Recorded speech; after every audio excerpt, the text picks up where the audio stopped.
You. Yippee, yippee, yippee. Are we live? Yes.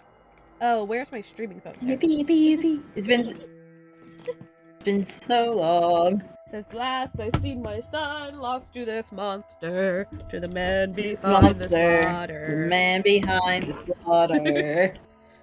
Da da da da.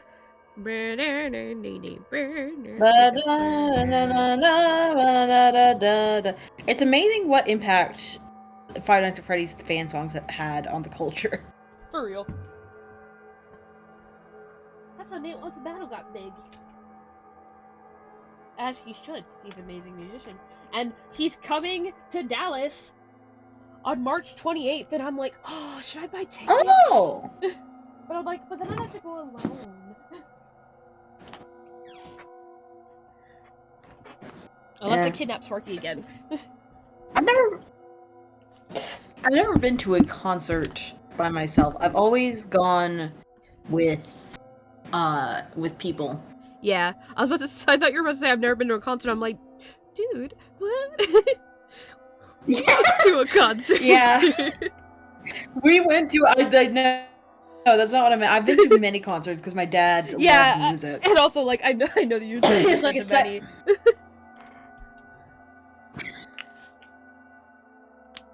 Yeah. It's like my dad's second favorite special interest besides Star Wars. What is with dads and just loving Star Wars? It's because it came out when they were children, so it really affected them. Yeah. I don't think my dad has a hyperfixation on that, though. My dad has a hyperfixation on his own writing. Fair enough. Me too. You better not be licking, ma'am. Oh, do you have an owie? Winter!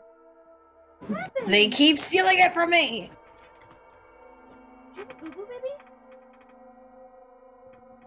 Ah! Even when it appears right next to me, they steal it from me. Nani, are you cut? Or is that just your fur? I can't tell. Does that hurt? Okay, I think it's just your fur. You're licking it. Why are you licking stuff?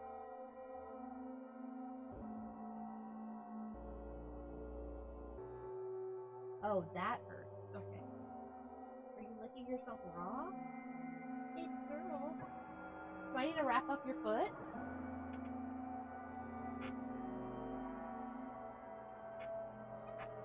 I'm not sure so if I bad have at this minigame. Oh, good. My VTubers are up. Cool. Yippee!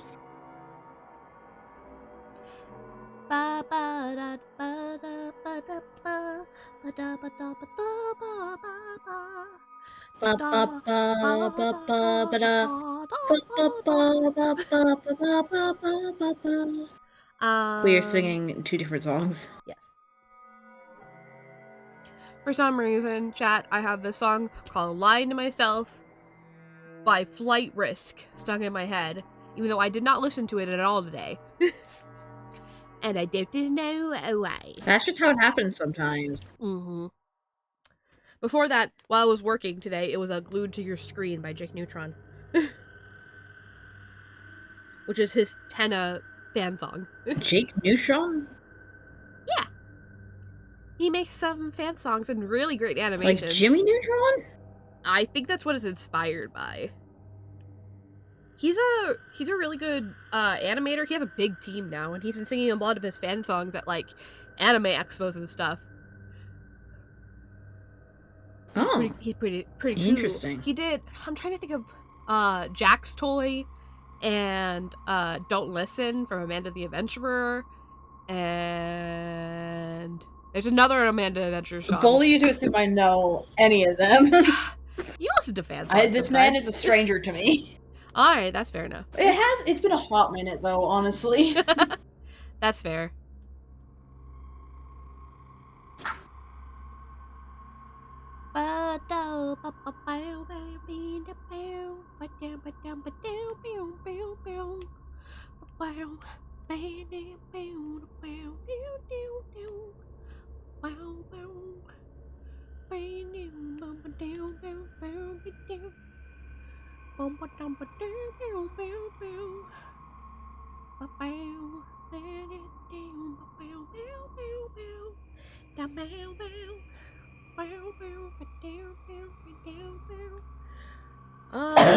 What do I need to do? Promos, probably. We haven't done that in a while.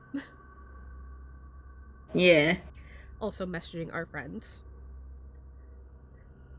Yeah. Our friends are welcome to join.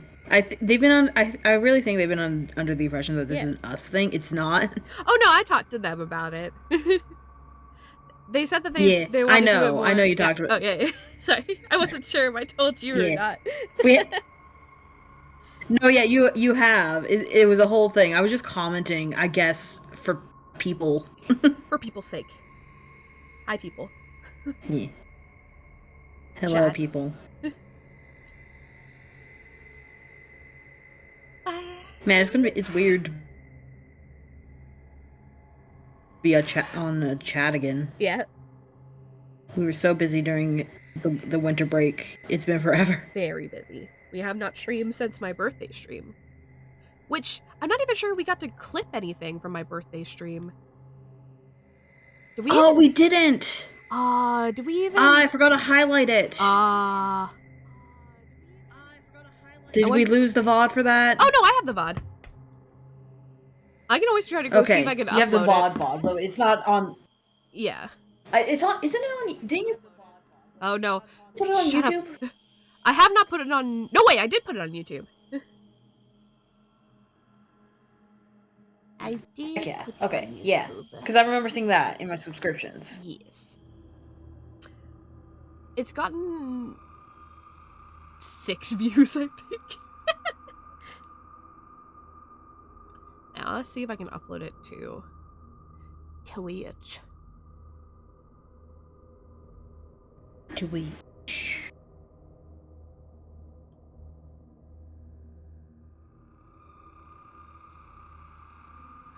But yeah, we have not streamed it since my birthday.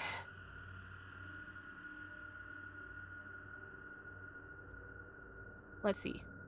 We streamed not exactly on my birthday. I think it was the Sunday after. This one. Cool. Alrighty. While that's uploading.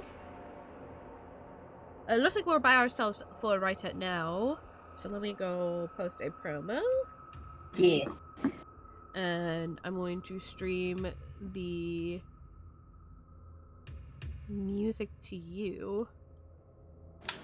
Or I'll give you my entire string, because hopefully I'll give you oh yeah. The music and the fanfic.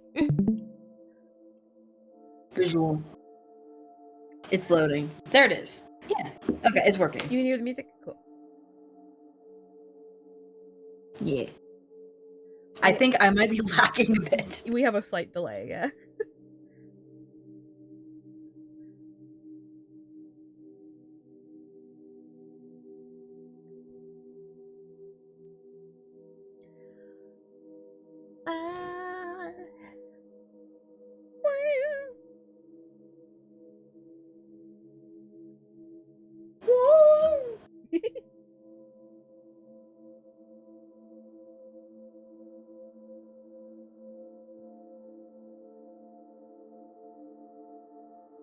Get your knives out and cut this glass onion, the dead man said, awakely.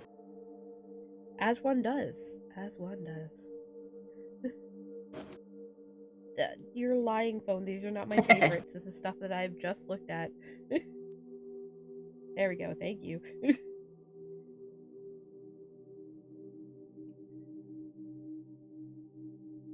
Happy New Year. 3 weeks late.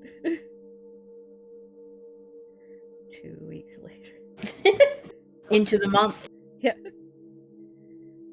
Our first stream of the year is live right now. We're doing a small a small reading stream to get back in the swing of things.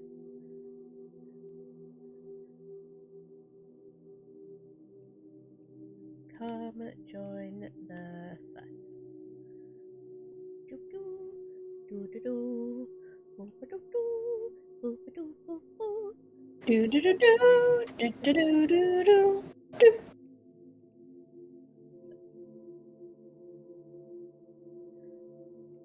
Oh, I always do that. Okay, twitch.tv/streambuds_.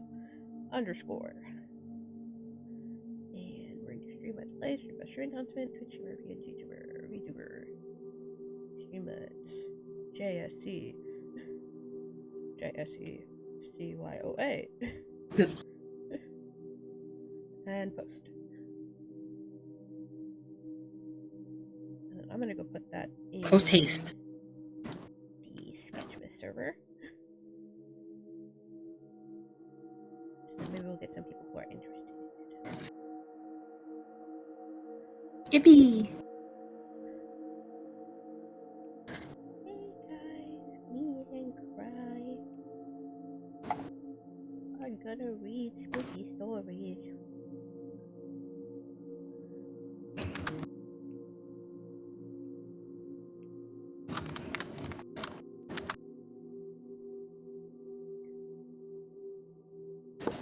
And then I log out. You know what I'm probably gonna do after this? What? I'm gonna check out the Mighty Nine. I started watching the first 2 episodes,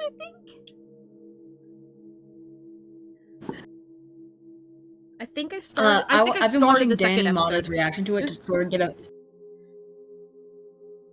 The lag screen is over right now. Yeah. Anyway, what was I saying? Oh yeah, I've been watching Danny Mata's reaction to it because just to like get a feel for it, because like that's kind of what I did with Fox Machina. And he's so impressed at how like dark it is. I need him to react to Vox Machina.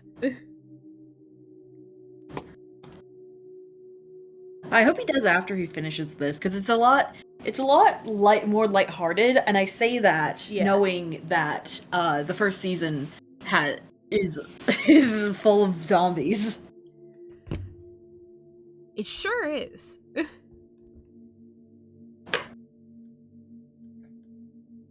Alright, oh god, the lag is insane. Oop, wrong button. This one. Nope, not that one. Can you tell I'm getting used to things again? Hello! VOD watchers, most likely.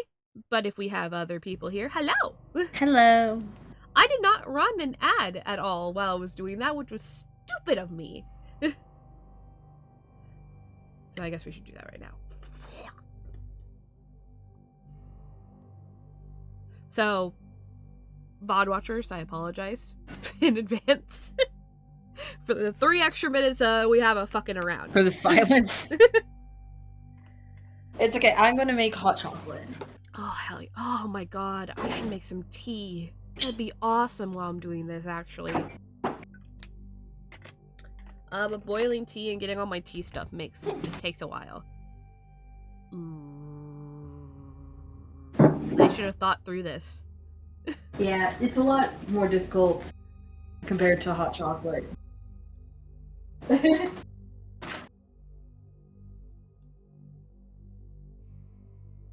I mean, it's not too much difficult. It's just there's a little bit of setup.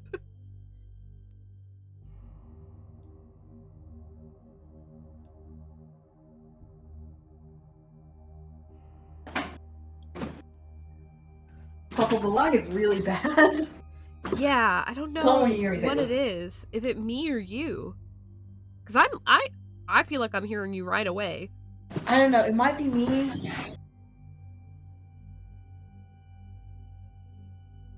Yeah, maybe we should check our. I think it might be me.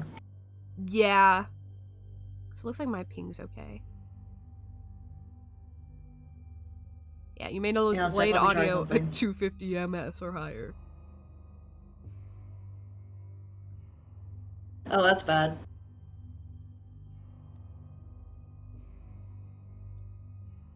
I forgot what I was doing. Oh, yeah. I'm gonna drop out for a minute. Okay.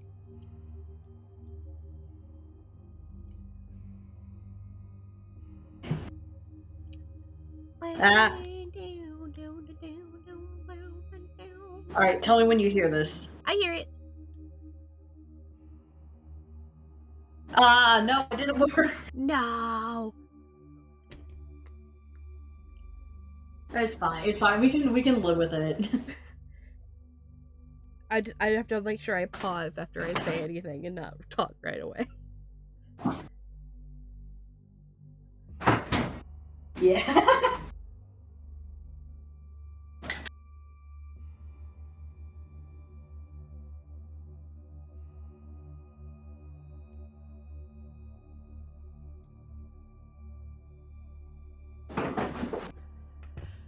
Oh.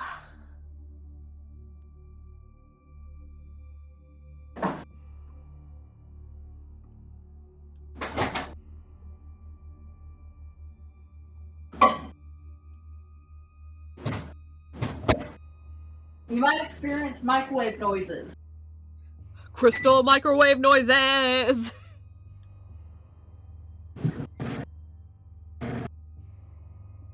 That reminds me that I couldn't fall asleep last night. So, for many reasons.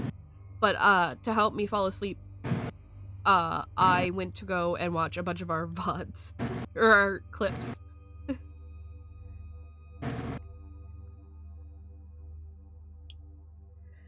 We have to decide who's gonna read who. Okay, I just completely dropped out there. Oh, shit.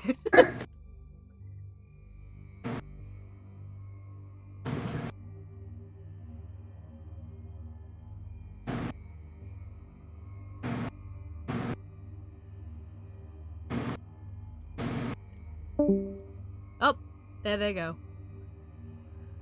No, my fucking cry!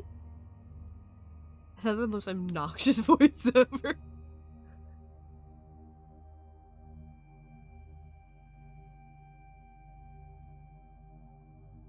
I'm tired of lying to myself.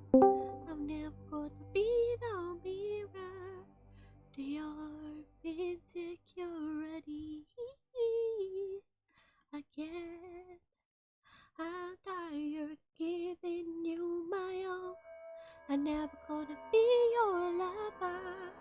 Fulfill all your fame. Clip timeline. Clips that you create now have an edit timeline of 90 seconds. Capture right moment. Ooh, I feel like that's typical, actually.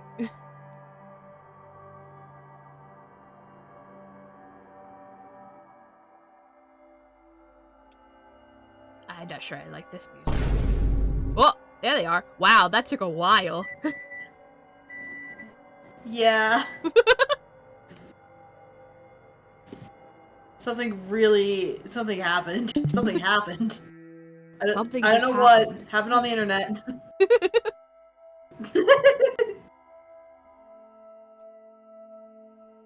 Anyway,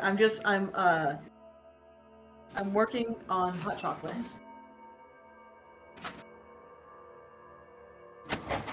How do I want to order. Redeem an item to claim. I want to try our cozy cafe while we're waiting. Am I not allowed to use bits because I am the person of the stream? Do you want me to use the bits? I'm not sure I'm doing this right. Because I clipped it, or I thought I clipped it. Maybe I just have to not touch anything. You know, it's good we have a low-stakes stream to troubleshoot this stuff.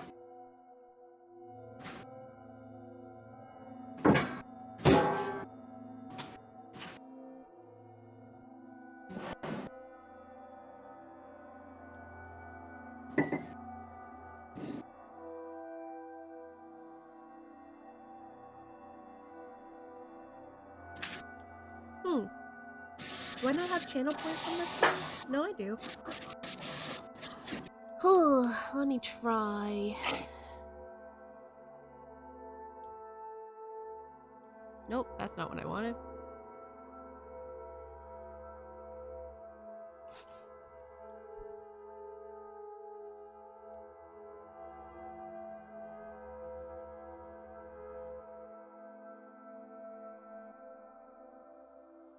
Whoa.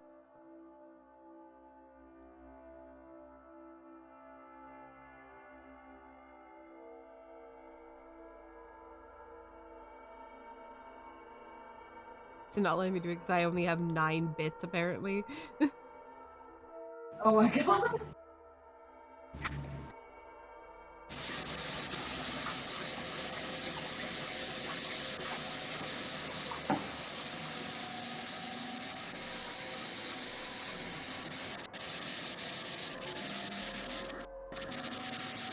Oh, this music's cool.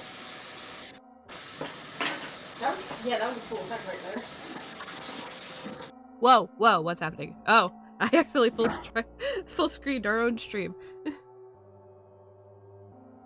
Oops.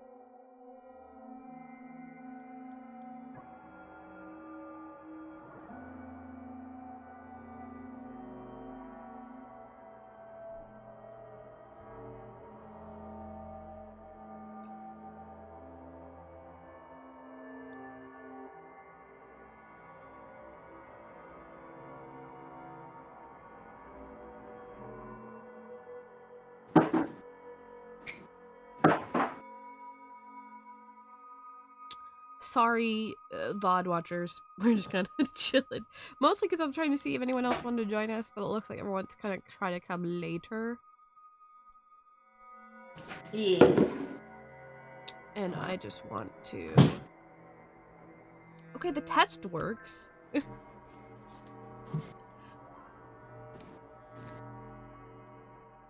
Let me order a hachaki. Oh!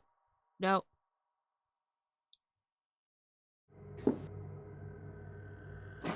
It's like, bitch, you poor. You don't get to order your own shit.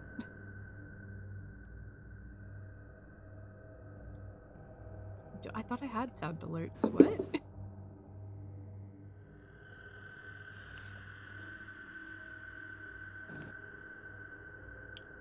Maybe I need to add this one as a panel. Let me try that. Hang on a sec. Let me see if can I do anything? Sure. Oh, I don't have bits either. Wait a second. I don't have bits either. Yeah, I know I that... only have channel points. Yeah, I know that there might be looking into channel points, but right now it's only for bits. I see, I see.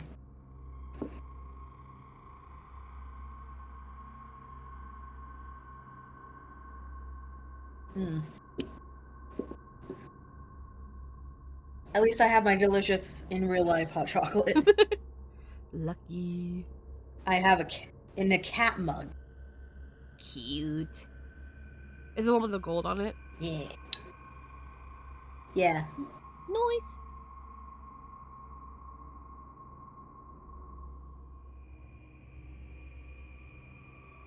Ah, it said sorry, something wrong. Okay, that's more responsive than it was earlier.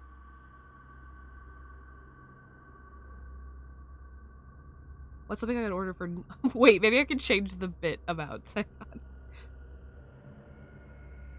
I'll change them to bits amount that people, like, actually get instead of, like, 200.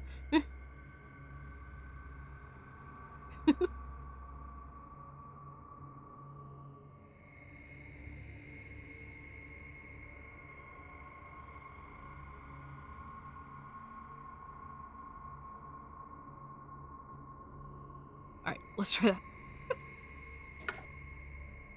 Nope. Still not working.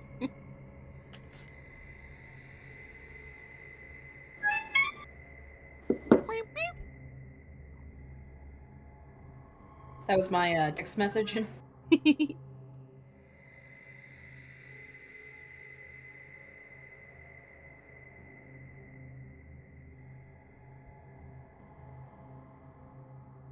Man, I want to play the new Animal Crossing update. I haven't had a chance yet.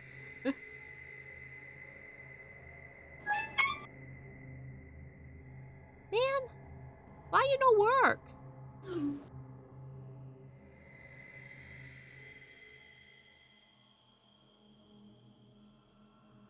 I didn't know there was a new Animal Crossing update. Yeah. I heard that a while ago, by the way. The lag is not that bad.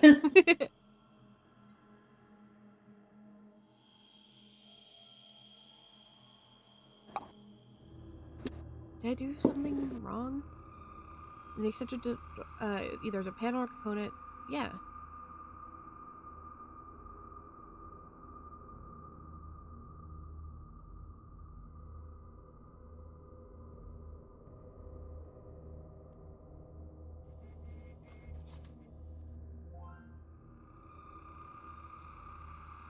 It's not. It's much cuter if you add the animals. It is. They're also very, very cute because they are, in fact, animals. I don't, you know what I mean? Yes, I do. Alright, well, I don't know why it's not working. I'll troubleshoot that later. I made ours really cheap because I don't. Not that many people get bits. I think you just get bits from, like, randomly doing stuff. Alrighty. I still don't know if anyone's here. Nope, just us. It might just be me. Yeah. That's okay. Alrighty. So. Wow, that hurt my wrist for a second. I like clapped my hands. I was like, nope. I'm dealing with a little bit of carpal tunnel at the moment. Yeah. We are gonna read the Choose Your Own Adventure again because we love it and it's a good way to just get back into streaming. And we had a very, very crazy winter break, you know, holidays and stuff, and then the second the new year rolled around, I kidnapped Sparky from his home and took him to mine for like a week, and then got in the middle of things, and then That's an exaggeration. It was a willing thing. Yeah, it was willingly. There was consent on all parts. But we had a great time. And then I drove for like 14 hours on Friday. And so, came home exhausted. We had a bunch of stuff going on Saturday. Just, finally we have time. We're gonna go back into it. Hopefully we'll do AA tomorrow. And yeah. So. If tomorrow or Sunday. So, right. Our friends might be joining us later, but we're going to try doing something new this time with the Choose Your Own Adventure. I can always set up the Magma link if people want to draw, but we're kind of leaving that open this time. We're going to try to switch between characters to make sure that dialogue is read by other people other than just me and listening to me read, so it's a little more interactive. And more fun for us because we all love to voice act, so this is a perfect chance to practice. Yeah. Hang on a sec, I gotta wash this mug. Wow, you drank the hot chocolate. I'll be here, I'm just gonna be muted. Okay. Yeah, I'm surprised at myself, honestly. It was delicious. Alright, when was the last time that we did a Choose Your Own Adventure upload, actually? I should double check that. I feel like it's been... Did we do some this year? If so, I did not download those to listen on my car ride. That's another reason why I wanted to do this. So, I don't know how many other neurodivergents are like me, but when I am in the car, sometimes singing, I love to sing, but singing for 14 hours would be hell on my voice, so I want to make sure that I listen to something else while I was there. Oh, we only did one. So when I was driving to go see Sparky is about a 5-hour drive, but going there and back, it's we haven't done anything since October, so it hasn't been a year, but it's been a couple months. Which ones did we do? Did I say what route we did? I don't think I did. Hello, ADHD. It's so nice to see you. I don't think we did like a specific route, but I think it ended up being more Schneep. Okay. do not suggest AI to me, fucking YouTube. I'll kill you. Yeah. Anyway, so my brother, I wanted, my brother and his wife are really big book nerds right now. His wife's a book nerd and has made, you know, her husband, my brother, a book nerd. And so during Christmas, they were talking about all the books that they read, and I'm like, I want to read more books, which is partly why I got into starting biting fan fiction, so that I can read my favorite stories out in public without looking like I'm addicted to my phone. And it's also just really fun. It gives it a nice way to, you know, showcase all the fanfics you've read, and I love doing it. When Sparky was here, actually, I helped him bind Jambound, which I'm thinking about making my own because I have all the supplies still. Yeah. I honestly, I can make one for everybody here. That's a lot of supplies. Yeah, we bought way more silver pleather than we needed. But actually, the foil stuff that we used, I'd need to get more of that, but that's pretty cheap. Anyway, so they were suggesting books, and my brother was like, I think you'd really like Mistborn by Brandon Sanderson, because I watched some Nerd Forge and hearing stuff about Brandon Sanderson, and I'm like, ooh, that sounds really interesting. And I'm like, but I am so lazy, and it's hard for me to read books, and he's like, audiobooks. And I was like, because apparently when he has trouble reading stuff, he'll listen to the audiobook and read along. And I'm like, that's such a good idea. And he's like, and I was like, that might be perfect for my road trip, actually. So as I was preparing for the road trip, I had to wake up early in the morning if I want to make sure we get home before midnight, you know? So waking up that early in the morning, I was like, I do not want any new information. I don't want to have anything new introduced to me. I need something that's comfort. So I took the second after I woke up to download on YouTube all of our CYOA VODs so I could listen to a story that I haven't heard in like a year with familiar voices and something I'm familiar with, and it was really, really fun. Yay! And that's why I want to come back and read a little bit. And also, it's just a good beginner. You know, we haven't streamed in a while. Let's read something easy. And, you know, I wanted it to be like a good, like, beginning thing to bring our friends in to read more of the Choose Your Own Adventure because it's so good. And there's still so much we haven't explored. Speaking of which, like, though, you guys probably think, like, people who, like, listen to the Choose Your Own Adventure, they probably think, surely there's not more. There is. There is. There are 91 endings, and we've only done, like, what, 8 unique mods? endings. Yeah. So 100-line Last Defense Academy, eat my no. That's different, and it has, like, assets and gameplay and stuff. So, to practice Cry, what characters would you like to read for? I'm figuring I'd do Chase since he's the narrator. I don't know. I can't really do a German accent. You don't have to do a German. I don't ever do a German accent for sheep. Yeah, fair enough. I could read Schneep or JJ though, because they are very distinct in my mind. Yeah, that works for me. And if Sparky and Art join us, then they can pick who they want to when they get here. All right, I will willingly succeed any of their like first choices if either of them wants to be those guys. Perfect. Alrighty. Practice, go. Chapter 1. I figured we'd start at the beginning because it's been 2 months. But also sometimes it's nice to start from the beginning.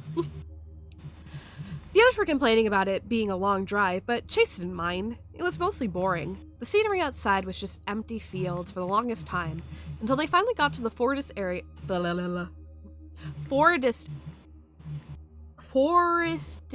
area that Jack had told them about. From there, the road lost its paving, becoming gravel and then the dirt it is now. The trees grow closer together, though never close enough to block out the sun completely. Could you zoom in a little bit? Oh, yeah. Yeah. Not like far, just like... Yeah, that's good. Okay, I gotta adjust the stream real fast, though. There we go. Put that. Yippee. Okay. Yippee! It's really pretty, Jackie comments, peering out the passenger side window at the passing trees. Usually autumn leaves are kind of underwhelming, but this is really nice. Looks like a painting. Indeed, the vivid, fiery color of the fall leaves are striking. Marvin leans forward into the spot between the front of the two seats. Chase, are we there yet? You sound like Sam, Chase mutters. Schneep laughs. He's calling you a child. I got the implication, thanks. Marvin rolls his eyes. But seriously, are we there yet? Do you see a cabin? Chase takes a hand off the wheel to gesture at the forest around them. We have to be close, though. There wasn't anywhere to turn, was there? Not that I saw, Schneep says. Schneep says. Marvin? Jamie? Nah, Marvin mutters. Beside him, JJ shakes his head. Oh, I think it's clearing up. Jackie leans forward. There might be something there. He points out the windshield. Yeah, I think that's it. Chase puts his foot down on the gas, speeding up a little bit. The trees part again, revealing a small clearing in the middle of the forest. In the center of this clearing is a house made of red-orange wood, with a green-tiled roof and wide windows. Whoa. Marvin raised an eyebrow. When Jack said it was a log cabin, I was picturing something more quaint. Well, it had to be big enough for all of us, Chase says. The dirt road curls around the cabin, ending in a space barely big enough for 2 cars to fit. He pulls the car around and parks in that space. Shame Jack couldn't come, too. Yeah, I feel kind of bad about it, Jackie agrees. Like we're taking advantage of him. JJ clears his throat. Everyone turns to look at him as he raises his hand and begins signing words. You know Jack would feel even worse if we cancelled. He was very insistent that we go. Yeah, Chase sighs, still. Sucks that this of all times was the time he got sick. I hope he's feeling better by Halloween. I don't want to miss JJ's birthday, too. JJ smiles. I'm sure it will be fine. Now, shall we head out? Sure. Chase turns off the car, putting the keys in his pocket. Everyone get your own bags from the trunk. We are not making Jackie carrying everything like We're not making Jackie carry everything like at the beach. Group had talked about taking a vacation out of this. The group had talked about taking a vacation out of the city for a while now. It was only a couple weeks ago that Jack remembered his family had a cabin in the Scanrow Forest, and suggested they all go out and spend a few nights there. Everyone had jumped at the chance. It took them a while to arrange everything. Schneep had a hard time finding people to cover his shifts at the hospital, and Chase couldn't take the trip. Couldn't have the trip take place on a weekend because that's when he had custody of his daughter. And by the time it finally came for them to get out there, Jack had fallen ill. Still, he insisted the others go without him. I've been there a million times anyway, he said. So they headed out without him. Jackie peers at the trees surrounding him. It's a bit spooky, isn't it? He comments. I guess it's fit for the time of year. Hey, Marvin, is this the kind of place you'd want to live? Marvin pauses halfway through pulling his suitcase out of the trunk. Is that some sort of jab? Well, you're supposed to commune with nature, right? Jackie says, for your witch stuff. I mean, I guess, but I don't like the way you say that. We all respect people's beliefs in this group, Schneep says. Even if they are strange. Yeah. Marvin shakes his head, and then he chuckles. That's a bit weird coming from the guy who asked Chase if I was his occult friend the first time we met. Schneep goes red. Well, I did not fully understand at the time. You do dress a bit occult, Marvin. JJ adds, gesturing vaguely at Marvin's mostly black outfit. Being a witch and liking gothic fashion are a complete coincidence in my case. Most witches I know actually dress like you. He gestures back at JJ. Speaking of which, JJ, are all the clothes you brought like that? Chase asked. I mean, they're nice, but if you want to go out for a hike or something? JJ adjusts his sleeve, cuffs, and vest. I enjoy looking like this. The day JJ wears anything but formal wear is the day JJ wears anything but formal wear. Anything but formal. Why can't I say this? The day JJ wears anything but formal. What the fuck? I need to take a drink of water. The day JJ wears anything but formal wear is the day hell freezes over, Jackie adds. Now, can we all just head inside? It's kind of chilly out here. He shivers, and I'm the one who brought a hoodie. They all walk up to the cabin's front entrance. Schneep pulls out the keys Jack had given them. Everyone had deemed him least likely to lose them and unlocks the door, letting them all in. The interior of the cabin is somewhat rustic in design. but doesn't lack modern conveniences. The front door opens up immediately into a wide living room, where the main feature is apparently a dog. Main feature is a dog. Where the main feature is the circular coffee table that looks like a cross-section of a tree. Oh, yes, and the flat-screen TV mounted on the wall. Whoa! Chase walks over, examining it in the nearby shelves. Jack didn't mention he had a fucking PS5 here. Wait, really? Jackie also hurries over. No way! And an Xbox, what the shit? JJ rolls his eyes. He walks straight past the living area and towards the staircase in the back of the room, putting down his suitcase aside. Are the bedrooms upstairs? Yes, that is what Jack said. Schneep confirms. There are only 4. There are only 4, so 2 of us will have to double up. There's also a second bathroom up there. He looks around. The kitchen and dining room are through those arches to the left, and those doors on the right are, I think, another bathroom and perhaps a closet. Oh, no, wait. This is the closet. I am sort of trying not to slip into an offensive German accent. Honestly, this morning, I was doing accents to myself while I was getting ready for work. So, at first, I watched, this little toddler that I love watching on TikTok who speaks both Swedish, Japanese, and English. Because her mom's Japanese, dad's Swedish, and she lives in America. So, they're doing that thing where parents only speak one language to each other so their kids become bilingual. It's really cool. So I was looking for something. I kept going doko desu ka?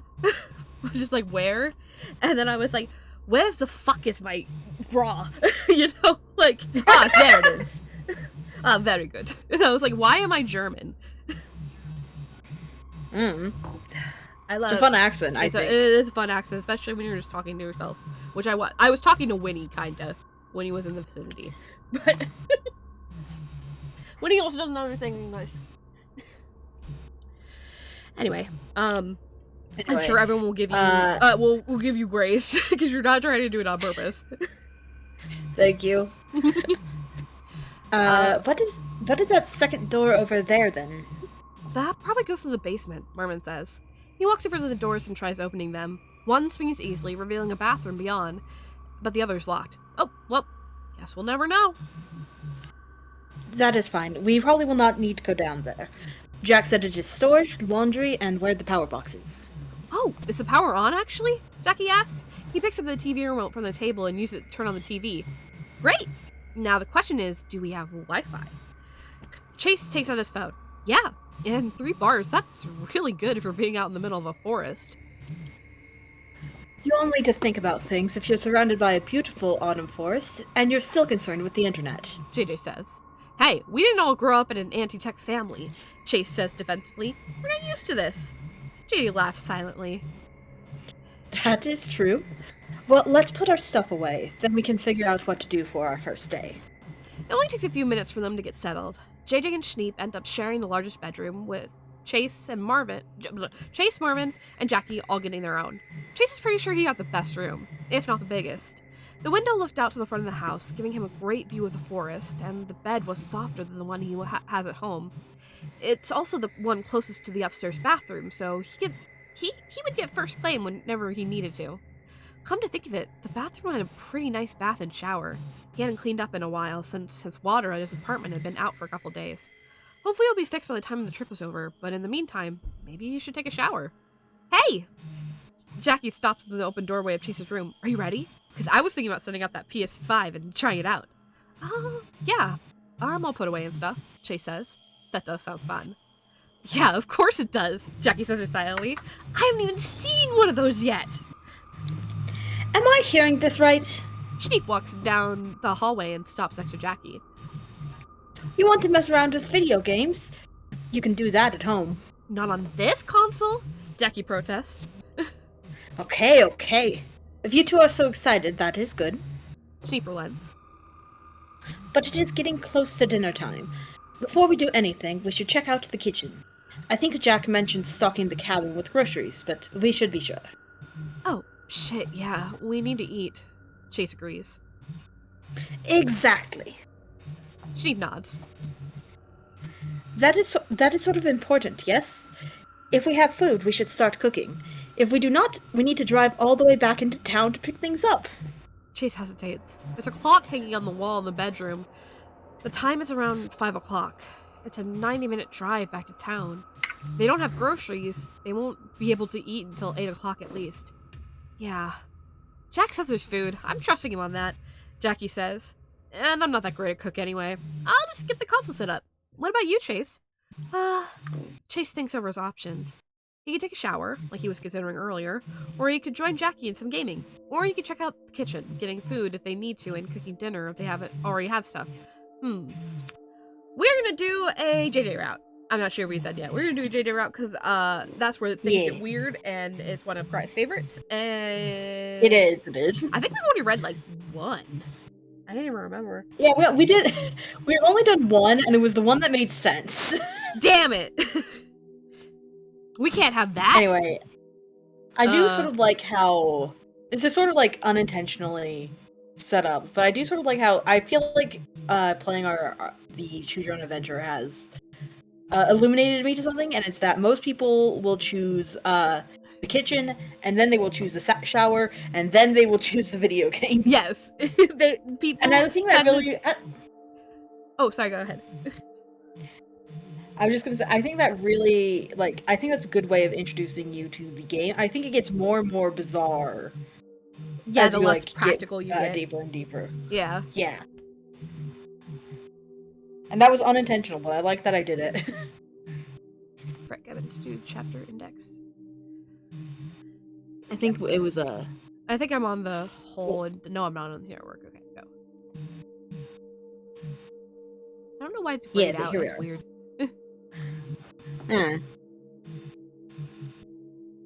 Alrighty. You've chosen to play video games. Yeah, I'm sure the food situation's fine, Chase says. I want to check out the console that Jack's been keeping from us. Hell yeah! Jackie grins. Sheep rolls his eyes.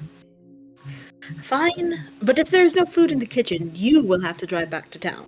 Yeah, I know. That was the price of being the only friend with a driver's license. Look, if something's up, I'll stop what I'm doing and head down there. But I doubt it is. Chase leaves the bedroom, closing the door behind him. Come on, let's go check it out. Jackie whoops, woo! And hurries to the staircase. Chase follows at a slower pace, with Sheep trailing behind them. Marvin and JJ are already downstairs, sitting on the sofa closest to the window. Can't believe it's already getting dark, Marvin mutters. Love the fall. Hate the lack of daylight. Ah, Marvin, JJ. Sheep says. It is getting close to dinner time. What would you like to eat? There's no guarantee Jack will have stocked the food, but I will ask anyway. You already know my food you already know my list of foods I like, Marvin says, shrugging. I'm fine with whatever you want to make. JJ says.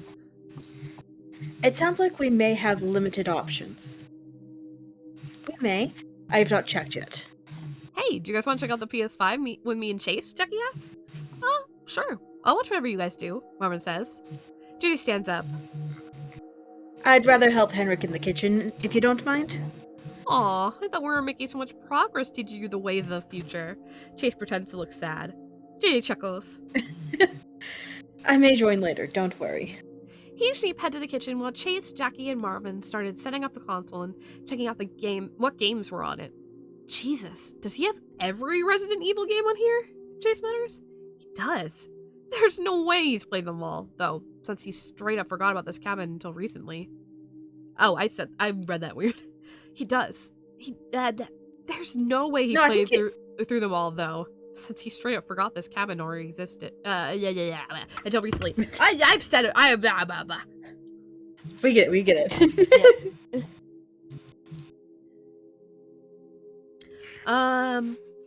My headphones.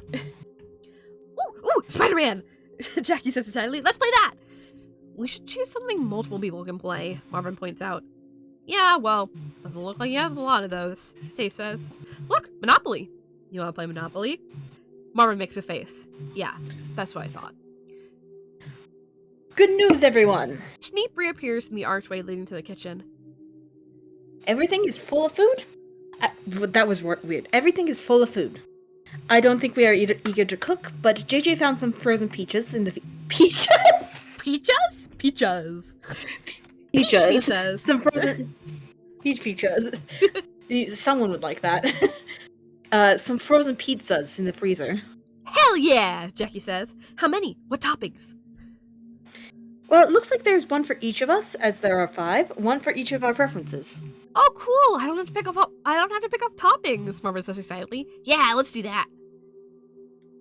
The oven is not big enough for all at once, so who can wait? I'm not that hungry, Tay says. And I doubt that Jackie will want to eat right away, since he went straight for the PS5. Hey! Well, that's fair. Jackie admits. 3 is fine. Sheep says and turns around, going back to the kitchen.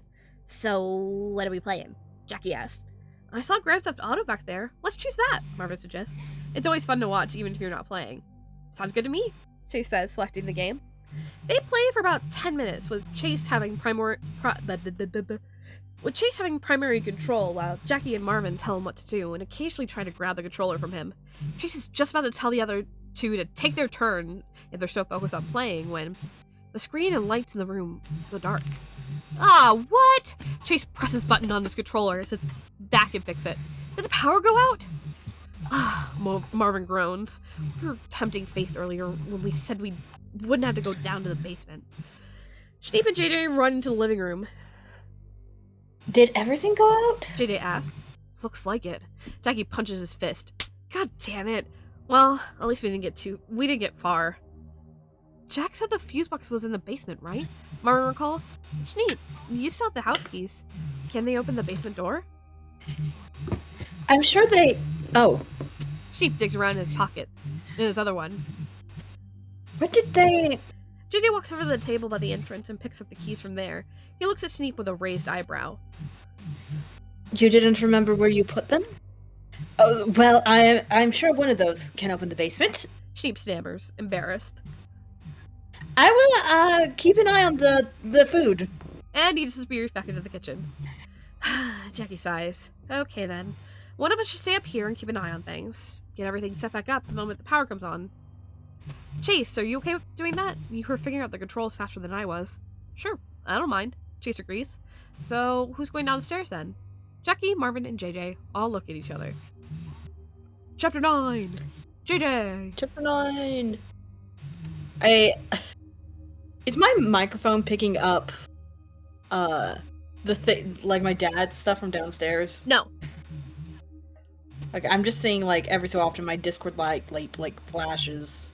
I think like it's picking green ring around your profile. I think it's picking up the ambient noise of, like, maybe a fan or your computer fan. I don't know how it could pick up the computer fan. It's built into the computer. It just sounds like white noise. Okay, I'm gonna turn it down a little bit anyway, just in case. Sorry,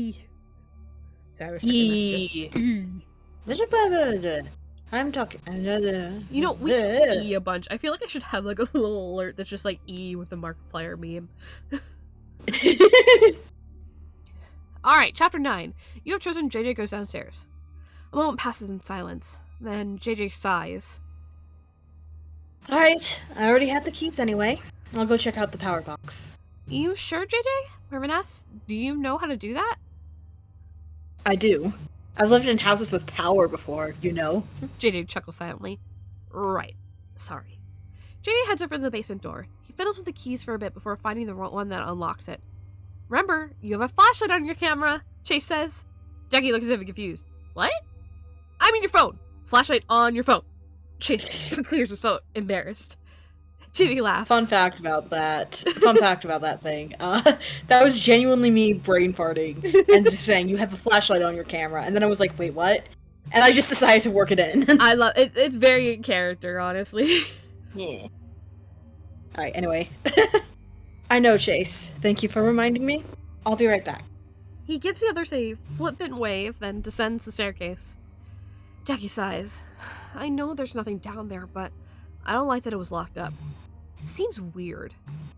People lock up basement doors all the time, Marvin says. It just means that they weren't using it. And that makes sense, doesn't it? Jack and his family aren't here all the time. The bedrooms and bathrooms weren't locked, though. That's because the bedrooms and bathrooms only lock from inside, Marvin points out.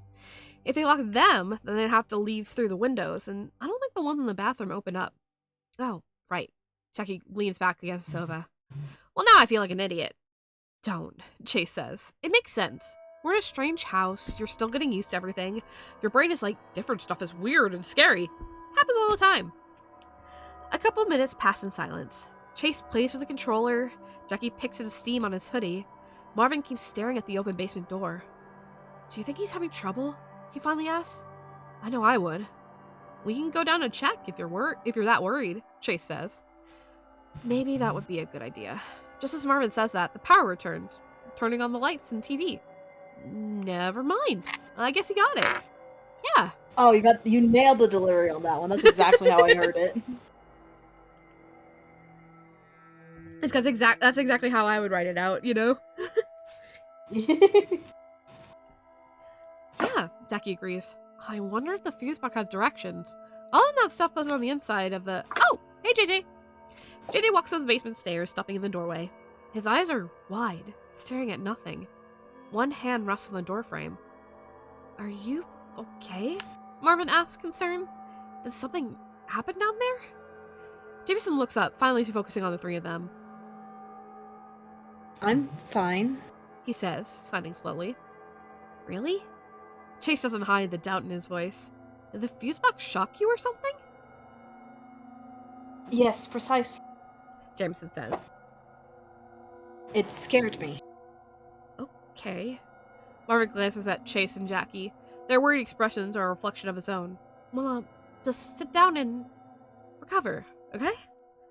Jameson nods. He walks over to where they're sitting, taking strange, lurching steps, and sits down in an empty armchair. His eyes regain that glazed look as he slumps down. Do you need Schneep to look at you? Chase asks. Because he's a doctor? Jameson says. Yeah, of course. No. Jameson shakes his head. It will be fine. It will be fine. I just need some time. I think... Are you sure? Marvin asks hesitantly. You look... I mean, I know Schneep's specialty isn't electric shocks, but he'll know more than any of us. It will be fine, Jameson says again. Chase, Jackie, and Marvin exchange looks. To insist that now, Schneep... What? Yes. No, you read it. You read it first. To insist that Schneep checks JJ over, go to chapter 18. To relent, go to chapter 19. Okay, this is where things get interesting. Yes. Ooh, a new follower! Hello? Hello! Welcome, welcome! Oh, that's weird. I didn't see I have any users in chat. Interesting.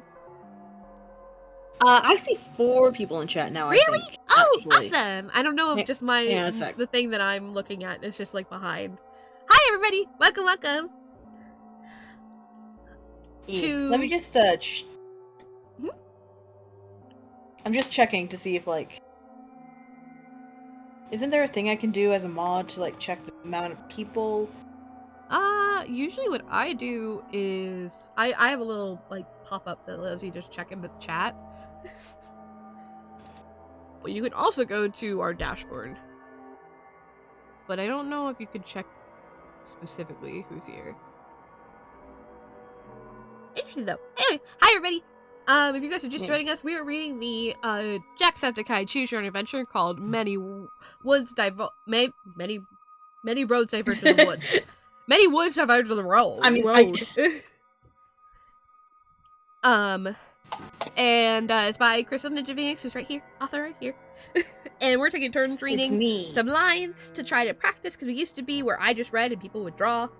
If you still want to draw, just let me know and I can put the Magma link up. But if you'd like to just listen to us tell you a story, you're welcome to sit here and lurk. We love lurkers. Yeah. Alright, but Cry, you gotta pick which path we're going down. Or unless you guys I don't also remember. You don't remember? Okay, Yeah, so I don't remember what is down either way. I think maybe I don't want to spoil anything. Yeah. Because we're trying to find new stuff. I think I know that if we go insist that Schneep checks over JJ, he's gonna get aggressive faster. He's gonna get knifed. Yeah. Yeah. But I think it might be fun to relent? Yeah. Yeah. Just kind of let him be. Yeah, he'll get weird. That's what we want. We want weird. We want weird. JJ's route has like a bunch of weird stuff that happens in it. Yeah. Alright, you've chosen to relent. Alright. Jackie says slowly. I guess if you're fine, but if something happens later because you're hurt, you have to let Schneep take care of it, okay? Jameson nods. He turns to look at the TV. You were in the middle of something. Don't let me interrupt you. Sure. Chase picks up the controller again. We'll just go back to what we were doing. I'd rather you do that, yes. Don't worry about... Cry, I think your sensitivity is a little too much because the end of your sentences are cutting off. Okay. I can edit. I can change it. Just slightly. Alright, that should be good, I think. You're a friend. We can't just not worry about you, Marvin says, concerned.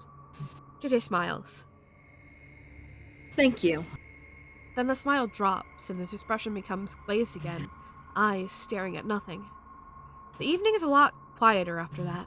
Everyone tries to keep up normal conversation, but it's a little hard when JJ isn't responding to anything.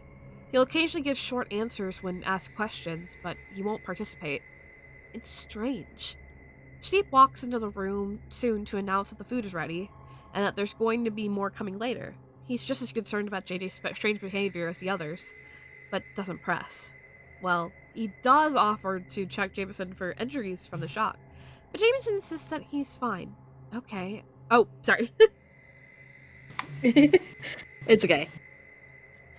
Okay, I suppose you're just tired? Schneep asks. Exactly. Jameson nods. Don't worry about me. There's something mechanical in the way he signs that. After they eat their pizza, Jameson doesn't finish even one slice. No one really feels like continuing with their fun activities. Everyone gradually drifts off to do their own things. Schneep returns to his room. Chase does the same soon after, and he hears Marvin follow not long after that. As the night passes, he hears footsteps walk past his closed bedroom door. Recognizing Jackie by the sound of his shoes, he waits to hear JJ's footsteps, but there's nothing. Schneep tries. What name did I say there? Jape? It sounds. Yeah, something like that. And I was trying to say Jackie and Chase at the same time, which apparently is Jape. New fusion alert. It kind of sounds like vape.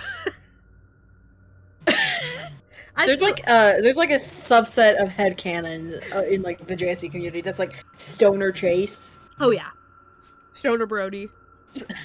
Yeah, reminds me of that. Yeah. Chase tries to go to sleep. He takes a shower, changes his pajamas, and climbs into bed. But he can't close his eyes. Is JJ okay? Why isn't he coming upstairs? Maybe he fell asleep? Is it okay to fall asleep after being shocked by electricity? Or is it a health hazard? The thoughts keep whirling in his mind. To have Chase check on JJ, go to chapter 32. To have Chase stay in bed, go to chapter 34. Alright, we're getting to the point where I'm vaguely remembering what's down this route. Yeah, I think... But not specifically. I think it might be time loop. Or one of them. That's one of the options. I don't remember which one though. To do weird things, I think we should do the opposite of what our instincts are. Okay. We'll stay in bed then. And yeah, exactly. My instinct is to we need to check on him. We're gonna be a passive friend. Exactly. You've chosen. Let it happen. Wow. Okay. Wow. No. Whoa, wait, this is Wait, the hang wrong on a one. sec. This is the wrong one. Spoilers! Spoilers! I think that's for an entirely different branch of the route. Weird. That it says chapter 34. I think you mislabeled them. Alright, what's the other chapter? I think it was 32. Alright, so maybe it's 33 then. Yeah, let's try that. Yeah, stay in bed. Okay. Yeah, that was a typo. It happens. You've chosen to stay in bed. JJ's fine. He's fine. Just because he's acting a little strange doesn't mean that something's wrong with him. He is probably just thrown off by the shock. Chase sets up his phone on the dresser, lying on his side as he watches some YouTube videos to distract himself enough to calm down. Once it becomes hard to keep his eyes open, he plugs in his phone to charge for the night and pulls the blankets over his head to sleep. Last thing he sees is the clock, reading 1:42 a.m. Slowly, he drifts off, and suddenly wakes up as he hears footsteps on the wooden floor of the bedroom. He stirs, pushing the blankets aside and opening his eyes. A sliver of light comes in from the hallway, backlighting Jameson as he walks over to the bed. Jace? Chase mumbles. What are you doing? And Jameson's hand shoots out, covering his mouth. Chase cries out in surprise, immediately awake. He grabs his hand and tries to push it away, but Jameson moves fast, faster than Chase knows him to. He gets up on top of the bed, grabs Chase's wrists and pushes his hands down, pinning them down as he kneels right on them. Chase starts to yell, but Jameson quickly covers his mouth again. He smiles, a sick, cruel smile that doesn't look right on his face at all. And there's a flash of pain across Chase's neck. Warm liquid gushes from his slit throat as Jameson pulls the knife back. Chase's eyes widen. He tries to say something, to ask why. But if his mouth wasn't covered, he wouldn't be able to... But even if his mouth wasn't covered, he wouldn't be able to get the breath to make any sound. The others are joining you soon, Jameson says in a hoarse whisper. And the fact that he says that scares Chase more than anything. He doesn't have enough time to think about it. Jameson leaves, his weight disappearing, and vanishes from sight. Chase gasps, struggling to breathe, but it's not enough. His vision is slowly becoming consumed by darkness. Chase's eyes flash open and he sits up straight, gulping down air. His eyes dart around. Oh, okay. He's in his bedroom. His bedroom. The one he chose while staying in the cabin. He is not bleeding. He's not dying. His hand goes to his neck, feeling it. But there's nothing. Only the memory of pain. He looks at the clock. 11:29 p.m. What just happened? Chase whispers it out loud, as if expecting to hear someone answer. But of course, he's alone in his room. Chase takes a couple deep breaths, clutching the blankets, covering his legs as he tries to ground himself. Alright, he's really here. This is real. But that felt real as well. So either that was a very vivid hallucination or what? Some sort of premonition? Some kind of time travel? He hesitates to think about it, but the whole thing was so real.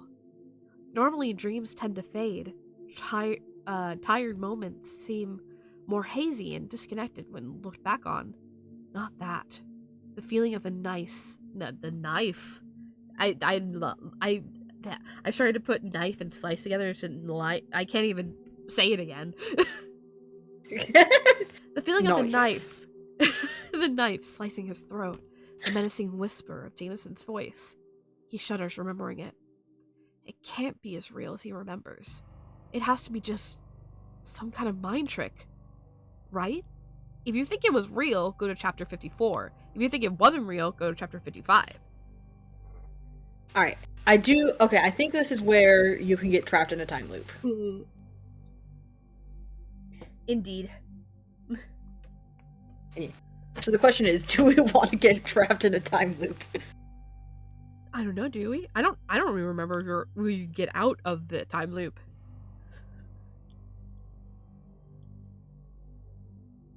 I don't remember. if we're going against our instincts, I feel like we should say this wasn't real. Yeah. Well, yeah. Because like, we want weird. I don't know.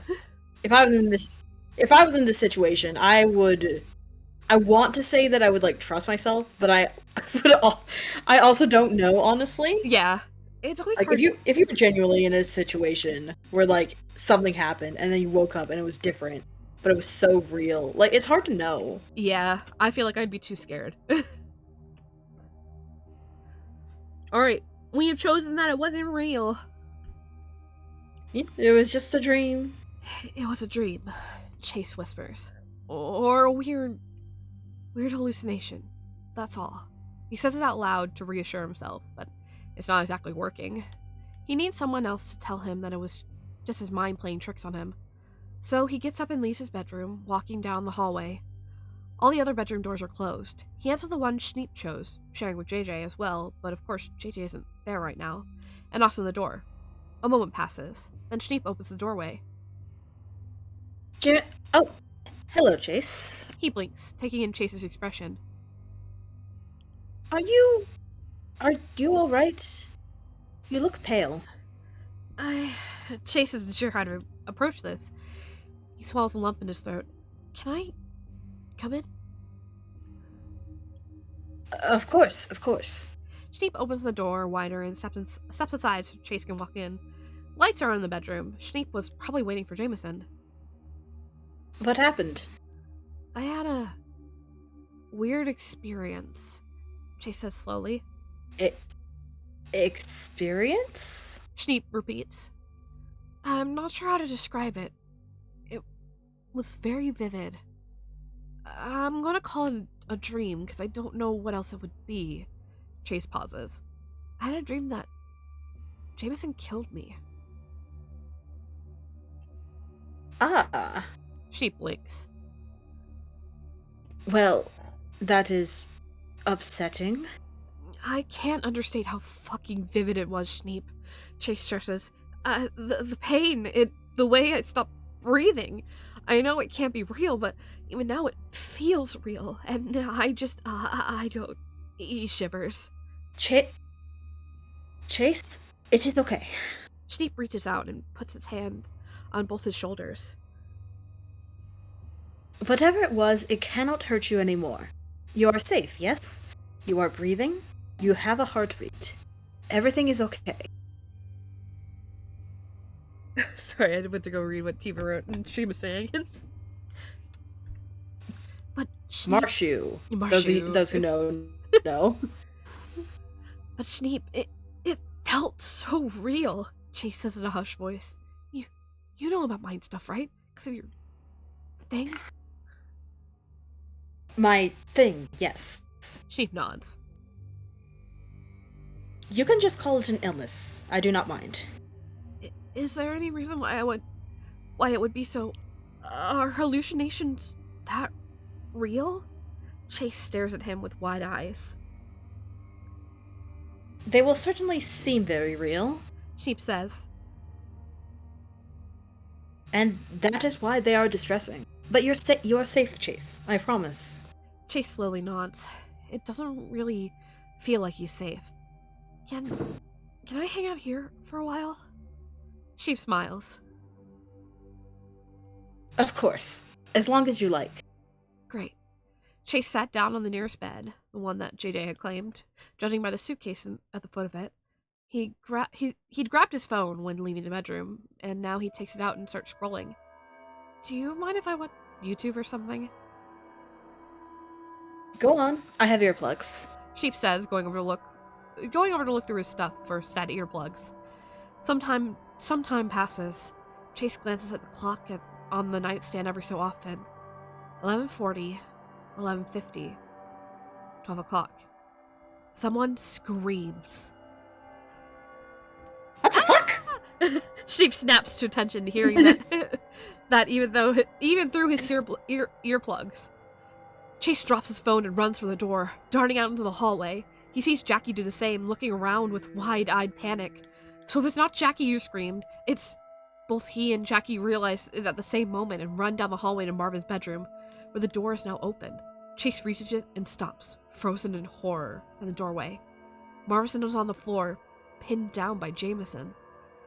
His hand is impaled with a kitchen knife, driven so hard into his palm that the blade goes into the wooden floorboards beneath it. Jameson clutches another knife in his right hand, just about to drive it down. Lucky for Marvin, Jackie doesn't freeze like Chase does. Instead, he rushes forward, grabbing Jameson's arm before he stabs Marvin. "What the fuck, JJ?" he shouts. Jameson growls and shoves Jackie, throwing his whole body against him. Jackie gets knocked to the side, but quickly recovers, pushing Jameson off Marvin as the two of them go rolling across the bedroom floor. Schneep rushes past Chase and hurries to Marvin's side, carefully pulling the knife out of the floor, but not out of his hand. He checks for other injuries. Chase stares at all this. This can't be real. This has to be a vivid dream. A very vivid dream. But if it's not, he has to do something. He has to do something. To have Chase intervene, go to chapter 90. To deny that it's real, go to chapter 91. Okay, I remember what goes down the the denial route. Is that the one where I don't remember what goes down. I thought that was in the Jackie route. There are a couple different routes where stuff happens. Yeah, I don't want to spoil it for people who want to read it, but God, my throat got really dry really fast. Do we need to take a water break? I'm drinking water this whole time. Yay. And I appreciate it. Alright. So, do we want to have him intervene? So. Or do we want to deny that it's real? I think so, because like I said, I remember what's down the denial route. I don't remember what's down the intervention route. Alright, let's do that one then. Oh, that's the wrong one. Yeah. That's also not what I wanted, but it's fine. 90. Okay. For a moment, Chase stands there, frozen, watching Jackie and Jameson struggle, rolling across the floor, and Schneep softly talks to Marvin, murmuring reassurances while Marvin sits there, shaking slightly. And then he lunges forward, running past Schneep and Marvin.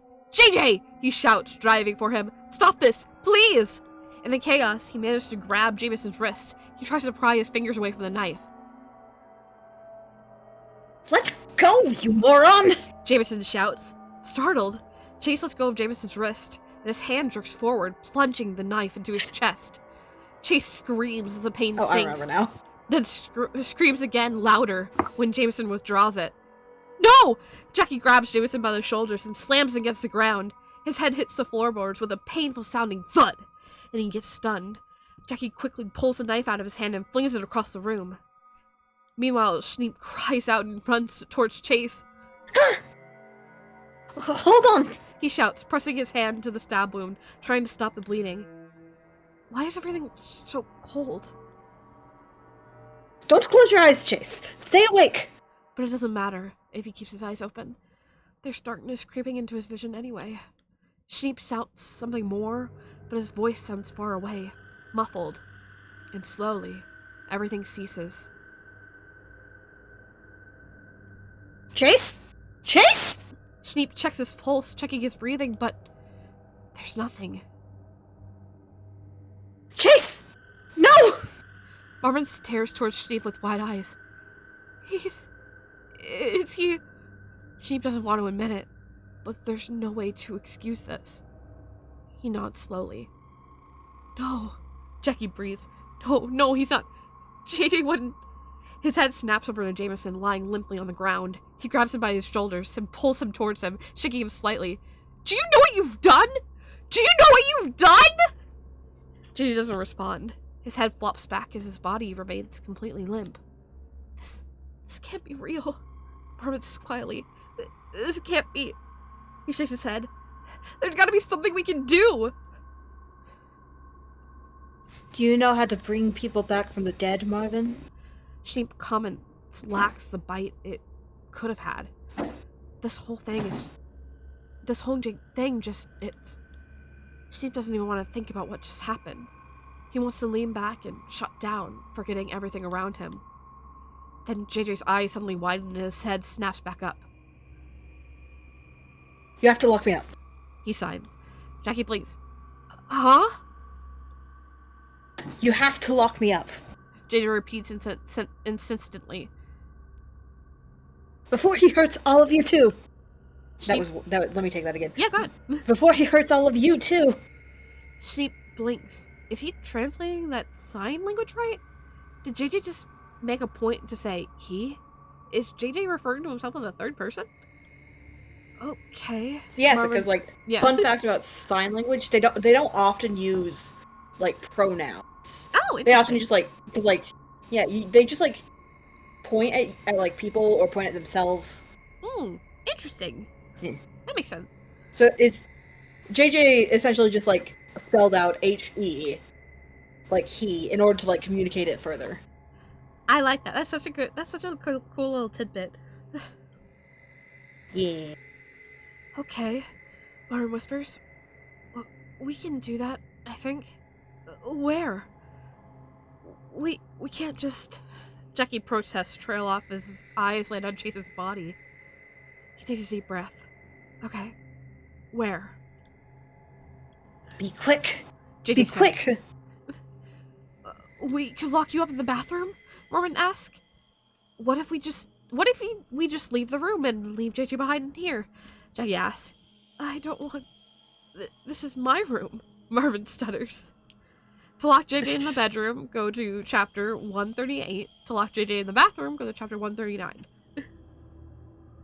A common trait I give Marvin is he's very protective of his possessions, and that's really just projection of myself. Because I feel like in this situation, I would be clinging on to the whole "this is my room" thing. Anything too. you can control, when you are anxious and you feel out of control, you try to look for stuff you can control. Exactly, and Marvin can control that. This is his room. This is mine. I'm gonna blow my nose real fast, but we gotta decide. Oh, we also need to run I'm lost again. I've forgotten again. All right, let's run an ad real fast while I make sure I'm not. My voice box is working okay. Yeah. All right, we're gonna run an ad real quick. I think one of these options goes terribly wrong, but I don't remember which one. I mean, it's already gone terribly wrong because Chase is dead. Well, yeah, I mean, but even worse. Oh.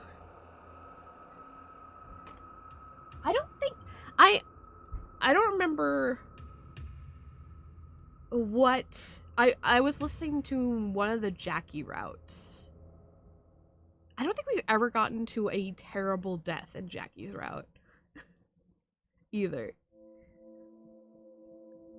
We managed to avoid the worst ones on the stream. Oh no, we did get. I think we did get oven sheep. No, I think I remember listening to that. Okay, yeah, but we avoided JJ's and Marvin's. Yeah. I don't even remember JJ's, which is probably lamp. Oh. I still barely remember. I remember Marvin's most vividly because that's the one you can easily get. Yeah. JJ's terrible death is a bit harder to get comparatively because it's in a whole other route. It's a whole other branch. This makes me want but to yeah, I made a point to give them all horrible deaths in that route. Yep. Marvin to sheep always stick with me.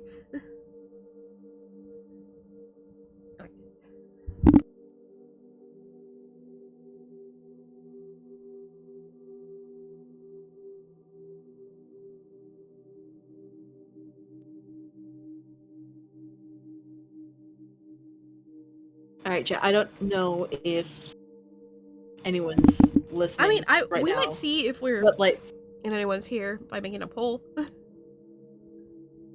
Yeah.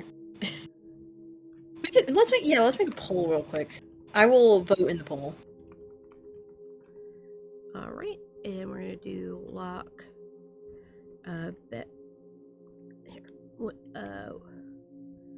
Where do we lock up JJ?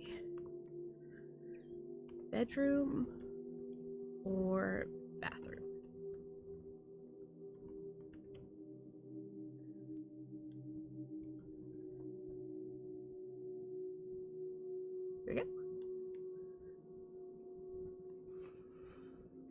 I do not remember which one is which, so I'm just gonna eeny, meeny, miny, moe it.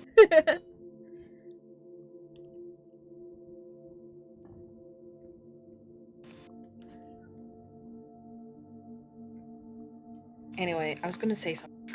Oh yeah, chat. If there's anyone who's here who's like maybe curious about this, you can read it on AO3.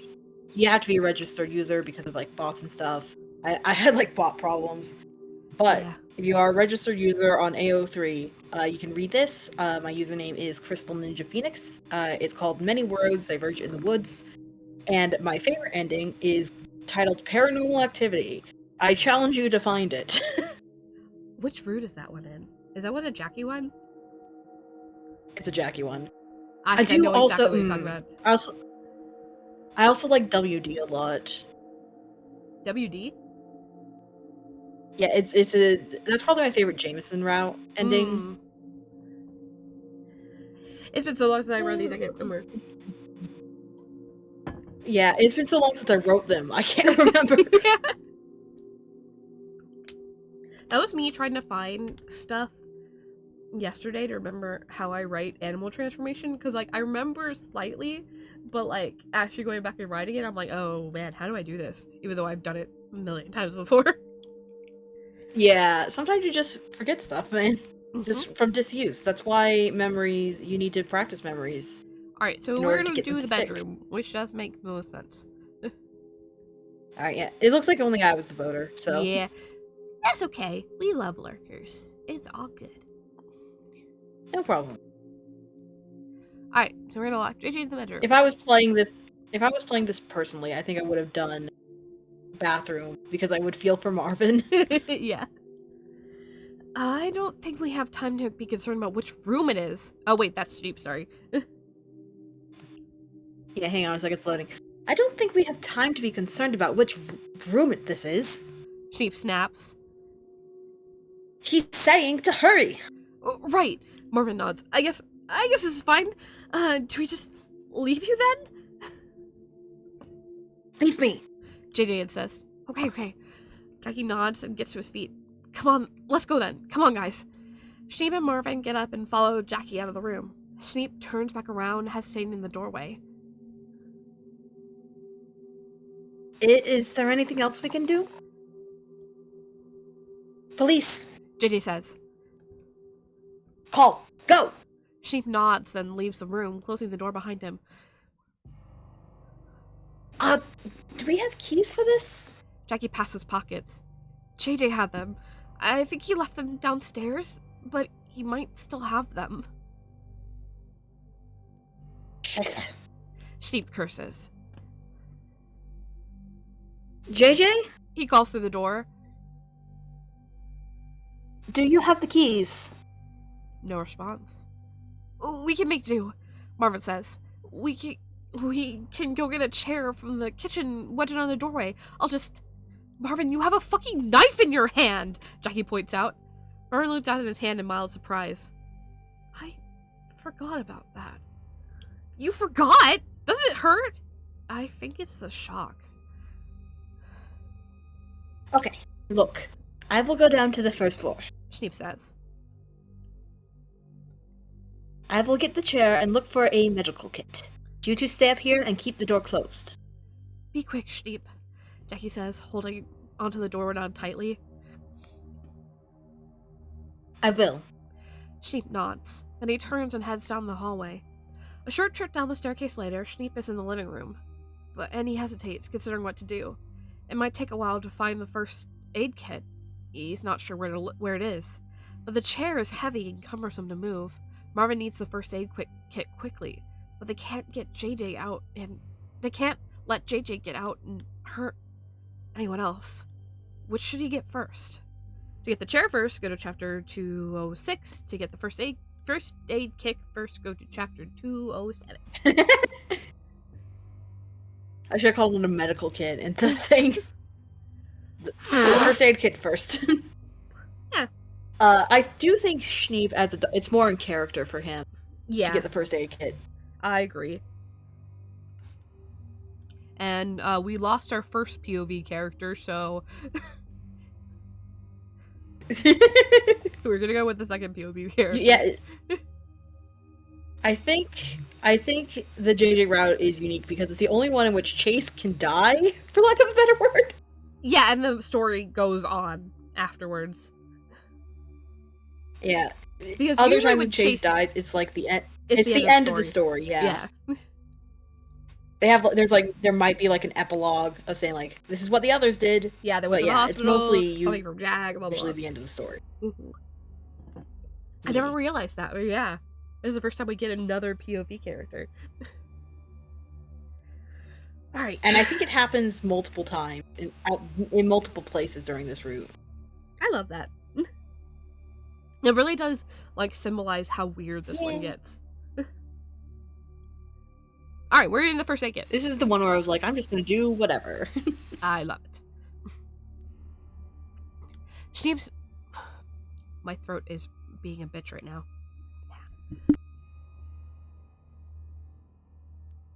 Okay.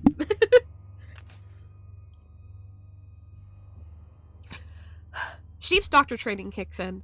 Even if Marvin isn't going to die from his injury, it's still very, very, very bad to have a knife shoved through your hand. It has to be treated quickly. He hopes that Jackie or Marvin aren't calling the police just like JJ told them to. They would bring paramedics with them. Where would the medical kit be?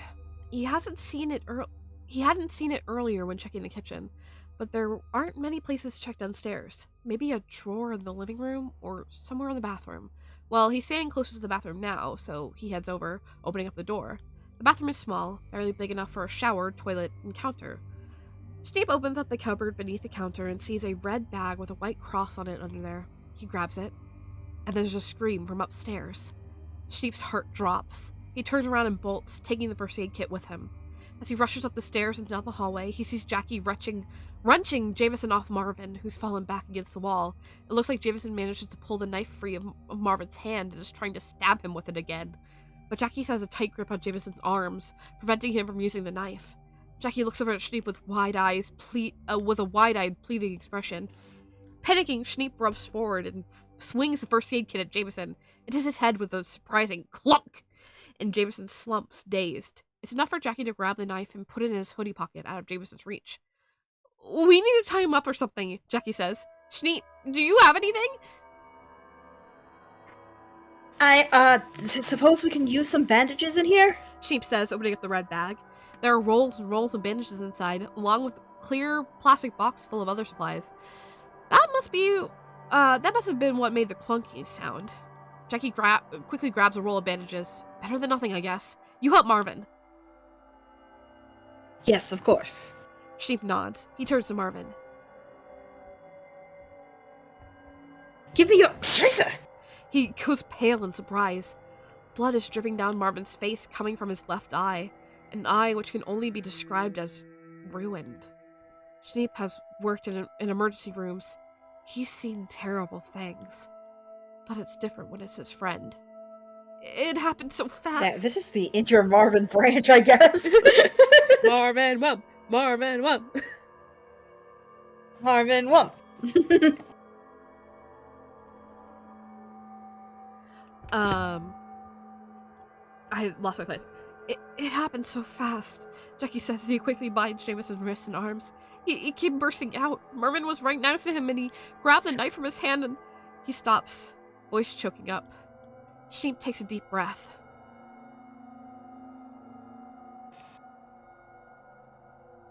Sorry, distracted. No, you're good.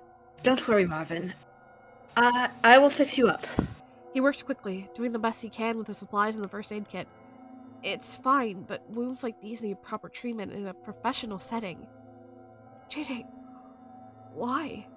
Jackie whispers. Why would you do something so terrible? Jameson laughs. He tries to kick Jackie in the stomach, but Jackie quickly grabs it and tries tying his legs up too. You fucking morons! Jameson says in a raspy voice. You think your friend is still in here? Oh well, I guess he is. He's screaming right now, in a way this broken throat can't manage. Oh, I wish you could hear it. Marvin raises his head slightly. What? You're not... Marvin, please keep your head still. Sheep says, wrapping a bandage around some cotton to make a pad for his eye. What the hell are you talking about? Jackie breathes. Jameson smiles. It's not his smile. Your little friend has company in here, he says in a sing-song voice, which is then broken up by coughing. Possession. Marvin whispers as Sheep wraps bandages around his eye. Possession? Jackie repeats. JD is possessed? Sheep instinctively wants to deny it, but looking at Marvin's hand and his eye, remembering the feeling of I said Jace again. Remembering the feeling of the tongue. He's always on your mind. He's on my mind. Remembering the feeling of Chase breathing his last breath. There's no way JJ would do these things. What do we do about possession? He whispers. Maybe there's someone who knows witchcraft who can help. Marvin whispers. If we get back to town, I can start asking around. Not right away, of course. We can't move you, Jackie protests. We need to call emergency. Get an ambulance out here. They'll bring police, too, Marvin mutters. To arrest JJ. We can't help the possession if he's been arrested. Besides, they still take a long time. They'll still take a long time to get here. We can get out there just as fast. Sheep groans and presses his hands to his head. Why? Why did they have to think about stuff like this? Why did any of this happen to them? Well, the point is, it did. And they can't just wait around in the cabin. They have to do something. The stranger in Jameson's body is going to keep trying to break out of the room. They can't let that happen. To call the police, go to chapter 296. To take JJ to town, go to chapter 297. I think we are getting near endings. I think these are both endings, yeah. Yeah. So the question is, what ending do we want? Because,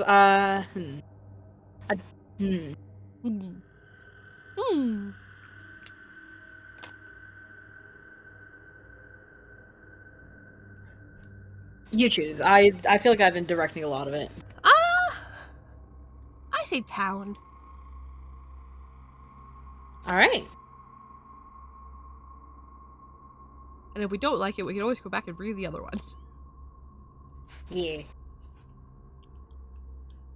We cannot let the Oh, that's you. Yeah. We cannot let the police take JJ. Sheep says.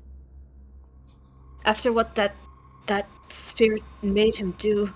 It feels strange to say it out loud, but that must be what's happening. He will not last long in a legal court.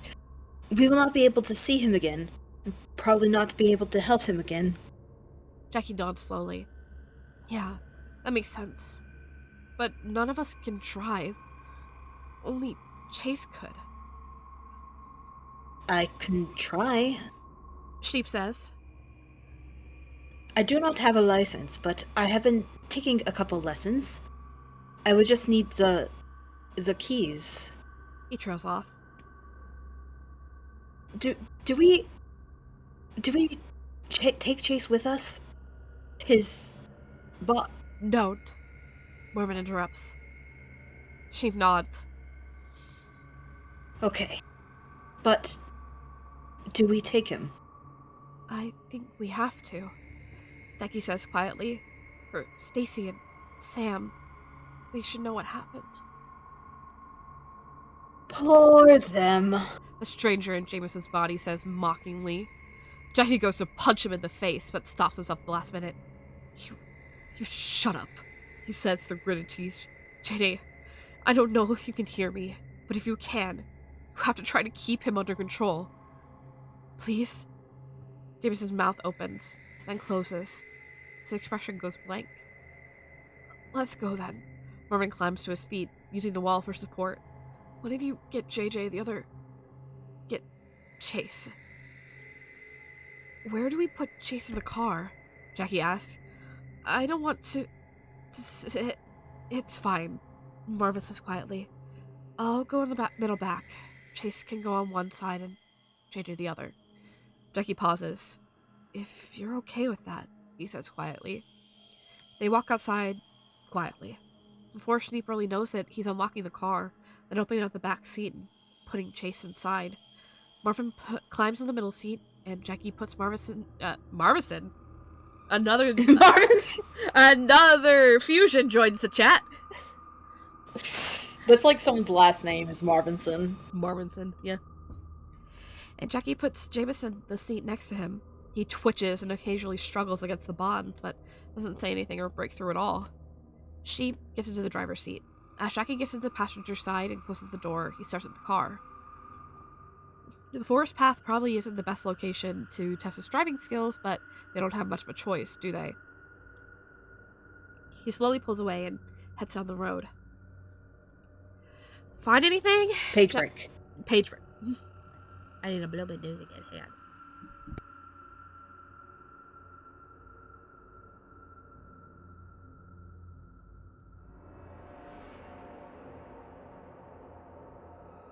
I think my allergy pill is wearing off. No, it shouldn't, actually. I took it at, like, 1. Weird. Okay, well, cool. Apologies, chat, for phlegmy.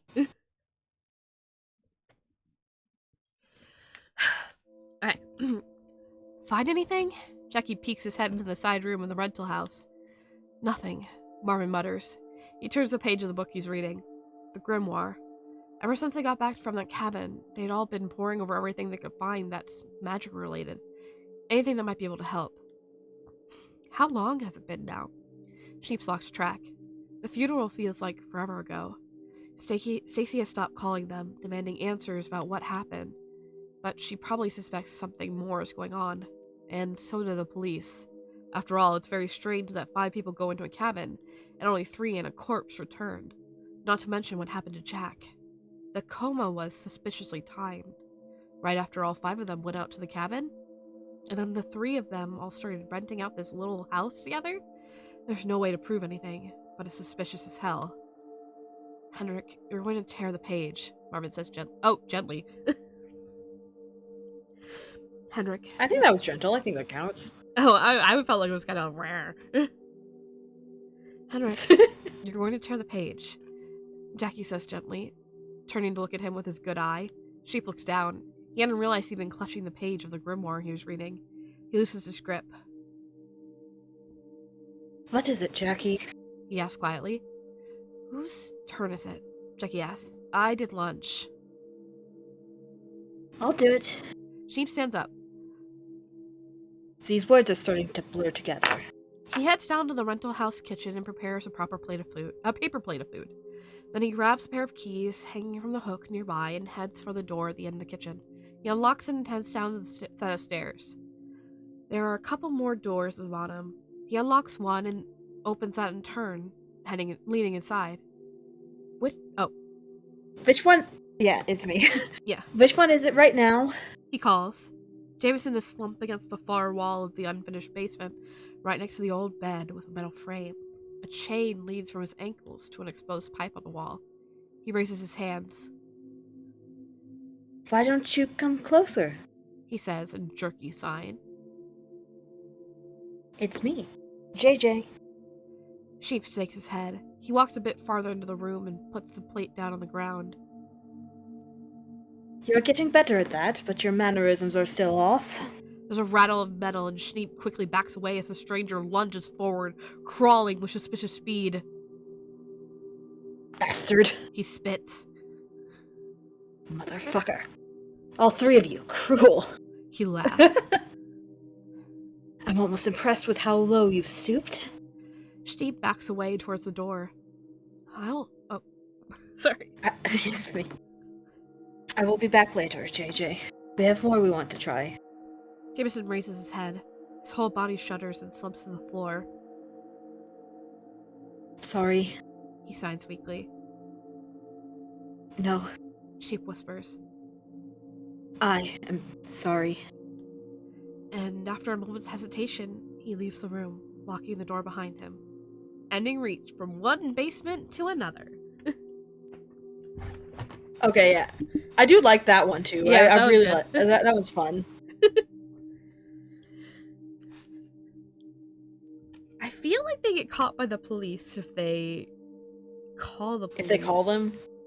I want to see what happens. At some point they get caught by the police with a dead body, and it does not look good for them. Yeah. I don't remember if that's even in this route, though. I think it is.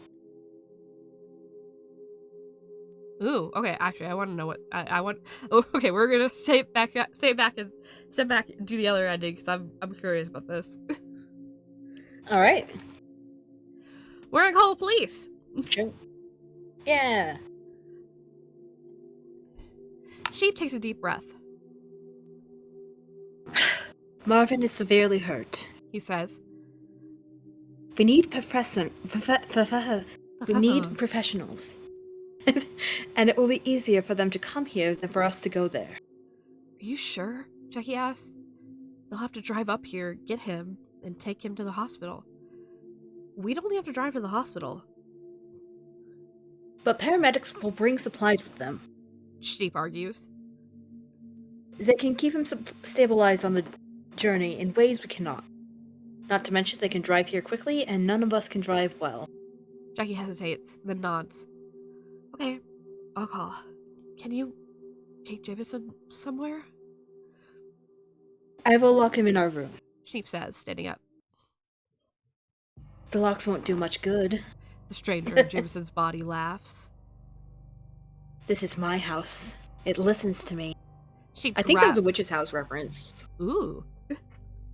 You guys remember the witch's house? RPG Maker? I don't remember. Markiplier played it. I watched it over and over back in the day. Steve grabs him under the armpits and starts dragging him down the hallway. Even if the door magically becomes unlocked, there's not much you can do while tied up. He says through gritted teeth. He glances back at Jackie, currently dialing 999, and Marvin, slumped back against the wall, and then pulls Jameson into the room. Having fun? The stranger asks, grinning. Fun? Fun? Steve repeats, incredulous. What the fuck about this is fun? Your skills are useful here. The stranger laughs again. Isn't it fun to be useful? I always wonder if that's what you people think. Sheep feels angry heat rising in his chest. Shut the fuck up. He growls, pulling Jameson over to one of the beds. He awkwardly lifts him up onto it and dropping him. Oh, typo! It's bound to happen. Unplayable. Boo, worst story ever. Just kidding. Yeah. It's fine if I say it, because I wrote it. Anyway, I'm making conversation. The stranger's smile stretches Jameson's face. I don't know much about doctors, to be honest. I mostly dealt with morticians. There was never a chance for the doctors to get involved. Sheep almost doesn't want to ask, but he finds the question coming out of his mouth anyway. What do you mean? Because they all died. Who? The smile turns cruel. My past victims, of course. They all died once I got a hold of them. Victims? Steve repeats slowly. What sort of victims? You mean like Jameson? The stranger doesn't say anything right away, but continues to smile. Do you know how long it takes someone to bleed out?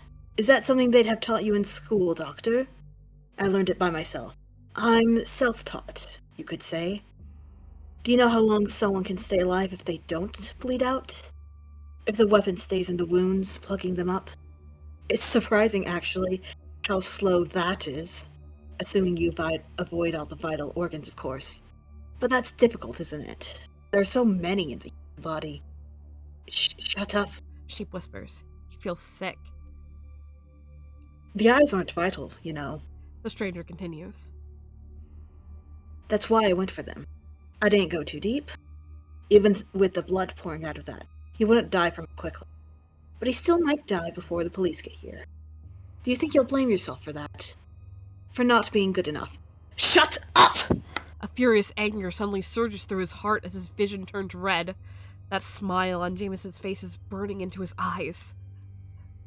Shut up! How dare you! How dare you! How dare you! How dare you!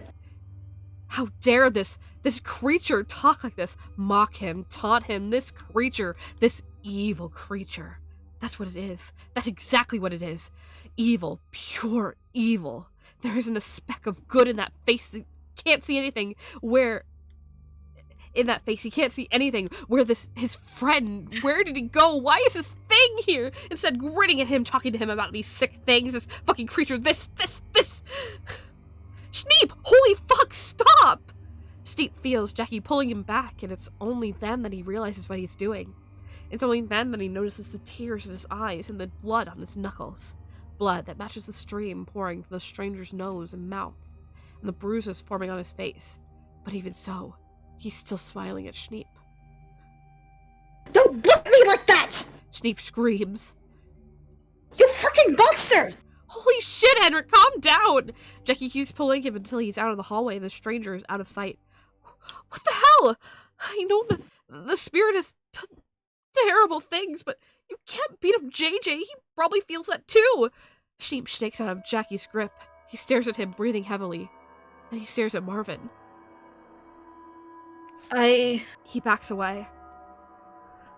I need some time alone. He runs into the empty bathroom, slamming the door closed behind him. He sees to the ground, collapsing entirely. The tile's cold beneath him. He couldn't see anything of JJ in that face. Anything at all. He stays in there until the police sirens outside. Until he hears the police sirens outside. The phone is ringing again. Sneep glances at the caller ID out of curiosity, but it's exactly who he's expected to see. Marvin. He turns away. This is important paperwork for the hospital. He has to get it done quickly. The phone stops ringing, and then a few seconds later, it starts up again. Marvin again. He reaches over and puts the phone on vibrate. The buzzing is easier to ignore. When he's finally done, an hour later, he checks the message on his phone. Marvin once again filled up his voicemail. Out of curiosity, he opens the last one and plays it. Sneep, please, Marvin said, his throat hoarse. I could really use your help here. You and Jackie. You don't have to go visit JJ. I know it's tough to see him like that. You don't have to go to Silver Hills with me. But please, just please. I can't look for the cure alone. It's so hard. I can't fight. Please just call me back. Sheep sighs. He can't help Marvin if he hasn't realized the truth. The JJ is gone. Whatever happened that night, it got rid of him. He is as dead as Chase is. And all that's left is a stranger wearing his face. Ending reached the stranger. Dude, we nailed that. That was so good. Yeah. I was about to say. Yeah. Wait, hang on. Can't we, isn't there a, Yeah, don't we have that? Somewhere. I guess maybe we don't, because I can't find it. I might have gotten rid of it, maybe. Yeah. I think we have a possibly. Anyway. Anyway, yeah, that was great. I hope my mom didn't get concerned with me shouting. I love it. I love it. This is why we wanted more people to join. Yeah. Maybe we did get rid of the whoosh. Yeah, we might have. Anyway, we rocked that. That was awesome. That was super fun. I forgot about both those endings. They slap. I'm so proud of myself. I'm a genius. You're so good. They're so good. Man, this really would, like, make a killer visual novel. Honestly, I really do want to try working on it. That'd be so fun. It'd be so much fun. Oh, the visuals. It'd be so fun. I'm wondering if, like, it would be a thing where, like, we need to change the characters. Because they are technically Jack's characters. I don't know. Maybe we just change the names. I mean, yeah. It like, once you get rid of their names, and change their style a little bit, They can be completely original characters. Yeah, that's what people did in like 2018 with Yeah. there was like a spree of like OC-ification. Yeah, but even when you look at OCs, sometimes you're like, I know who that's based off of. I know who you are. Honestly, if I do make one, I feel like I would still offer it for free because it'd just be like practice. Maybe if I did like a demo Fair or something. Yeah, part of me is like, no, charge like $1 for it. You know what? That's fair. Yeah. Anyway, if you guys want to see me work on a visual novel for Many Roads Diverge, it would. I totally would. Honestly, I've been thinking about binding it to, like, making a book bind of it, but I don't know how well that would be. Work. It would be huge, too. It'd be very, very big. It would be huge, but it would be like the Choose Your Own Adventures of old. Exactly, you know, the Choose Your Own Adventure books? Yeah, it would. Which is really why you can't actually... Which is why I couldn't actually call it that. I couldn't actually call it a Choose Your Own Adventure, because that's copyrighted. It's copyrighted, yep. Yeah, so that's why it's an interactive story. That's true, an interactive story. You're correct. Alright, do we want to do another round? Should I double check with our friends to see if they're still coming? Yeah, let's just like check on them real quick. If not, then like I don't know. We can still do stuff. Yeah. We could still get trapped in a time loop. I'll run another ad and go get some water. Yeah. I remember I will also last get night. Water. I was trying to, because I was sure that we clipped, like, me, like, voice acting or reading, like, a part, and you and another viewer being like, whoa, that was really good. And I looked all last night and I couldn't find it. I'm like, did we not clip this? Because I was proud of it. But I swear, we will clip this. Yeah, no, we'll clip this. It's probably too long. We'll highlight it. We will highlight this. Yeah. Highlight. We were proud of this voice acting. Mm-hmm. Alright, we're gonna leave you, future VOD watchers, and or current chat with the spooky music when we go get water. If you'd like, though, you could order something in the cafe. It's not working for me, but maybe it'll work for you. Okay, bye. Alright. Be right back, chat.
I'm back. I don't think Huffle is, though.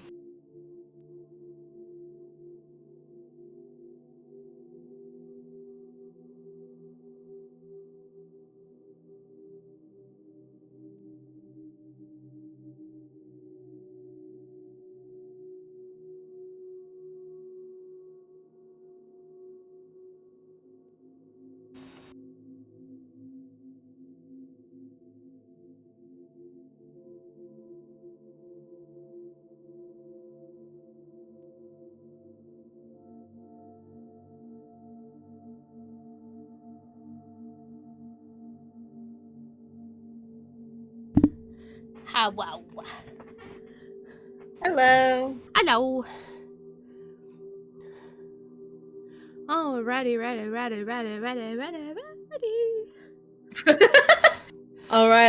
right. I'm boiling some water for some tea. Hell yeah. But in the meantime, we can figure out what we're to do next. If anyone is still here and would like to pick our next route, you are welcome to. If not, maybe we'll explore more of the JJ routes and we can pick the choice before Chase gets himself killed. Yeah. We could. Okay. It's kind of like the last time that we played Slay the Princess. We're kind of just like going back and being like, okay, well that choice sucked. Let's try something else. Yeah. When we explored the den to its fullest. Exactly.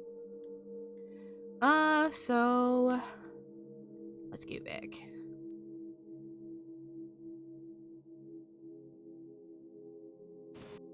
Message. Sparkathan Sims. Sparkathan Sims. He says, "Wrong."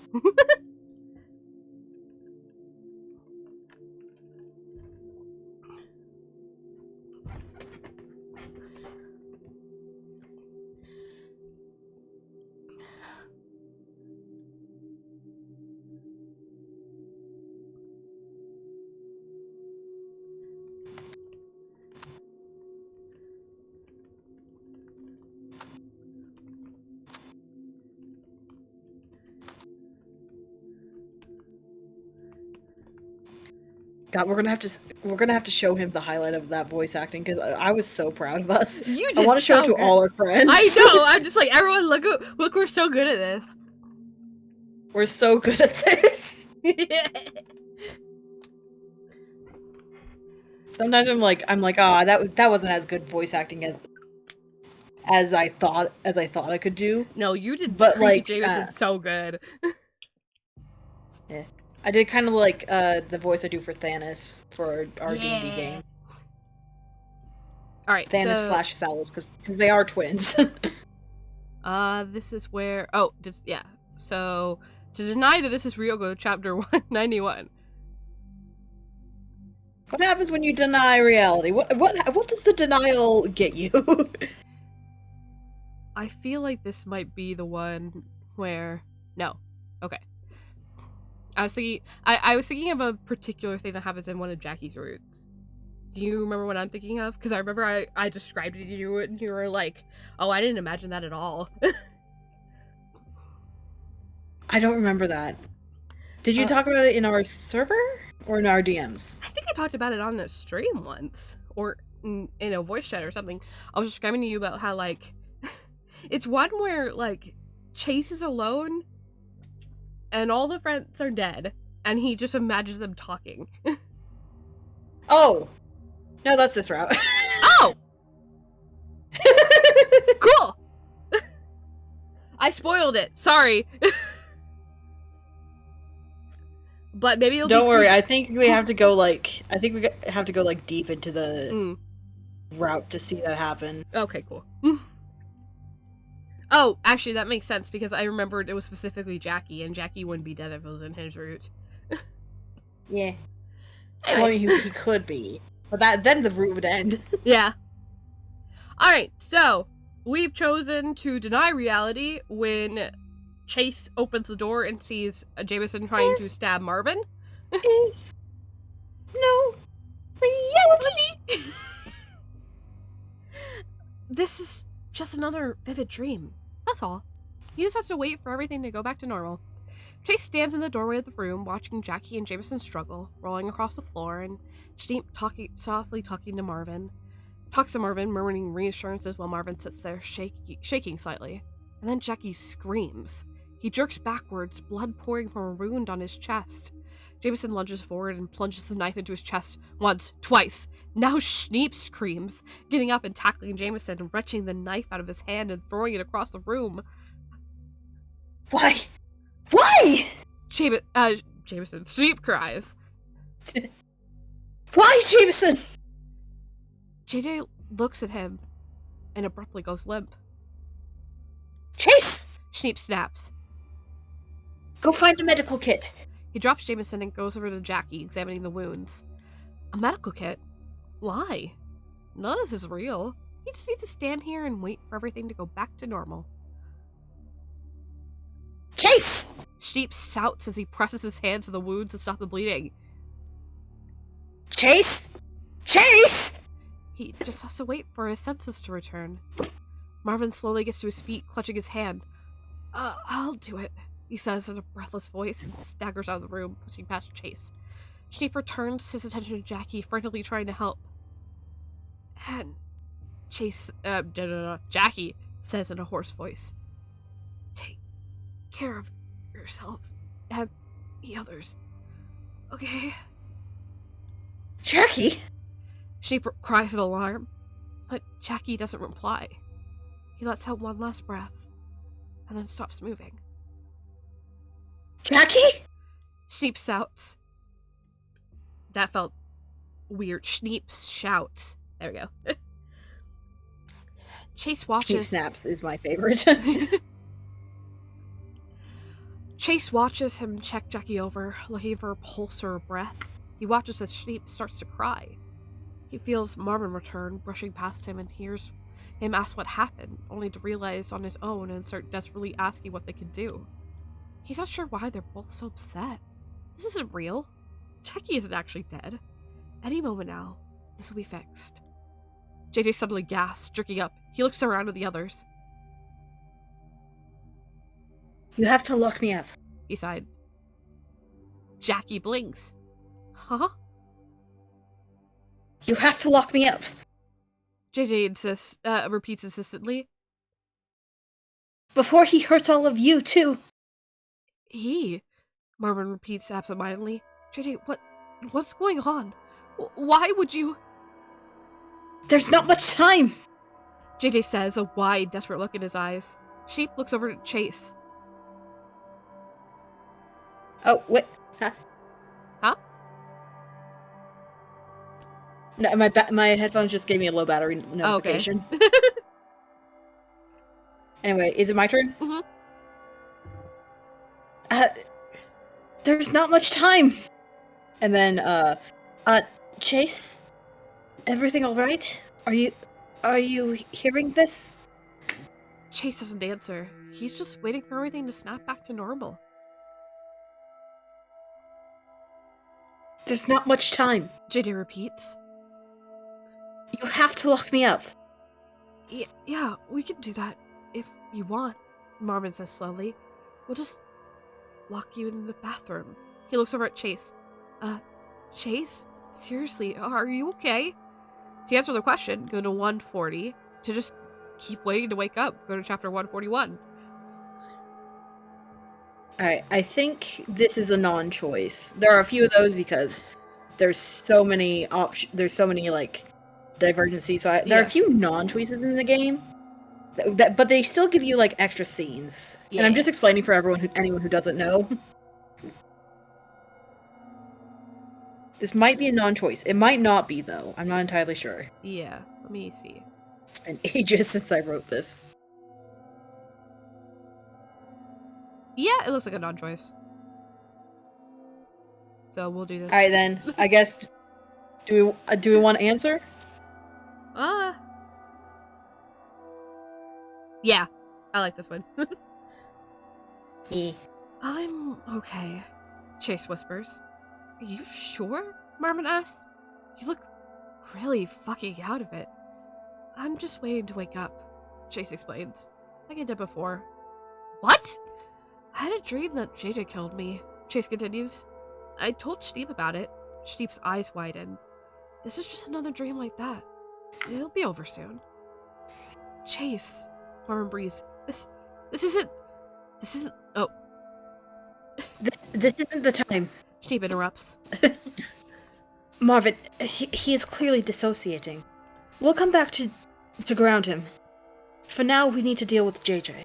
JJ's body is seized up and his eyes are so wide the white can be seen all around his blue irises. Right. Marvin hurries forward, helping Schneep. The two of them carry JJ between them, one of his arms over each of their shoulders. Chase, you're in the doorway. Can you move? Mm-hmm. Chase steps to the side, and Marvin and Schneep leave, taking JJ with them. Chase is alone in the room. He is alone with Jackie. Jackie is lying on the ground in a puddle of red, staring up at the ceiling. That looks really real.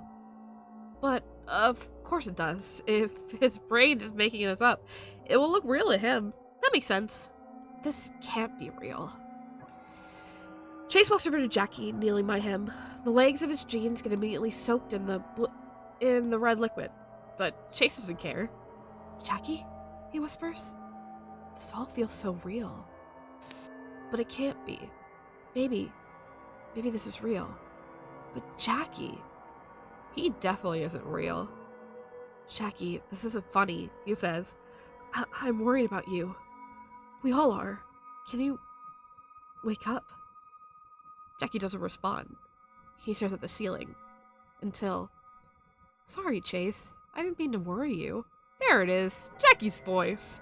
His mouth is barely moving, but he's clearly speaking. Chase lets out a breath of relief. You dick. Don't do that again. It wasn't intentional, Chase. I'm just really tired. Fighting JJ was exhausting. I think I'm going to lie here for a while. Is that okay? Yeah, of course. Rest all you want. Thanks. But that's weird, isn't it? Chase asks. What happened to JJ? He wouldn't attack Marvin. Or you. Not ever. Well, it must have not been JJ then. It wasn't? That's the only explanation. Oh. Chase nods. Yeah, you're right. It is. Chase? A voice whispers behind him. Chase turns around. Marvin is standing in the doorway, staring in horror. What's wrong? Chase asks, concerned. Are you talking to Jackie? Marvin asks haltingly. Yeah. Chase nods. He's tired, so he's gonna lie down for a while. He's going to... Marvin voice squeak. He turns around. Schneep! Chase is talking to Jackie. What? Oh, sorry. You got so caught up in the moment. Mm-hmm. Schneep appears behind Marvin, confused. Chase, is he alright? Yeah, of course, Chase says. I mean, kind of rude of you guys not to talk to him back. But anyway, what happened with the guy who attacked him? Is the guy? Schneep repeats. The guy who looks like JJ. You locked him in the bathroom, right? Yes, we did. Schneep says slowly. And, we are going to call the police. Right now. You should come out here and keep an eye on the bathroom with us. You know, just because I'm lying down doesn't mean I should be alone, Jackie says. Yeah, that's a good point, Jackie. Chase nods. Are you going to be asleep? Yeah. Then that's a really bad idea. Chase. Marvin's voice is quiet, a desperate whisper. Just come out here. Jackie will be fine. Chase looks at Marvin and Schneep. Then he looks back at Jackie. To go with them, go to 208. To stay with Jackie, go to 209. I am loving this, by the way. I forgot how good I am. It's so creepy. You ever just have your main character hallucinate that his dead friend is alive? No, that doesn't happen often. Should we continue being creepy and stay with Jackie, or should we go with them? You choose, because I think it depends on how much you want to hear this. I don't know. I don't remember how either of this goes.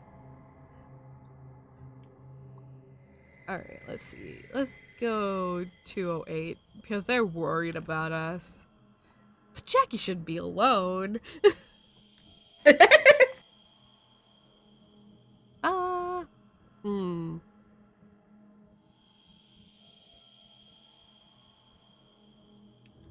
Something I tried really hard to do. It's another non-choice, but I think. Something I tried really hard to do is, like, make this a very respectful portrayal, I guess, of, like, this sort of thing happening. Because, you know, in any other, like, horror media, this would be, like, played for creeps. It's not really. I mean, it is creepy. Mm-hmm. But that's only because, like, you know the implications, right? Yeah. If you saw your friend... The fear... The fear isn't coming from, like, the fact that Chase is hallucinating. It's coming from the fact that Chase is losing it. Yeah. It's coming from the fact that Chase lack of a better word. Cannot differentiate reality, and they need to break him out of it as his friend. Yeah. Are you guys sure that Jackie will be okay on his own? Chase asks. We're very sure, Marvin says. After all, Jackie's very capable, isn't he? And we'll be right here. We can keep an eye on him. Chase nods slowly. Okay. He stands up slowly. Don't worry about me, Jackie says. I'll be fine with you right outside the door. You will? But you were nervous, Chase says. I was, but Marvin makes a good point. Don't worry. Don't worry about anything. Don't worry about anything, Chase repeats. Okay. Okay. Don't worry. Don't worry. It's all going to be fine. They're all going to be fine. She walks forward and gently pulls Chase away from Jackie, and then he starts pulling him out into the hallway. Marvin closes the door and Jackie disappears from sight. So, you locked him in the bathroom? Chase asks. That's what you said? Yes, we did. Sheep nods. Right over here. He gestures.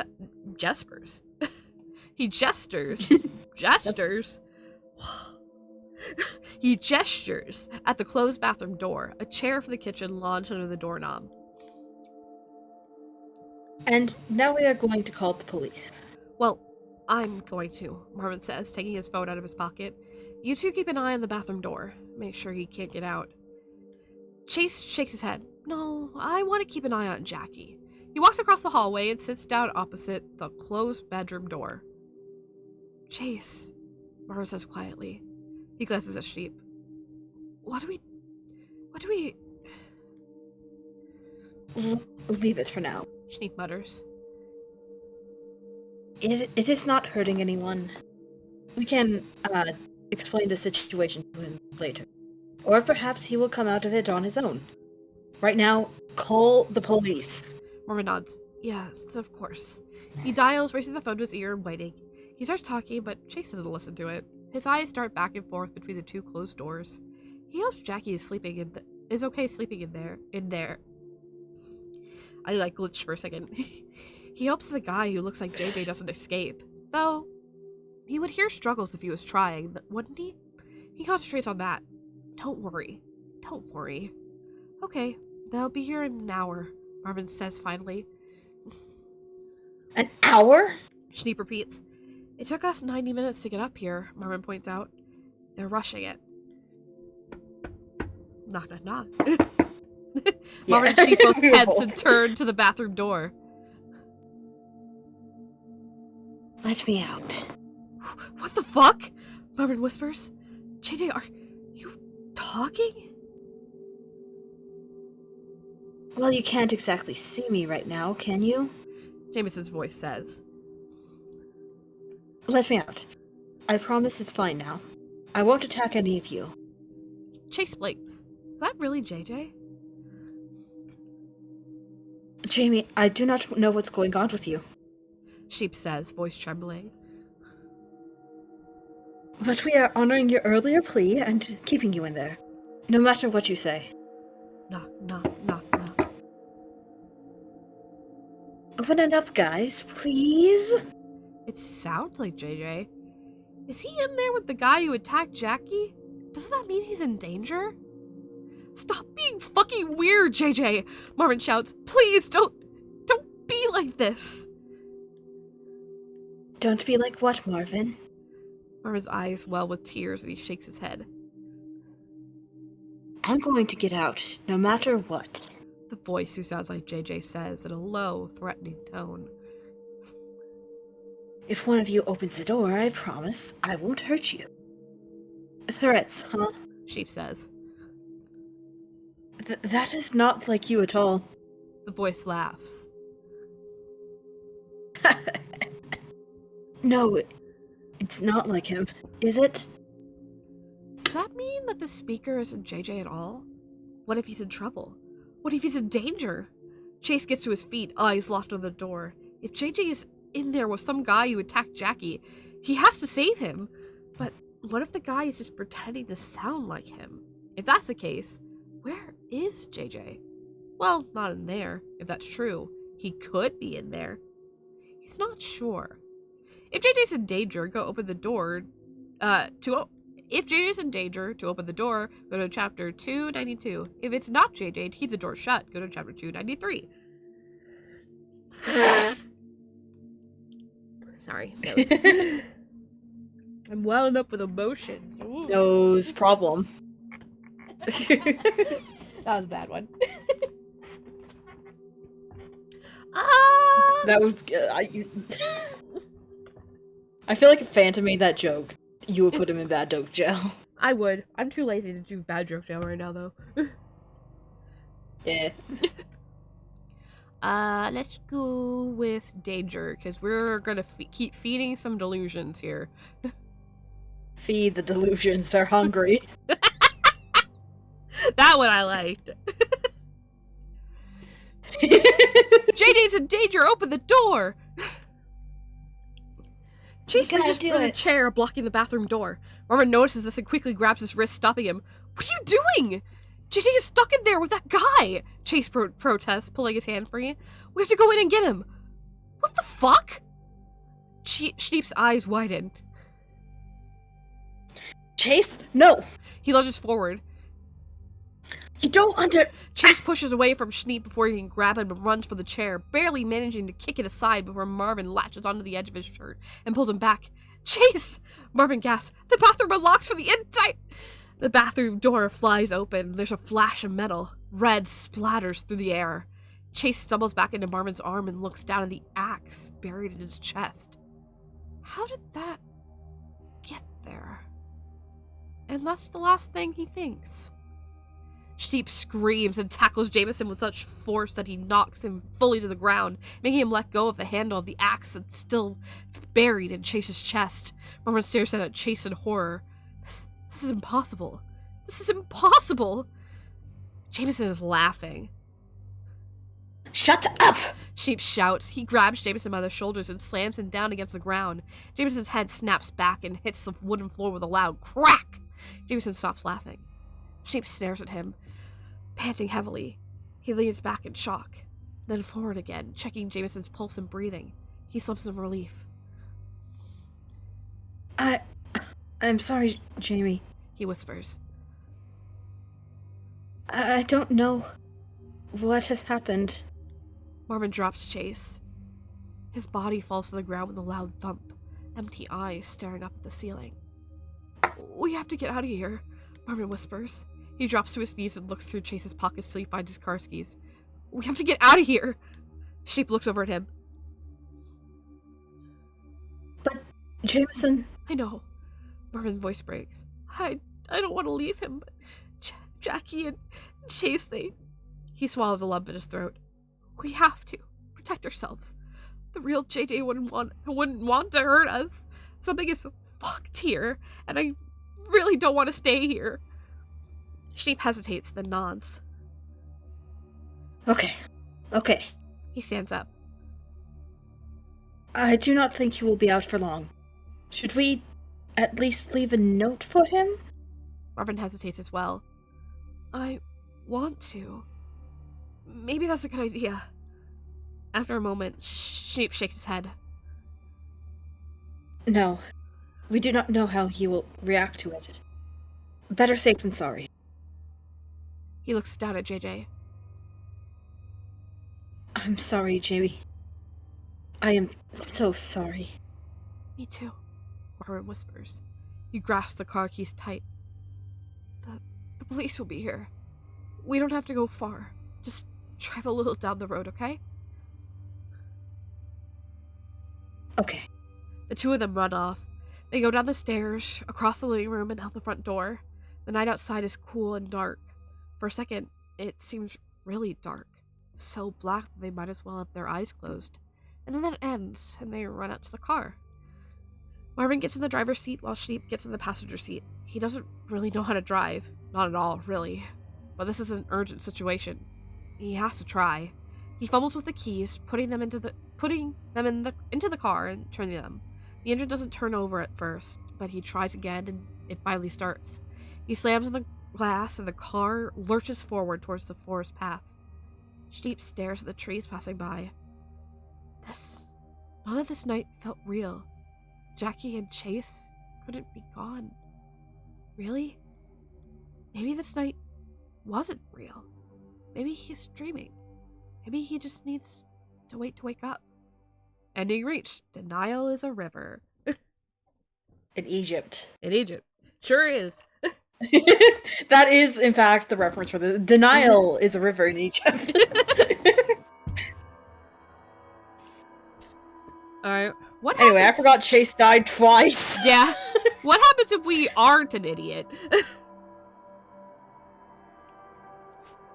I don't know what I'm very do, curious. actually. I don't remember. Oh, I wonder. I actually know the answer. That can't be JJ. He wouldn't be speaking. Chase slowly backs away. But then, where's JJ? What did you do with JJ? He asks, staring at the doorway. The stranger laughs. What did I do with him? He's right here. No, he's not. Yes, he is. Because No. I am him. No, you're not! Chase screeches, running right to the bathroom door and banging his fist against it. You are not him! Where is he? What did you do with him? There's silence on the other side of the door. What did you fucking do to him? Chase! Marvin grabs him by the back of his shirt and pulls him away from the door. You're not going to get anywhere shouting at him. But what did he do with JJ? Chase demands, voice shaking. I don't know. Marvin shakes his head. I don't know what happened to JJ at all. Sheep suddenly screams. Chase and Marvin whirl around and warm red liquid splatters across them. Sheep falls to the ground face first and Jameson, no, it's not Jameson, puts his foot on his back, pushing him down so he can easily pull out the axe. That can't be a real axe that he buried into him. What the fuck? Marvin gasps. How are you? Chase, run! Go to the window! He pushes Chase behind him towards the window at the end of the hallway. The stranger grins and runs forward, swinging the axe through the air. Marvin screams and falls. Chase staggers backwards, tripping over his own feet and falling to the floor. Marvin!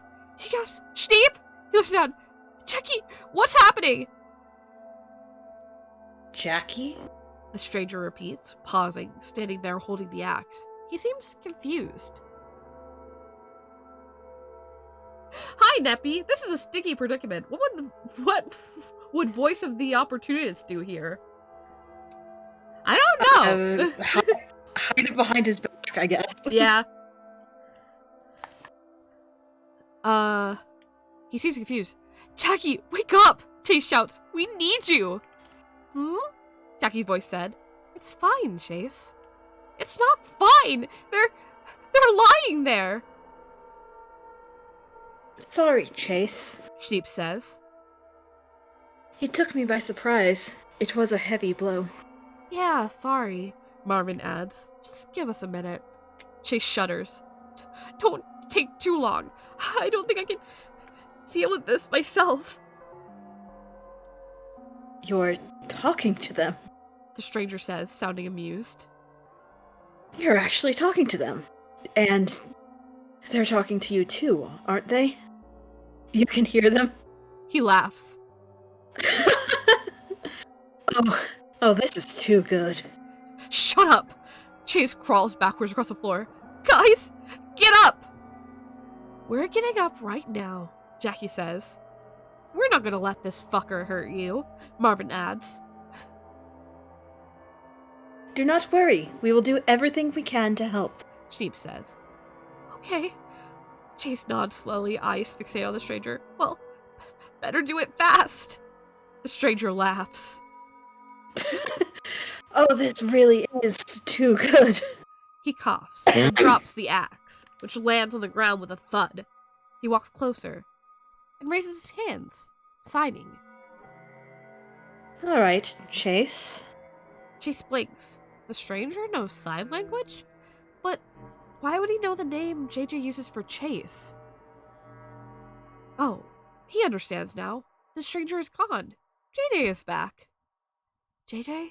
He whispers. Where were you? Are you alright? Jameson nods. Yes, I'm all right. Chase, do you want to make a deal? A deal? A deal for what? Come with me. Jameson says. Stay by my side. And in return, the man who killed your friends will not bother you. Chase blinks. My friends aren't dead. They're right here. Yeah, how dare he? Jackie says. Sometimes I can still hear your voice. Marvin laughs. We are hurt, so I can understand why. Sheep says slowly. But we will be fine. Jameson hesitates, then nods. Of course. But you know who I mean, right? The man with the axe. Yeah, Chase whispers. You don't want that man to hurt you too, do you? No. I promise, if you stay with me, he will not. Chase blinks. Well, what do you guys think? Can we come with you? Jackie asks. Can the others come with me? Chase repeats. Jameson blinks. For a moment, he looks like he just heard the world's most delightful joke. But then it's gone. Yes, of course they can. He says. We're all friends, aren't we? Chase nods slowly. It'll be fine, Marvin says. JJ is our friend. We need to get out of here before the stranger gets back. Sheep adds. A moment passes, then Chase nods again, faster this time. Okay, that sounds like a good deal. A slight breeze seems to pass through the room. Jameson smiles. Excellent, he says. Sheep's right. We need to get out of here. Chase gets to his feet, swaying slightly. I still have the car keys. Let's go. Is that okay with everyone? Jameson nods. Sounds great. The other three agree. Yeah, sounds good. Let's get the hell out of here. As soon as possible. Great. Chase nods. Everyone, follow me. He heads down the hallway, Jameson and the others right behind him, then down the stairs to the staircase, then across the living room to the front door, then through the cold night air and over to the car. He gets in the driver's seat, and Jameson gets in the passenger's. The others all file in the back. Buckle up, everyone, Chase says, starting the car. Jameson laughs. Chase isn't sure what's so funny about being safe, but okay, whatever. He drives off into the forest, leaving the cabin behind. All of them leaving the cabin behind. They'll stick together from now on, no matter what. Ending reached. Ignorance is bliss. Yep, one of the creepy ones. What were you saying? I do. I don't know. Ignorance is bliss. Ignorance is thinking all your friends are alive. When they are all dead. I'm not even sure that Jameson that Auntie even picked them up. Chase just thinks they're there. Exactly. He's full. He's lost in the sauce at that point. Oh, so fun to see. So it's fun. You don't really have like a POV often of somebody like going through this kind of like psychosis, you know? Yeah. You usually see it from the outside point of view. Exactly. Like, I feel like there are a lot of sort of like creepy, like this sort of game.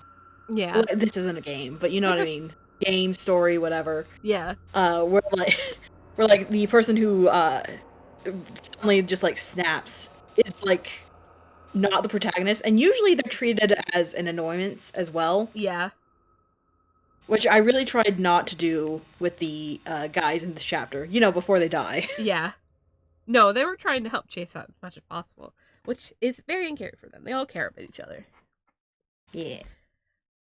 Um. Anyway, I really like those endings too. Those were really good. Definitely some stuff that is super creepy. So we could. I don't know if there's any other paths to explore. This was a non-choice. That was a non-choice, I think. I'm pretty sure the like in retrospect, I think the bathroom choice is also a non-choice. Yeah, let me see.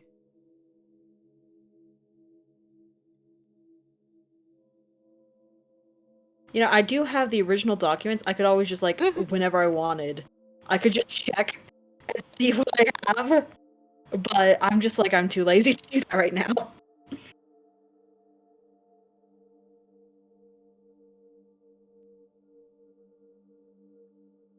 Yeah, no, it's exactly the same. Except the top one is different. He's like, I don't want to leave Jackie. I'll stay here. It's fine. They're worried about him. It's like if I wasn't be alone.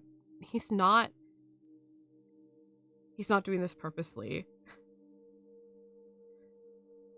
Why don't we take? Oh, they take Jackie out there. Yeah.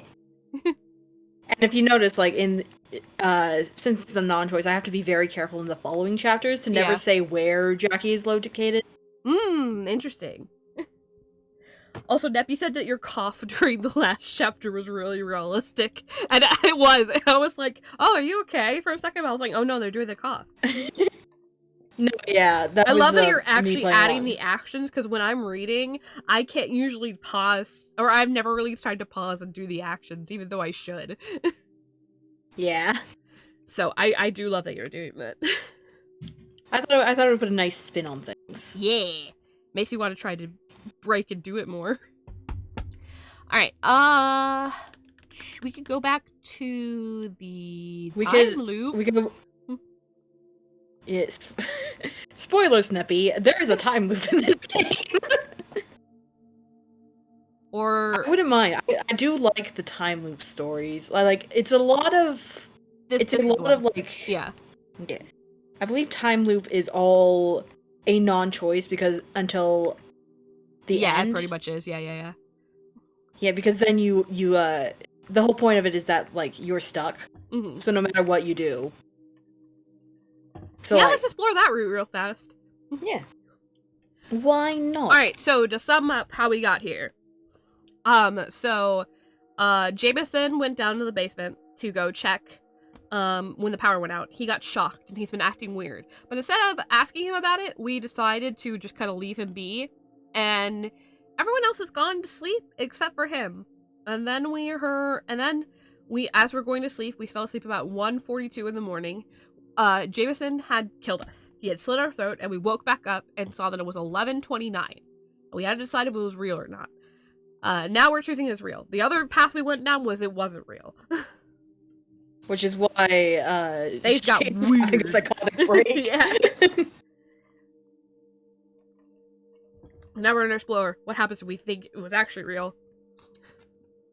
Alright. No. Here we are. It was too vivid. The memories were still sharp in his mind, not fading like a dream would. If it was real, which it must be, then what was it?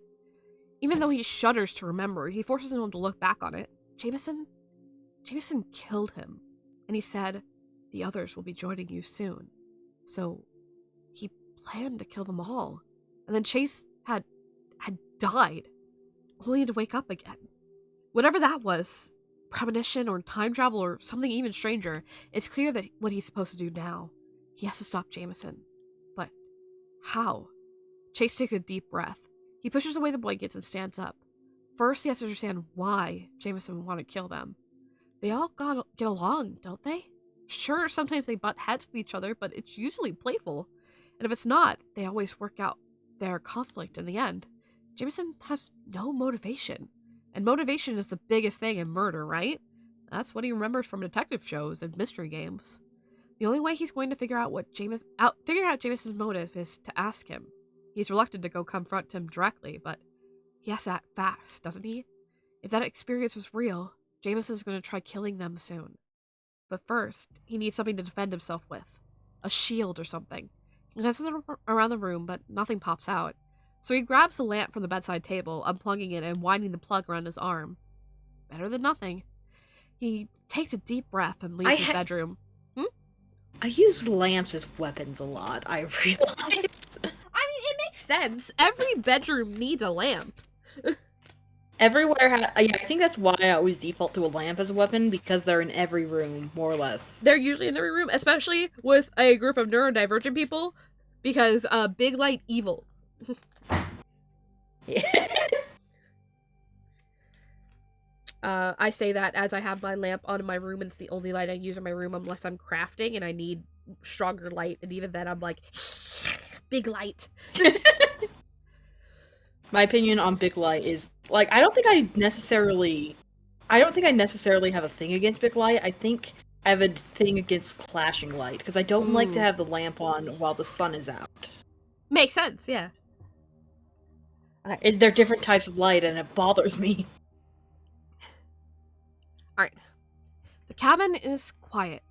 Chase heads down the stairs as quietly as possible. The lights are still on in the living room. He glances around for something better than a lamp to defend himself with. Again, nothing stands out. There's not even a thick book or anything. For a moment, fear roots him in place. Is he going to walk to his possible death? It'll be fine. He'll work it out. Chase walks into the kitchen. Jameson is standing in the center of the kitchen, staring down at a knife in his hand, examining it. His back is to Chase. After a moment's hesitation, Chase creeps forward, reaching for the nearest cabinet. He opens it up, looking inside. A bunch of dishes. Jameson whirls around, the knife dropping out of his hand and clattering to the floor an inch from his foot. Chase? He asks. What are you doing here? Chase stiffens. He suddenly feels ridiculous, holding a table lamp in one hand. Looking around? He creeps forward, opening another cabinet. That was perfect delivery. Chase always feels like he'd be very casual, even facing a possible murderer. Yeah. He creeps forward, opening another cabinet. This one is full of pots and pans. That's good enough. He grabs a pan and slowly pulls it out as he asks, "What are you doing in here? With a knife in your hand?"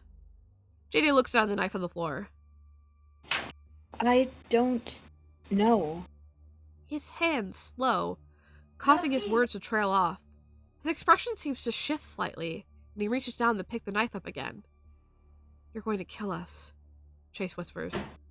"Aren't you?" Jason looks up again, and that shifted expression becomes a tight smile, like someone pulling at the corners of his mouth. How did you figure it out? He asked, his voice raspy and hoarse.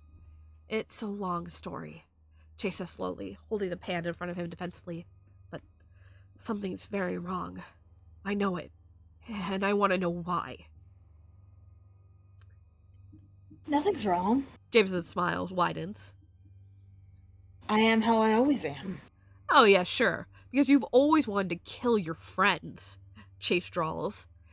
"And even if we put that aside, you never talk so much. You're too smart for that.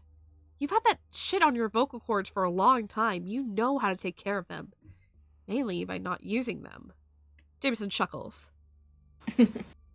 I am how I always am. He says again. Or did you think I was your Jameson still? Is my acting that good? Chase feels himself go cold. "What are you..." Suddenly, Jameson lunges forward, swiping with the knife. Chase yelps and manages to defend himself with a pan. He instinctively hits Jameson with the table lamp in retaliation, knocking him to the ground. And then there's a sharp Then a sharp pain digs into Chase's ankle as Jameson stabs him there. He cries out, staggering back, but Jameson grabs his leg and pulls, forcing him into collapse. He slices through the back of Chase's ankle, and Chase screams. Pain. Pain worse than anything he's felt. The only thing worse is a killing blow from that experience, but that didn't last as long as this. Jameson laughs and pulls Chase closer. Chase had dropped the pan when he fell, but now he tries to hit him with the desk lamp, at least.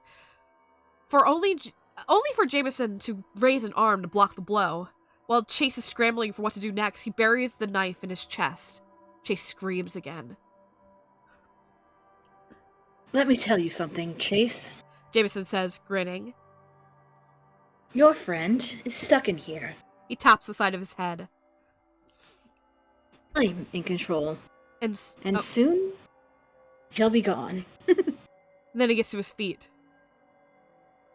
You'll have brought someone running. I need to plan for that. And he walks off. Chase feels himself getting cold.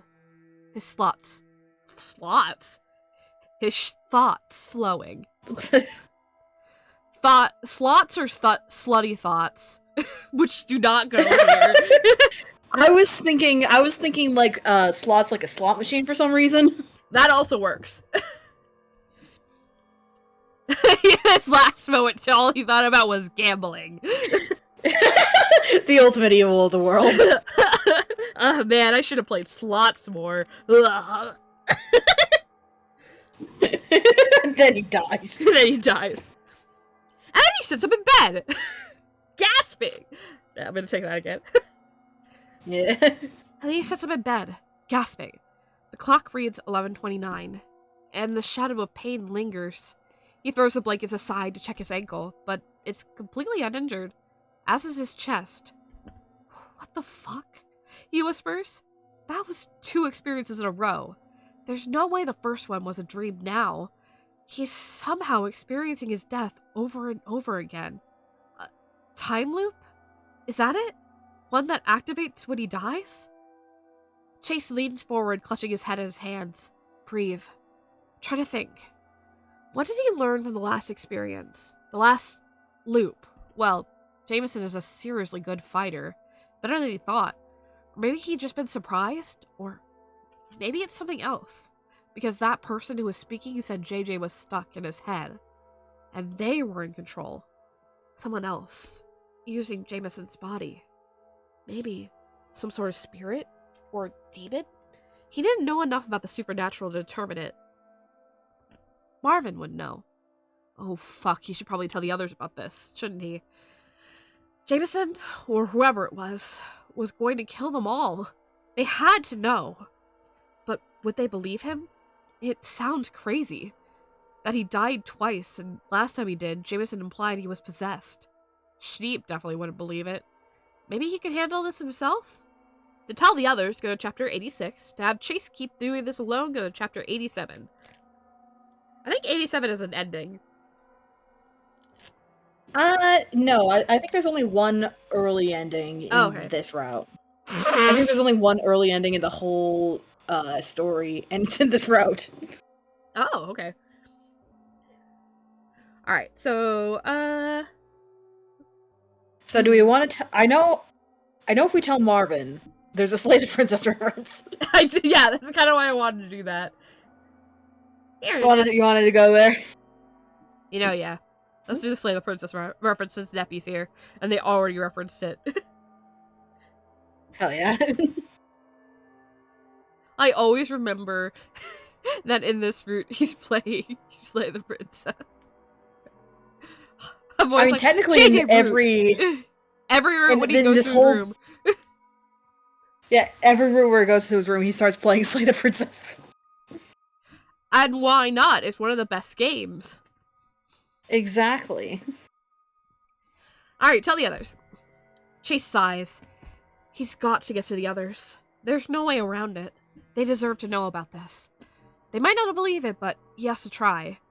He throws the blanket away and heads for the door, quickly leaving the room and going out into the hallway. Marvin's room is the closest. Chase opens the door and heads straight inside. He knows Marvin is usually awake at this time, and he's right. When he walks in, Marvin's at the desk of his room playing some game on his laptop. He pauses the game and spins around. Knocking would be nice, Marvin drawls. Marv, this is important, Chase says. Go get Sheep. I'll wake up Jackie. We gotta meet up and talk. Then he turns around and hurries down the hallway. Time is of the essence. Jackie is lying in bed, but he hasn't quite fully fallen asleep yet. As Chase opens the door, he stirs slightly, but ignores Chase right up until he's shaking his shoulder. It's then that Jackie groans and opens his eyes. What? Important stuff, that's what, Chase says. Get up now! Okay. Jackie mumbles. He stands up, stretching and adjusting the oversized t-shirt and shorts he's wearing as pajamas. Then he follows Chase back into the hallway. Snape is there already, wearing a set of blue plaid pajama pants and a blue shirt. He rubs his eyes, looks like he left his glasses in his room, and looks at Chase and Jackie. What is it? Oh, sorry. I got locked in again. Yeah. So, what is it? Marvin said you had something important to share. I do. Chase nods. This is going to sound crazy, but... He takes a deep breath. I'm just going to come out and say it. I've died twice now. And time has reset every time I did. Back to 11:30 or so. Jameson killed me, but it's not really him. I think he's being possessed by something. You all are not going to believe me, but I swear on my life, on Sam and Stacy's life, if I have to, that this is true. The other three are silent, staring at him. Chase, is everything alright? Sheep asks. Did you have a nightmare? It's not a nightmare, Chase insists. I swear to God. Some sort of possession? Marvin asks slowly. Marvin! Sheep says. I just want to feel this out. Chase shakes his head. I don't know. The last time before I died, the thing said something about JJ being stuck in his head and the thing being in control. Look, I don't care if you believe me or not, but we have to prepare, okay? At least do it for me. To help me feel safe? A few moments pass in silence. Jackie nods. Okay. What do we think we should do then? I don't know. She stammers. But I know Jameson is trying to kill us with a kitchen knife. Let's go stop him then, Jackie says and heads down the hallway towards the staircase. No, wait, don't! Chase hisses. He hurries after him, and Marvin and Sheep follow him in turn. Confronting him doesn't work. I tried that last time. But there's more of us now, Jackie says. Come on. I need to blow my nose again. Excuse me.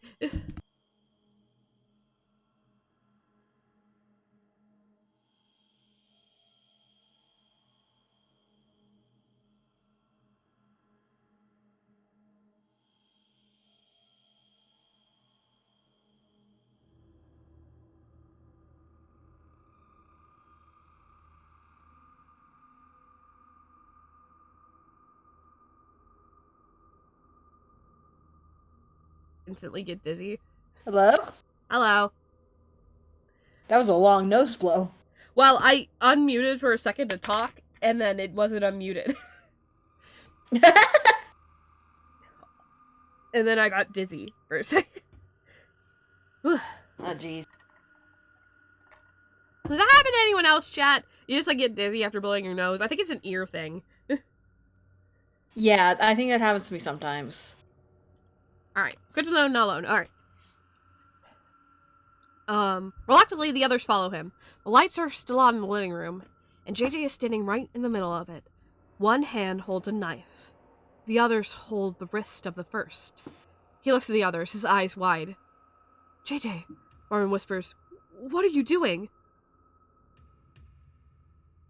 Holy shit. Schneep whispers.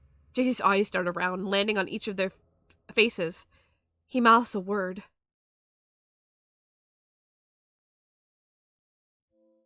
Help. Jameson? Jackie rushes forward towards JJ, and right before he gets there, something shifts in his expression. Jackie, no!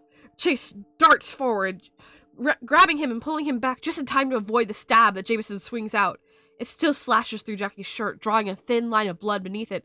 No! Marvin rushes forward, but backs up when Jameson tries to slash at him again, a cruel grin on his face. This gives Schneep the opportunity to try and circle around to him. This gives Schneep the opportunity to try and circle around him to behind, but Jameson whirls around and stabs him. Schneep shrieks as blood pours from his stomach. Chase's eyes widen. Schneep! He gasps, roughing over. Jameson intercepts him halfway and drives the knife down into his chest. Chase gasps.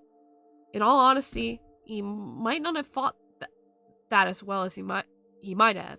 Right after the stab happens, he knows what he... Right after the stab happens, he knows what he did. That he did it as he knows that. Yeah, okay, sorry. Well, right after the stab happens, he knows that he did it as a desperate attempt to restart the time loop. As he falls to the ground and things get cold, he wonders if that was a bad idea. And then he wakes up again in bed, with the clock reading 11:29. Chase presses a hand to his chest, seemingly trying to dull the shadow of the pain. Okay, so talking to the others didn't work. Jackie would immediately want to go confront Jameson. She wouldn't believe him. Marvin might listen to him, but clearly 2 people couldn't take on Jameson alone. Confronting him, or the spirit possessing him, would clearly end badly, so he needs to be less direct.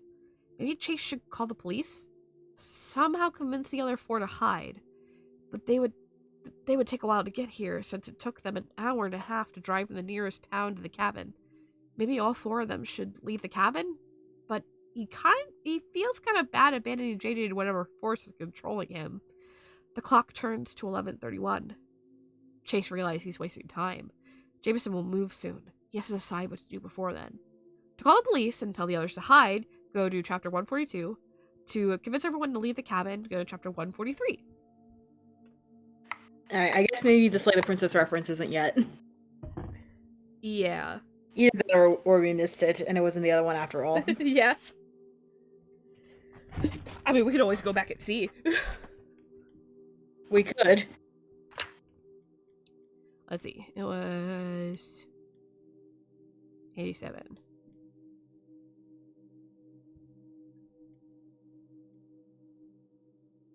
Nope.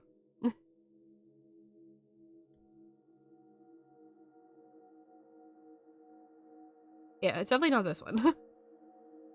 Yep. Alright, let's do... Wait, do you want to read do we that want to... No, not real. I mean, I could, but like... We have to stick to at least one path first before we start going all around. Yep. Alright, I feel like the cabin leads to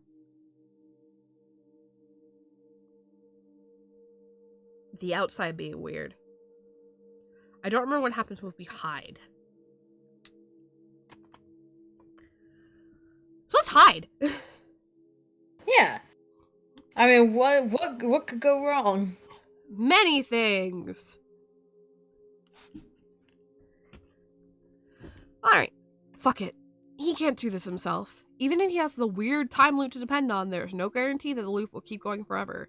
If he wants to defeat the spirit for good, and he does, he needs help. More help than just his friends. Chase reaches for the phone, picking it up and dialing the emergency line. He gets out of bed and stands there, shifting on his feet. Until the phone picks up. 999, what's your emergency? 999, what's your emergency? Ask the operator. Hi, hello. Hi? Who calls the police and starts off with hi? Okay, so I think there's an intruder? No, I think there is an intruder and it wants to kill me and my friends. Sir, please remain calm. The operator says. Oh, I thought... No, you're good. You can do them. I can be the operator. I am calm, Chase insists. Indeed, he feels weirdly serene about this whole thing.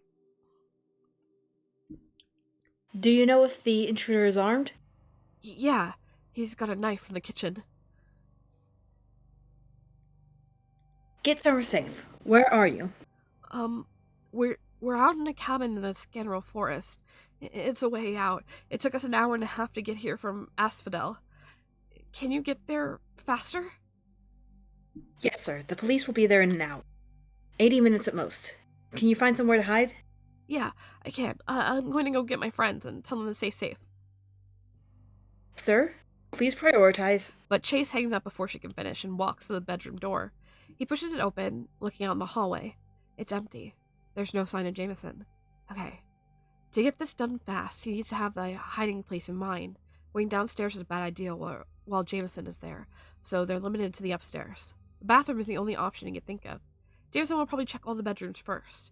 Taking a deep breath, Chase rushes across the hall to Marvin's room, opening up the door. Marvin is at the desk in the room, playing some game on his laptop. He pauses the game and spins around. Knocking would be nice, he drawls. There's no time to explain, Chase says in a hushed voice. Go get Shreep. I'm getting Jackie. This is important. And then he leaves, Marvin blinking in surprise as he goes. He wakes up Jackie quickly, dragging him out in the hallway. Marvin and Shneep join them a second later. What is this? Shneep asks. Okay, first, everyone get in the bathroom, Chase says, opening up the door. Why? Jackie asks, confused. Just get in! Chase whisper shouts. The other three jump in surprise. It's almost funny the way they all startle at the same time, but head on in. Chase follows them, closing the bathroom door behind him and locking it. He lets out a breath, then spins around to look at them, back pressed to the door. Okay, someone is in here. An intruder, Sheep says, eyes going wide. Don't shout, Chase whispers, and Sheep immediately claps a hand over his mouth. What about JJ? Marvin whispers. He's not here. Where is he? Chase hesitates. Marvin grabs him by the arms, gripping him tight. What happened? He asks, trying not to yell. JJ is stuck, Chase says slowly. We can't help him right now. What does that mean? Jackie asks, still confused. Chase pauses again. Should he tell them? Or would that just cause more trouble? Before he can decide, they hear something. Footsteps. Coming up the stairs. Then down the hall. Quiet falls over the room. Is that the intruder? JJ asks, using BSL to speak so they won't be heard. Chase nods. Marvin goes white as a sheet. He backs up over the window in the bathroom, checking it over. He glances back at the others. I don't think this is big enough to climb out of. Eyes wide, Chase hurries over to check for himself. The window slides horizontally, meaning it's only half of it opens.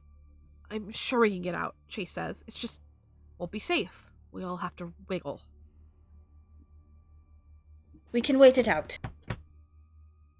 Sorry, Woody was looking. Sheep says, hands shaking slightly. The intruder can't get in here. They fall silent, listening to the person walk around the upstairs. The bedroom doors all open, one at a time. He's checking to see who's in there. But of course, he finds nothing. And after a while, he walks to the bathroom door. The doorknob jiggles as he tries to open it, only to find it locked.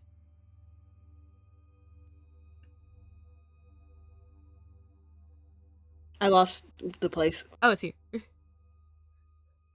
Who's in there? Marvin gasps. Chase quickly covers his mouth before he can finish shouting Jameson's name.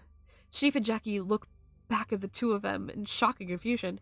Chase can read what they're thinking on their faces. Something like, why is JJ speaking outside the door?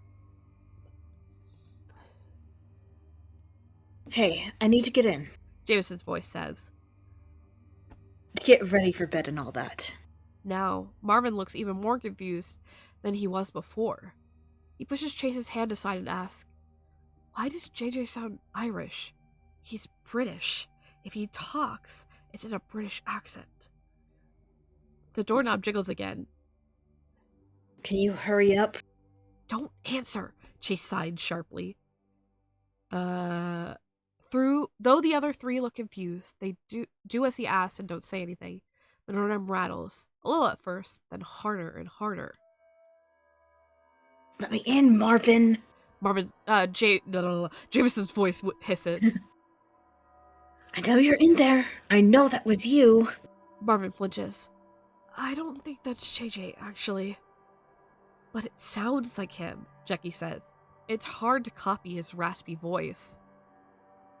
Or maybe you're all in there? Jameson's voice says. He laughs. It's not just laugh. Did one of you see me without me noticing? Is that it? Well, if that's the case, this will be easy. The lights overhead flicker, and then they go out. The only light in the bathroom is a slight, lighter shade of black coming from the sky outside. Jackie screams. Chase's head darts in his direction. Jackie? Jackie! Sheep shouts, his voice moving towards him. Then he also cries out, "No!" Marvin gasps. The lights turn on again, shining on the terrible sight. Jackie is on the ground, clutching his chest, blood pouring out from between his fingers. Sheep is stumbling backwards into the shower, avoiding Jameson's wild slashes with the knife. He grabs the shower door and slices it closed, protecting himself. But it looks like some of Jameson's blows have landed already, as Sheep has bleeding lines across his chest. "What?" Chase gasps. "How did you get in here?" Jameson turns at him and smiles, a smile that is not his. He darts forward. Chase pushes Marvin behind him. "Get to the window!" he shouts, and dashes forward to meet Jameson. He manages to grab the knife arm, but his free hand shoots out and punches him in the face. Chase cries out as blood starts dripping from his nose, and automatically lets go and tries to stem the bleeding. And the knife sinks into his chest. The pain doesn't even register the first time, as Jameson withdraws as sharply and stabs out again and again while Marvin screams in shock. Chase sinks to his knees, his vision blurring, and hearing fading. As he wakes up again at 11:29 again, gasping for breath. Okay, that didn't work out. But to be fair to himself, he didn't know Jameson could teleport. Was that a side effect of being possessed? Did he have other supernatural powers? This is starting to feel impossible. And dying hurt. He didn't want to keep going through it, especially at the hands of one of his best friends. Focus. There has to be something he can do to protect everyone. He takes a deep breath, trying to push back the fear he feels. What can he do? What can he do? Maybe you could ask Marvin about how to unpossess someone? Like, go do that right away before anything else? That way, even if he dies and time gets reset, he'll have information on what to do. Or maybe he could try to trap Jameson somehow? Lure him somewhere and lock him in. Well, that won't do much against teleporting. Maybe he could try to appeal to JJ? Try to get him to fight against the spirit? Well, at least give him some insight on how the spirit works. That's all he can think of for now, to get more information. Now, does he get it by asking Marvin, or appealing to JJ? To ask Marvin about possession, go to 218. To try to reach out to JJ, go to 219. This is the Slay the Princess reference. This is it, yeah. Sorry. I don't know why I'm so... My nose is betraying me. Slay the Princess. This is not a choice. Princess. We need the Slay the Princess reference.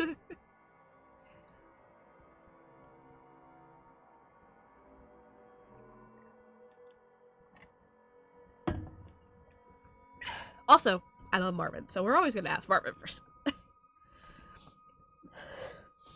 As things stand, he's going to keep going in circles until he can find some way to free JJ from the spirit. Even if he and the others manage to get out of the cabin unharmed, that doesn't solve the ultimate problem of Jameson wanting to kill them. He has to find some way to take care of that, and the best thing he can think of right now is asking Marvin. Chase gets up and hurries towards the door. He opens it up and crosses the hallway over to Marvin's room. Inside, Marvin is sitting at the desk in the room, playing a game on his laptop. He pauses the game and spins around. Knocking would be nice, he drawls. Oh, yeah, sorry, Chase laughs. What are you doing? Playing this new game that came out recently, Slay the Princess. It's very good. Marvin grins at Chase. You should try it sometime. I know you don't go for visual novels usually, but it's so fascinating, and there's so much content. I'm on my second run right now, and there's so much I still haven't found. Yeah. Chase grows back a bit weakly. This might sound like it's coming from nowhere, but I have a question. Shoot! Do you... Chase hesitates, then hurries forward with his question. Do you know anything about possession? Possession? Marvin asks. Like, what do you mean?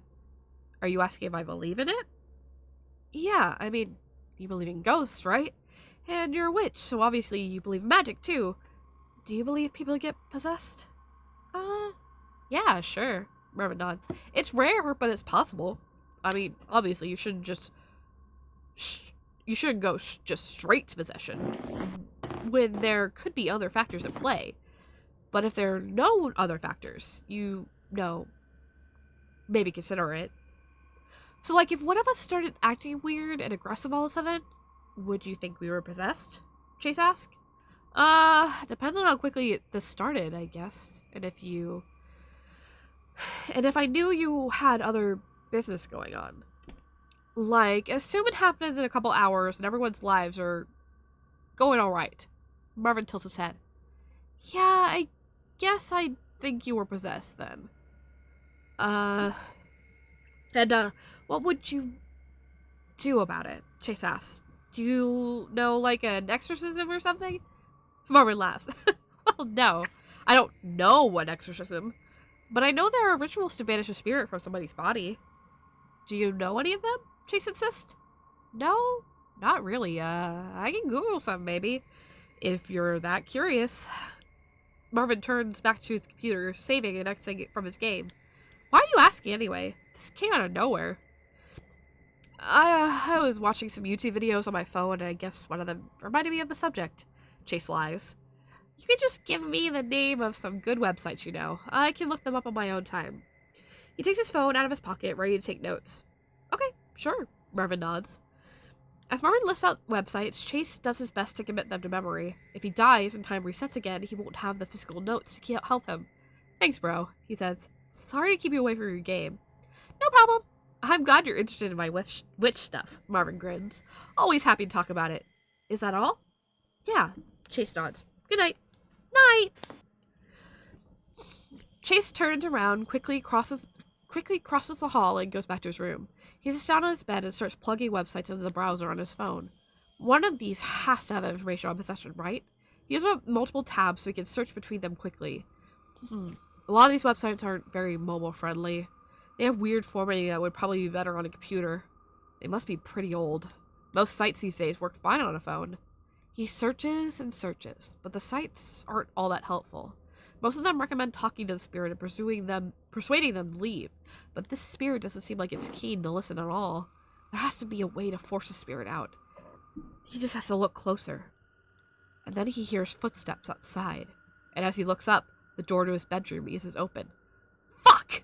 Chase shouts. He should have locked the door, but his bedroom back home doesn't have a lock, so he's not in the habit of it. He gets up and rushes to the door, pushing it closed. The door slams against him. Yeah, my nose is just blocking up again. 1 second.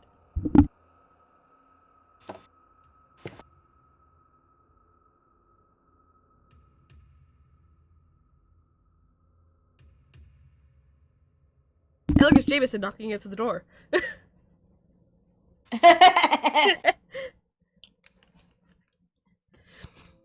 The door slams against him, knocking against his head. He stumbles back, dazed, and the door fully opens. Jameson stands there, a knife clutched in his hand. He smiles a smile that isn't his, and lunges forward. Chase tries to deflect the blow, but he's not fast enough. It plunges into his chest. He gasps, falling to his knees. Jameson covers his mouth with his hand. Still smiling that strange smile, he braces against Chase's chest with his shoe and pulls the knife free, turning around and leaving Chase to bleed out on the floor. He feels himself getting cold. And then he's back in bed, phantom pain lingering in his chest. He stares at the ceiling blankly. Nothing is working. He's died 5 times now, and no matter what he does, it seems like the spirit always kills him. Sure, this time he gains some knowledge, but still not that much. He hadn't managed to find anything that would really help with the possession. He could keep looking, but what if he doesn't find anything? Can he keep dying forever? What if he just left? He tries to shrug off the thought at first, but it won't go away. He doesn't want to leave his friends, especially not when someone wants to kill them. But his memories of death flash through his head and he shudders. He doesn't want to keep going through that. And really, what else can he do? But he can't leave his friends. But he doesn't want to die over and over again in a loop forever. What the fuck can he do? To have Chase leave, go to chapter 310. To have Chase stay, go to chapter 311. Alright. I think these are the ending divergences. Yes. So maybe we'll read one of each. Because the other ones are non-choice. No matter what you pick before this, Chase is always going to die. You're just going to see all the creative ways that he does die. And maybe the You'll others have to read the famous Choose Your Own Adventure over. There's a link in chat somewhere. If you need me to link it again, let me know. Yeah. Alright. 310, 311. So we'll do 310 first. Nope. That's the chapter I was just on. And then we can and then we can just go click next chapter after. Yeah. When you just let off the largest sigh, like, are you still reading? Yes, we are, bitch. No, he can't. He has to stay. To protect his friends. And to free JJ from the spirit that's forcing him to do this. He doesn't know what he could possibly do now, but he has a long time to think about it. Chase reaches for his phone. The time is 11:34, and he knows that he wakes up at 11:29 every time the loop resets. He has to see how long it takes for Jameson to come up here. So he starts up a stopwatch and paces around the room, trying to think of another plan. Maybe if he leaves through the window when he hears Jameson get up here, he can circle around from the outside and attack him from behind. A couple hours pass. Then Chase hears footsteps in the hall outside. He checks the stopwatch app on his phone. With the 5 minutes that passed before, he has had 2 hours and 21 minutes between when he wakes up and when Jameson shows up. Now that he knows that, he opens the window and slowly drops outside. He lands clumsily and gets to his feet hurriedly, running to the house's front entrance. He throws the door open and hears a scream from upstairs. Taking the steps 2 at a time, he arrives just in time to see some scuffle happening in Marvin's room. Jackie is wrestling with Jameson while Marvin sits slumped in the corner while Schneep putting pressure on a wound on his arm. Chase rushes over to the struggle to help, but Jameson breaks through and stabs Chase again right in the heart. He wakes up in bed again. Alright, clearly that didn't work. Maybe he has to go out the window sooner and try to subdue Jameson from the get-go. Chase hurries to the window and climbs out again. He rushes from the front door and bursts through. JD spins around in surprise, dropping the knife. The two of them struggle for a moment, then Jameson grabs the knife and stabs Chase repeatedly in the back. He wakes up in bed again. Okay, so that strategy isn't any good. He needs a new one. He has 2 hours and 21 minutes to come up with one. Maybe there's something in the basement that can help? If he wants to find something in there, he's gotta move fast while Jameson is still in the kitchen, before he moves to the living room. He gets up and leaves the bedroom, heading downstairs. He can still hear Jameson in the kitchen, so he hurries to the basement doorway, opening it up. Then Jameson pokes his head out of the kitchen at the sound of it. He runs for Chase right away, brandishing the knife. Chase hurries down the stairs, but Jameson throws the knife and it stabs into his lower back, pushing him off balance as he falls down the stairs. He wakes up in bed again. There has to be something he can do. Maybe he can block off the whole upper floor with furniture and stuff. Maybe even convince the others to help. He wakes up in bed again. Maybe he can convince the others to all jump Jameson when he shows up. He wakes up in bed again. Maybe he can set up a distraction. He wakes up in bed again. He wakes up in bed again. Maybe he wakes up in bed again. He wakes up in bed again. He wakes up again. Wakes up again. Again. Ending reached. Infinite iteration. Let's be stuck in the time loop. Let's be stuck in the time loop. Let's do the time loop again. Anyway, yeah, time loop forever. Ooh, I got dizzy again. Woo! Oof. I don't know why my nose is killing me. It might be that it's going between hot and cold weather really fast in Texas.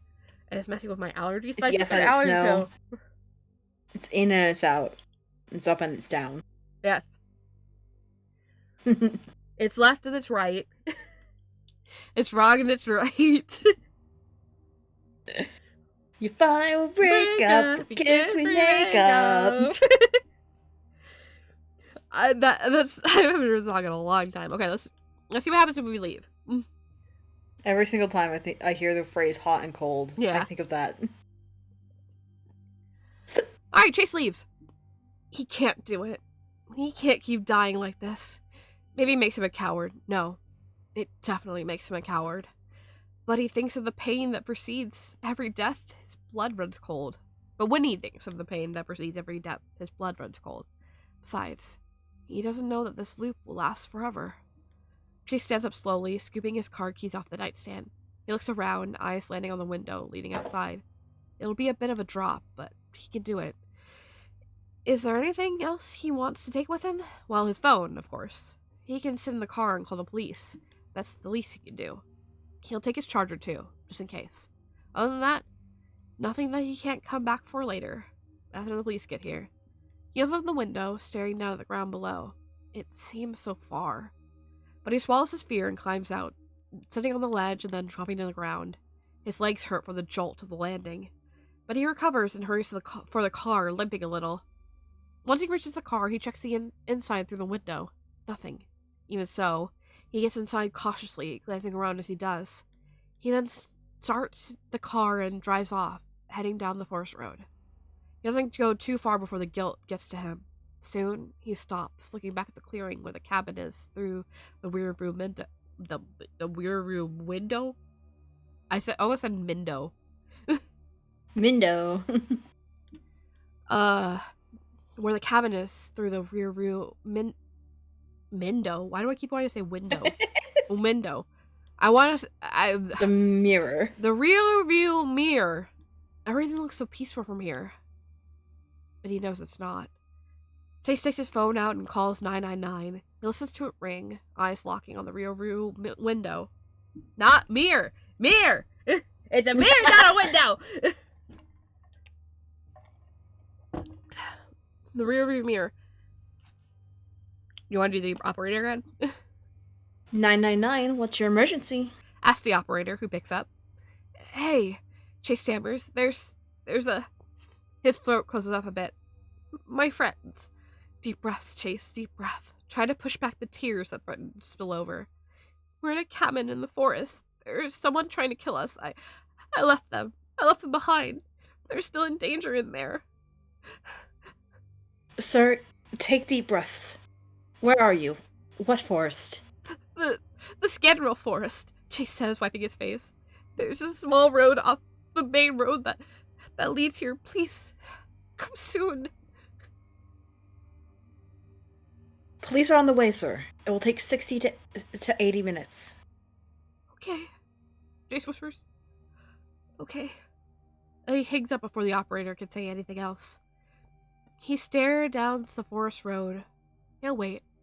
He'll wait for the police to show up, and then he'll leave. He doesn't want to know what happens to the others, if they made it out or not. If they do make it out, he'll never be able to face them again. Ending reached. Terminating condition met. That's a computer joke.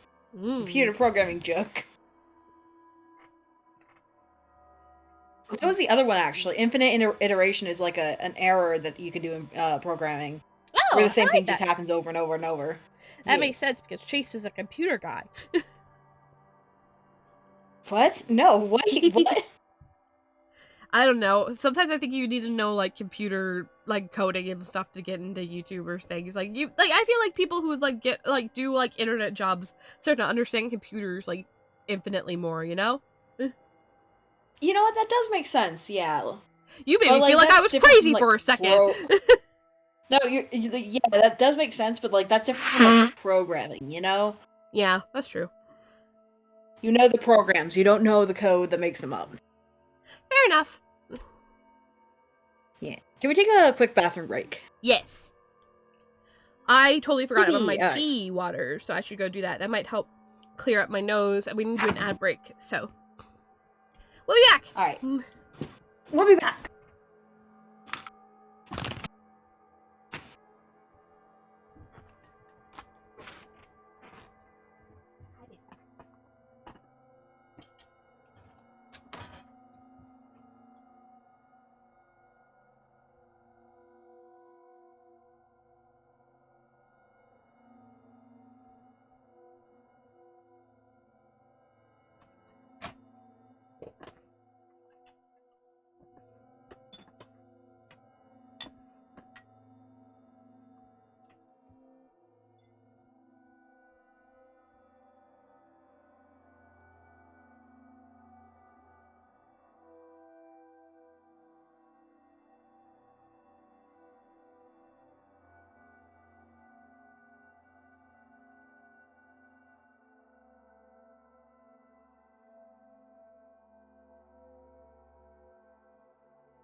I have tea!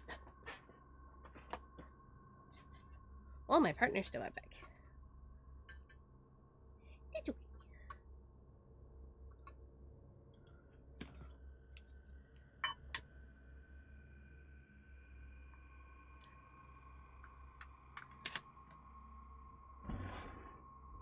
I set up tea for me. I have a tea set because I'm bougie like that. Not really. I don't know if I talked about that on stream yet. I got myself a tea set because my mom got me an advent calendar. That's just for tea. It's just a bunch of tea, and I was like, oh yeah, I do love tea. And then I was like, I want to be able to drink tea in my room and not have to worry about like having like a mug or anything clean. So I bought myself like a $30 tea set on Amazon. And it's been so worth it. And my partner died.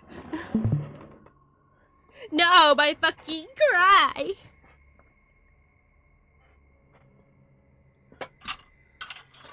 Don't leave me here with this spooky music. I didn't get any cream. I don't know if I need cream.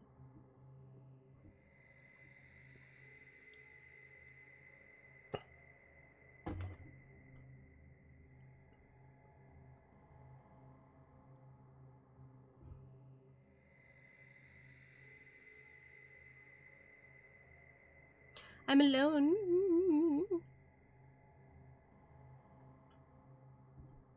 I have my dog here, though. Win Win! Are you such a good girl? You want a treat?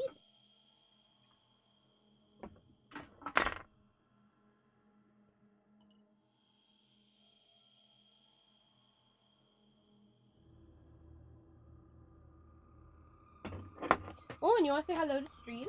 You want to say hello? Can you tell me? Yeah. You want to tell me about your day? Yeah, it wasn't a hard one. Did you get left alone for a long time? You want to tell me about it? Yeah. Yeah. Can you speak? Yeah. Yeah. You love me?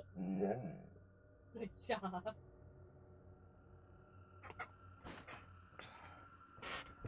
That's a good puppo. Wow. My partner is very dead.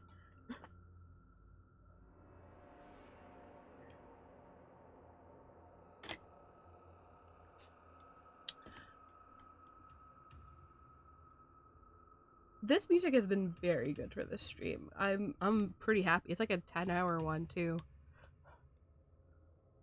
But like it's been like perfectly set to like the music, except for the very beginning chapter. It was a little tense for the beginning chapter. I hope we can actually hear it this time because I was listening to VODs by myself on my big car ride, and we could not hear the music.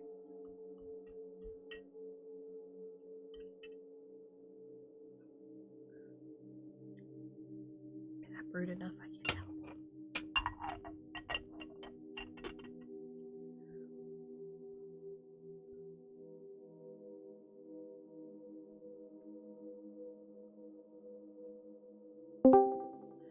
There they are. Oh wait, we gotta wait for going sound.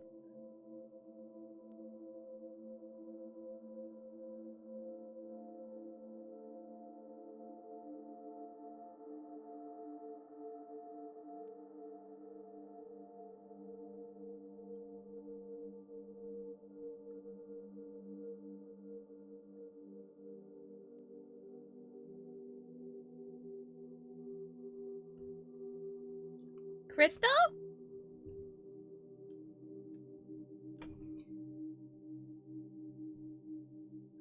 My love? I can't believe Crystal's fucking dead. I guess I'll just pour myself some tea about it. wonder how much that picks up on stream. I don't know. My mic is pretty good. That means if you're sensitive to clanking noises, I am sorry. As I know a certain somebody in this group who is. It's Phantom. I say that lovingly, though.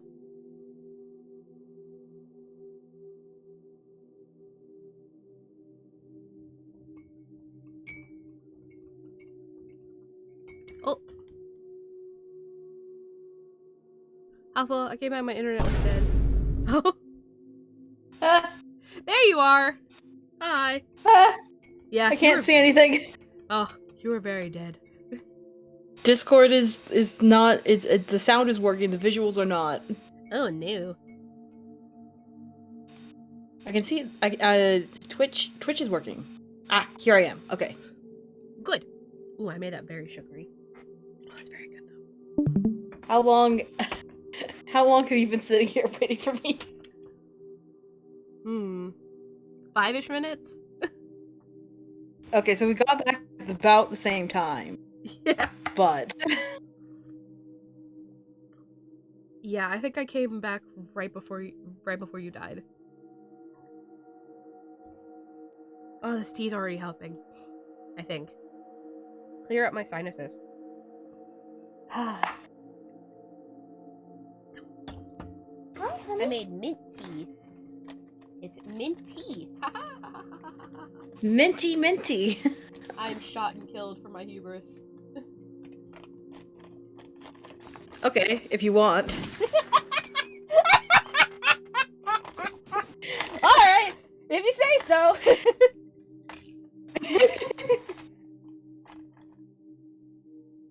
That was super funny.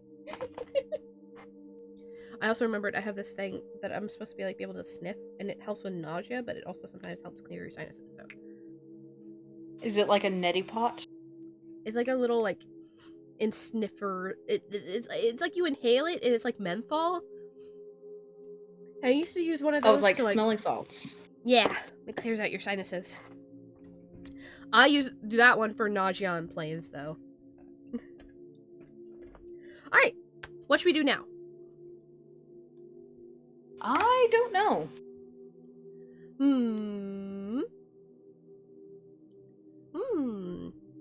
We could go...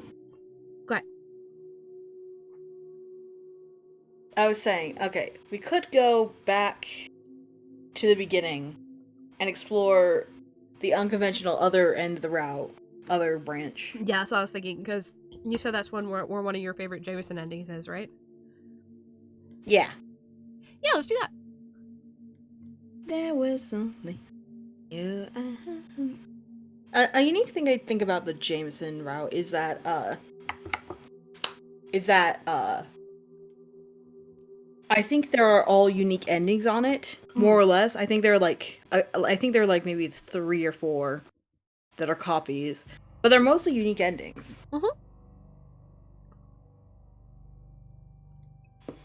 Alright, wetting my whistle. Okay. Alright, so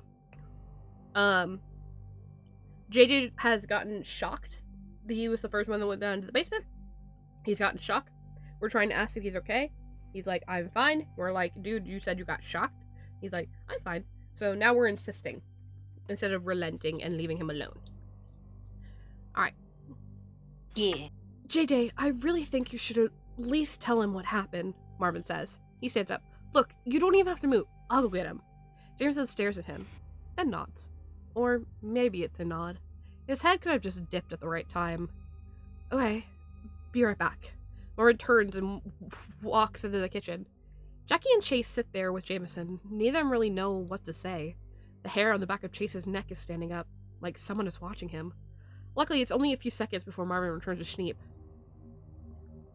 I heard there was an incident. Schneep asks.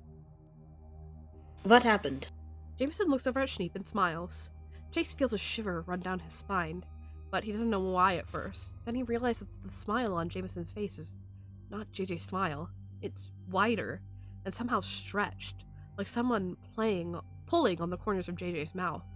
Jameson doesn't say anything. He keeps his hands in his lap.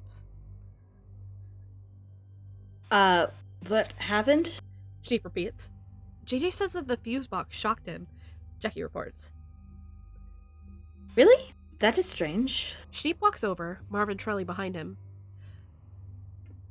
I think that would only happen if there was a serious issue. And if there was, I don't think there would be power on now. Jamie, tell me about it. I wasn't looking at the box at the time. Jameson says. What were you looking at? The corner of the room? Sheep lets out a small huff of frustration. Why were you looking at the corner of the room? JJ's brows furrow. I thought I saw someone there. What? Marvin blinks. Like a ghost or something? Jameson gives that odd, stretched smile again. It was just a trick of the mind. A moment passes in silence. Then Schneep clears his throat. Well, okay then. Jameson, where were you shocked? Can I see it? In response, Jameson stands up and wordlessly holds out his hand. Right. Schneep closes the distance between them. I suppose your hand would have been closest. He takes the offered hand. As soon as Schneep makes contact, Jameson grabs his hand in turn and pulls. Schneep cries out as he loses his balance and falls forward. Jameson grabs him and spins him around so Schneep is pressed against him. One arm wraps around Schneep's torso while the other reaches into JJ's pocket and pulls out, not a knife, but some sort of box cutter. He presses the blade up against Schneep's neck. Instantly, Schneep freezes. Jameson? Jackie shoots up to his feet. JJ! Marvin runs forward and reaches out, but stops when Jameson looks at him and presses the blade a bit closer to Schneep's neck. A single drop of blood traces a line down Schneep's throat as he gasps in surprise. Jameson, what the fuck are you doing? Chase scrambles to his feet as well. Are you insane? That same smile stretches JJ's face. Chase realizes another wrong thing about it. JJ's eyes don't react at all. In fact, when they look at Chase, he could swear that there was distress in them. Slowly, Jameson backs up, dragging Schneep with him towards the basement door. Schneep's face is gray with fear. No, Jameson! Jackie takes a step forward, then stops, remembering what happened when Marvin tried to get closer. Just put the thing down. Let go of Schneep. We can talk about this. Why? Marvin breathes. No response. Only that smile, and a slight twitch of the head. Jameson is getting closer and closer to the basement door. Chase's eyes dart around the room. What do they do? What do they do? There's nothing helpful. Maybe Chase could throw something at Jameson? He's always had a good aim, but not great aim. If this goes wrong, he doesn't even want to think about it. To let Jameson drag Schneep away, go to chapter 34. To have Chase throw something, go to chapter 35. Alright, throw something is sensible. Yes. Do we want to be sensible this time or not sensible? I don't know. Chat? Fair enough. I'm gonna take it. Let me see if I wish we had friends here that we could ask. It says Art's watching the stream. Let's do a poll. Art, are you watching the stream? Though, yeah, why not? I'm gonna make sure that can I make another poll, please? It won't let me. Okay. What were you gonna say, Cry? I think there's strange stuff down either branch. Yeah, I was gonna say that. I know that there's one that leads to the thing in this one that we've definitely done on stream. Yeah, we've done the thing on stream. So if we're going towards that one, I'll definitely go the other way. Alright, so what were the options? What should Chase do? Let Schneep get dragged. Throw something. And go! Chibi. Yippee! Yippee!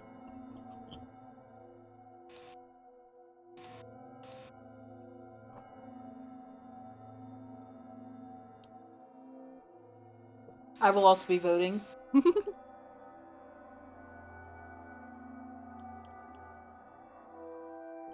spill a little bit of tea.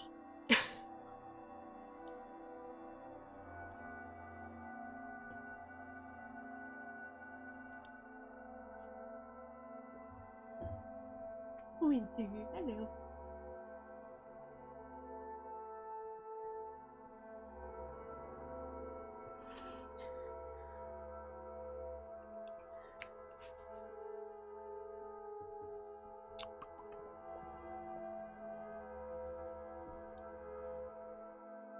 Alright, we're letting sheep get dragged. Alright, I'm sure nothing bad will happen. Nope. Not one bit. Nothing bad will happen. Alright, 34.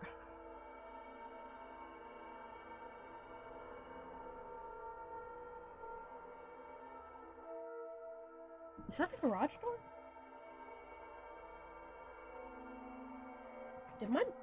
Was my mom out this whole time? That would explain why her room was open.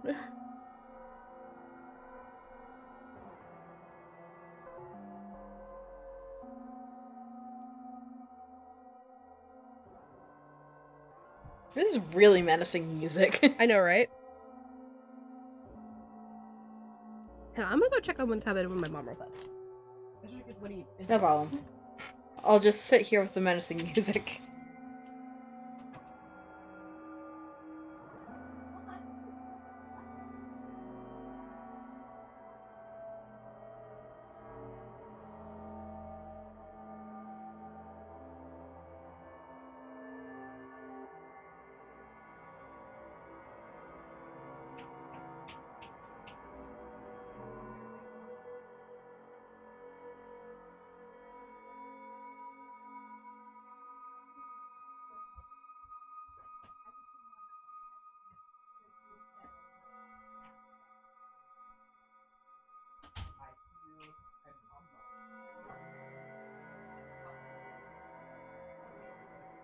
I thought it was weird that your door was open.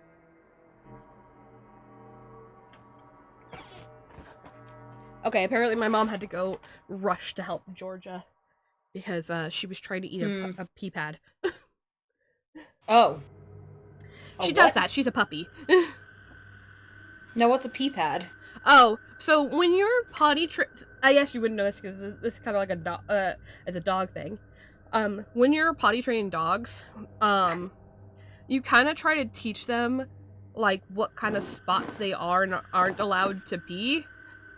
So it's basically just like a very absorbent pad with like plastic on the bottom so that they can start to pee inside and then eventually will train to pee and go to the bathroom outside. And Georgia's really good about using the pad now. Like, she usually just tries to find it and does her business there. Which means that eventually they'll be able to transfer outside, and then she'll realize, oh, grass is where I pee and poop, you know? We haven't really had to deal with that before, but Georgia, if she is near a pee pad, she will take it and tear it up. Especially if she's caged up, because she has to be, because my sister is working, and if she had ran to the house, she would like eat something or get into trouble, so she needs to be in the kennel. Sorry, I just heard my brother making a bunch of weird noises. Anyway, everything's good.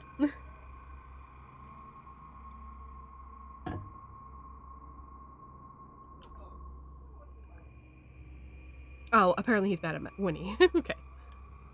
Alright, so we're letting it happen. No. He can't risk it. Risk it. The blade is pressed up against Schneep's neck. One wrong move and Jameson might... Or would he? Aren't they friends? What's going on, JJ? Chase asks, taking a step forward. Jameson makes that smile again. But it's slightly different. There's a cruel edge to it this time. Sheep's eyes widen and he makes a choke noise as more blood trickles down his throat. Wait, JJ, please! Jackie reaches out. Just explain why! But he reaches the basement door. Jameson turns and runs the last few steps, dragging Sheep with him. Sheep cries out and shouts, My friends, please! And then Jameson slams the door closed behind them. It's only then that Marvin is able to unfreeze himself, rushing forward and grabbing the doorknob. He jerks backwards, trying to open it, but the door doesn't move. Shit! He locked it! Marvin pounds a fist on the door, knocking hard. JJ! Jameson! What the fuck are you doing? He's not going to answer you, Marvin, Jackie says, also running for the door. He nudges him aside and tries opening the door as well, bracing his foot against the wall to get more force behind the action. But the door isn't just stuck. It is indeed locked. Fuck! Schneep! Are you okay? There's no answer. He must have dragged him down the stairs, Jay says, his voice trembling slightly. What's down there anyway? Storage, was it? Well, there was a box cutter down there, so there must be boxes, Marvin says slowly. How do we get in? We are getting in, aren't we? Fucking of course! Chase shakes his head. I should have done something before he got through the door. Fuck! We were in shock, Chase whispers. And we didn't want Schneep to get hurt. I don't know what JJ is planning, but it can't be good if he just held Schneep at knife point, Jackie says. He's clearly willing to hurt him anyway. Regardless of what we do, we gotta get down there. He backs up. Okay, I'm gonna break the door down. Can you do that? Chase asks. Yeah, I'm pretty sure. Wait, what if he hears us coming? Marvin asks hurriedly. What if he hurt Schneep because of that? Do you think JJ would do that? Chase asks. I don't want to think that, and I can't believe that I am, Marvin stammers, but we have to be practical and cautious. Well, what other choice do we have? Chase asks. Marvin stares at the door hesitantly. The door looks old. I bet it has a pretty simple lock. We could try to pick it?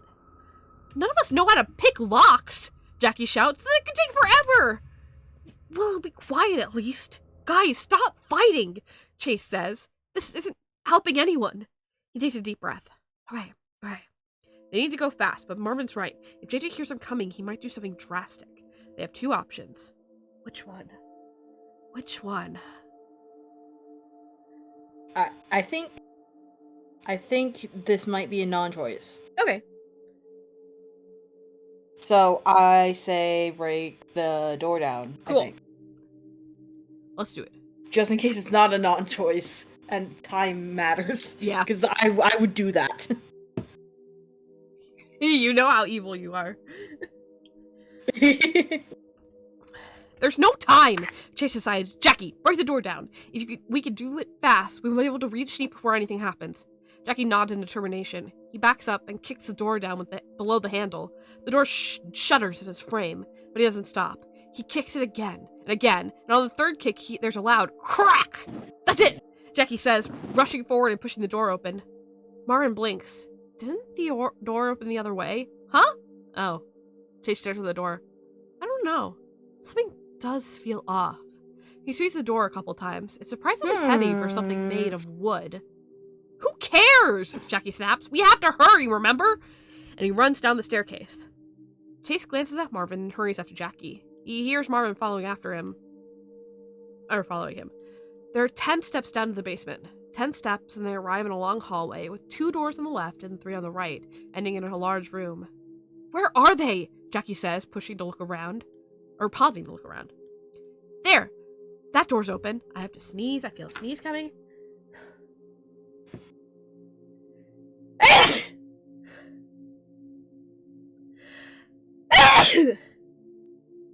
Sorry, stream. Excuse me for a second.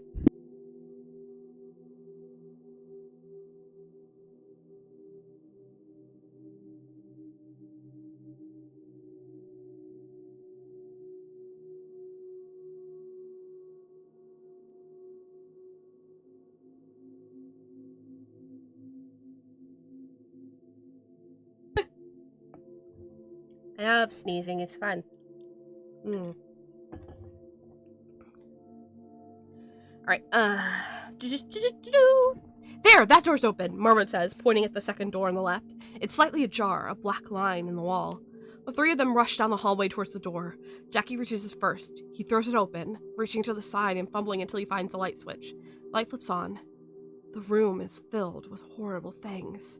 There's a table with chains attached and chairs with leather straps, butcher tools hanging on the walls, and saw blades and hooks, and all sorts of things Chase doesn't want to understand, all rusted and rotted. But none of them are looking at the surroundings. Their eyes are fixated on the sight in the middle of the room.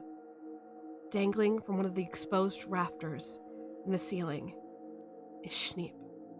A length of rope wraps around his neck, dangling him from the... Oh, did you die? I did.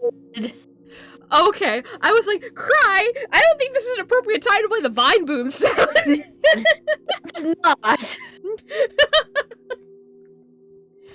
Alright, let's read that again. Let's say that again.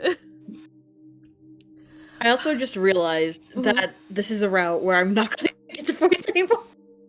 Does Jameson not talk in this one? He probably does, but you know what I mean.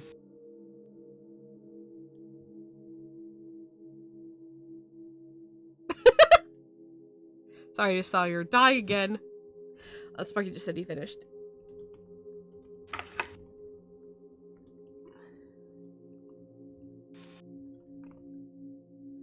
Alright. We're going.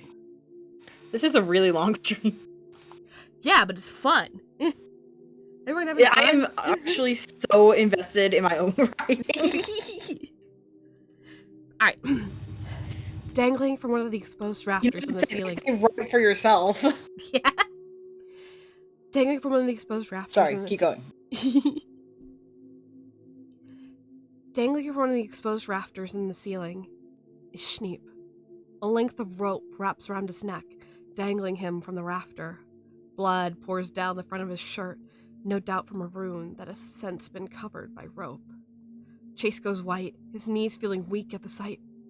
No, he breathes. No, no, no! Marvin staggers backwards, bracing himself against the opposite wall. He looks sick. Jackie doesn't look much better, but he walks forward instead, reaching out with trembling hands. It's not clear what he's trying to do. He just pats down Schneep's body, making sure this was all real, and it is. A door behind them creaks open. The three of them all spin around to see Jameson standing in the now open doorway of the last door on the right. In one hand is a knife, not the box cutter from earlier, a long, thin blade of a dagger covered in blood. In the other hand is a length of rope. JJ? Marvin breathes, eyes wide in shock. JJ rushes forward, slashing with the knife. At the same time, Jackie runs to the others, grabbing them both and pulling them away from the wild slash. Run! He shouts, pushing them to the side. Jameson slashes again, and Jackie cries out as tears through the sleeve of his hoodie and cuts his arm. Chase grabs him and pulls him along as they run down the hallway. Where are you going? Oh, sorry. That's you. Where? Yeah, that's me. I do get to talk. Where are you going? Come back and play. Your voice is roboting a little bit. It's part of the experience. It's Auntie. He's gonna be glitchy. That's... I'll do it again. I'll take it again. If you wanna. Yeah. Where are you going? Come back and play. It's something with when you try to talk louder, it gets glitchy. It's weird. Yeah,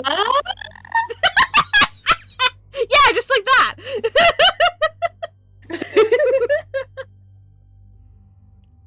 Did it get glitchy? It did. It did. Okay. I guess it's high-pitched sounds. Yeah, I think it's peaking the mic a bit. Okay, I see. It's fine though. Let's continue. That's Jameson's voice. He rarely speaks, but the others all recognize its raspy sound, the tone. That's not JJ at all. The three of them rush down the hallway, reaching the staircase. They run up the 15 steps to the ground floor. Jameson's right on their heels. As soon as they rush to the door at the top of the stairs, Marvin spins around and slams it closed, just in time for JJ to slam against it. And then he continues, slam, slam, slam, slam. Marvin cries out every time it happens. He looks back at Chase and Jackie. What's happening? Did he really just... That was sick. Jackie stammers, looking pale. That was some sick shit. It couldn't have been him.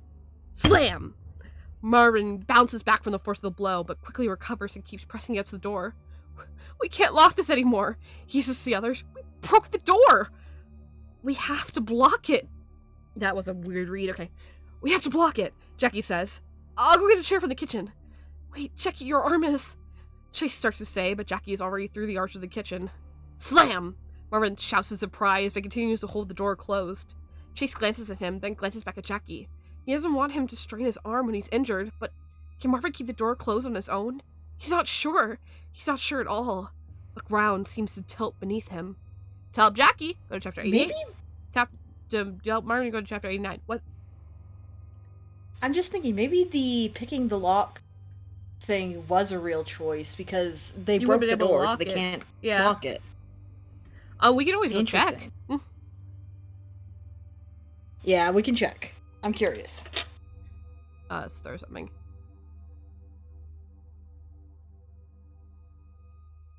Wait, throw something. What? Oh, for some reason, we were on chapter 35, and I was like, throw something. That's weird. That shouldn't be happening. Oh, wait, it's 57. It's 57. Go back. Go back. Okay. 57. 57. There we go. Go. No, it's still not. Oh, no, yeah. Still non-choice. All right. Do we want? Oh, because they broke the lock. We don't have the keys. Okay. Yep. I thought of the details. Hell yeah. All right. So I say go help Marvin. Because all right. Why not? Dragging a chair isn't that hard with an injured arm. Jackie can handle it. Yeah. Marvin can handle it. Marvin is that twink. Jackie is a bit more built, yeah. Chase hesitates, then rushes to Marvin's side, pressing against the door as well. We got this, he says. We can hold him. Marvin glances at him, then nods sharply. We got this. Slam! Jefferson bangs against the door again, and Chase and Marvin pushed against him. Slam! He tries again, a blow that pushes both of them back, but they recover and hold him back. Jackie appears, dragging a chair through the archway to the dining room. He looks a bit pale, but he's determinedly pulling it across the ground. Don't worry, guys, he shouts. We can block the door with this. The motion behind the door stills for a moment, and then slam, slam, slam, slam, slam! The flurry of blows against the door is too much. Marvin falls backwards, landing square on his back, and then the door bursts open, and Chase staggers back as well, only to be pulled forward again as Jameson grabs onto his shirt and yanks him towards him, right into the blade of the knife. Chase gasps as the pain punches him in the gut. A dull pain at first, and then it sharpens. Jameson glares at him, and he knows in that moment that it's not his friend looking at him. Jameson, or whatever this is, quickly withdraws the knife again, stabbing it into Chase's chest. He screams. But he doesn't stop. He pulls it out and stabs again and again and again, furiously driving the knife into him so fast that the pain of the individual stabs blur together. Jackie screams and rushes forward. He grabs JJ's arms mid-stab and wrests the knife from his grasp. Wrest is a good word. Tossing it back towards the room, towards the kitchen. JJ, what are you doing? Why are you doing all this? Jameson looks at him and smiles a smile that isn't his.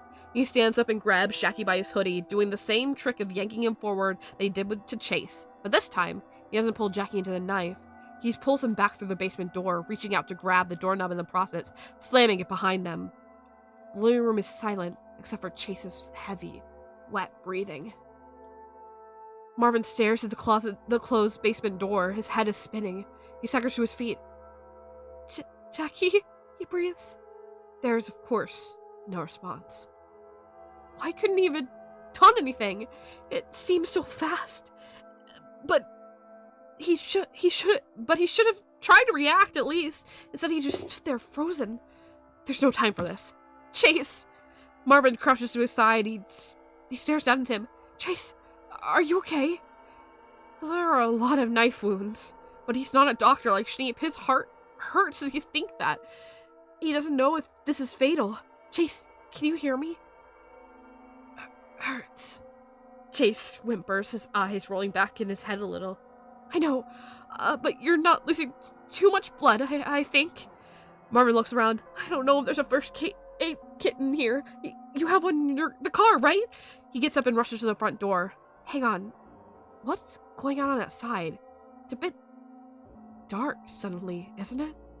Marvin presses his face to the front window, and his blood goes cold. There's nothing outside. Nothing.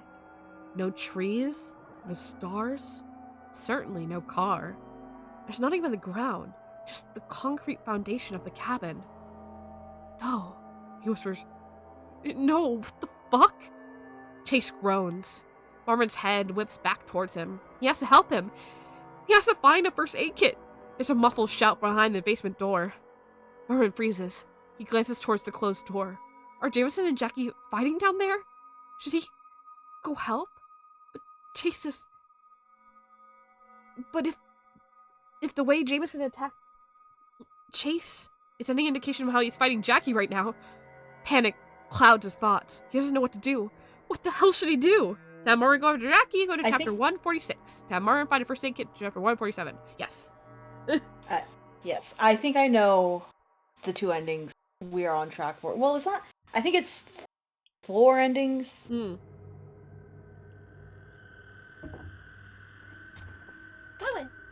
Okay. Oh, shut up, OneDrive. I haven't had you since I stopped going to college. I use OneDrive every day. Thank you, baby. I realized that my door was open while I was shouting and slamming, and I was like, my mom was trying to go to bed. Oopsie. I hope she didn't text me. Okay, we're good. Alright. What should we do? I don't know. What do you want to do? Because I know it's... We could... I think this is Marvin POV change. Yes. I know that taking...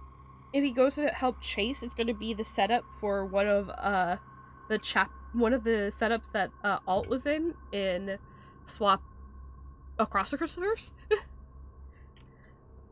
Where he goes and heals Chase, I think? Yes.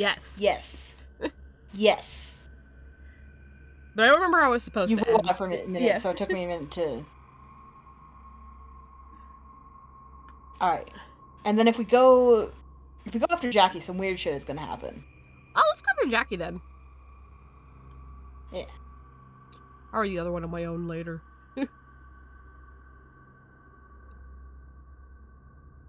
Marvin takes a deep breath and rushes for the basement door. He can help Jackie really fast. Chase will be fine. He has to be. Trying not to think about it, Marvin throws the door to the basement open and starts going down the stairs. He continues going down the steps. And then he stops, quickly realizing that this isn't how the staircase was before. In fact, he could see the bottom of the staircase before, but he can't now. He turns around. The doorway down the steps is a distant square of light. What? Marvin breathes. Experimentally, he turns around and starts climbing up the stairs again. But the doorway doesn't seem to get any closer. What the fuck? He feels his breath start to speed up in panic, edges into his chest, but he pushes back. There's no time. He turns around and starts rushing down the staircase again. Luckily, it's not long before the strange, eternal staircase ends and Marvin finds himself in the basement hallway. Jackie and Jameson are struggling, wrestling each other in the middle of the hall. Marvin runs forward and grabs Jameson's arm from behind, right as he pulls it back to punch Jackie in the face. Jameson's head snaps back to look at him and he snarls. Marvin! Jackie asks, what are you doing down here? Helping you! Marvin says, twisting Jameson's arm. Jameson lunges to the side, reaching for... That's where his knife went. Marvin quickly pulls Jameson back before he can reach it and grabs his other arm. Help me help you! Jackie nods. He hesitates and gets up, scrambling around to Marvin's side, and hits Jameson in the back of the head. Jameson slumps, dazed, but doesn't go unconscious. Marvin, your belt! We have to restrain him! Marvin nods. He takes the belt off while Jackie pulls Jameson's arm behind his back. He crouches down and ties Jameson's wrists together.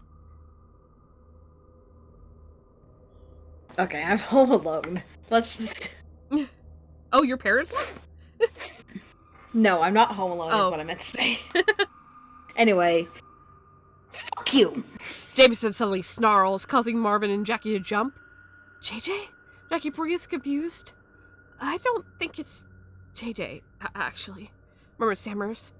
We keep saying JJ wouldn't do these things, so it must not be him doing these things. He glares at Jameson. There's something in his body. I just know it. Jameson laughs, a cruel laugh that isn't his at all. Well, at least one of you is smart. Jackie goes a bit pale. You mean JJ is possessed? Seems like it, Marvin confirms. So what do you want, you motherfucker? Why did you trap us in the void and start killing us? Void? Jameson's head tilts to the side, his expression momentarily confused. Yeah, and that trick with the stairs, what the fuck? Marvin asks. I have no idea what you're talking about. The stranger, speaking in Jameson's raspy voice, looks oddly thoughtful. Huh, maybe... Then he shakes Jameson's head. Well, shouldn't you be going back upstairs? Your friend wasn't looking good, was he? No thanks to you, Jackie shouts. Marvin goes pale. We gotta try to get back up there. Hope the stairs don't fuck with us again. Huh?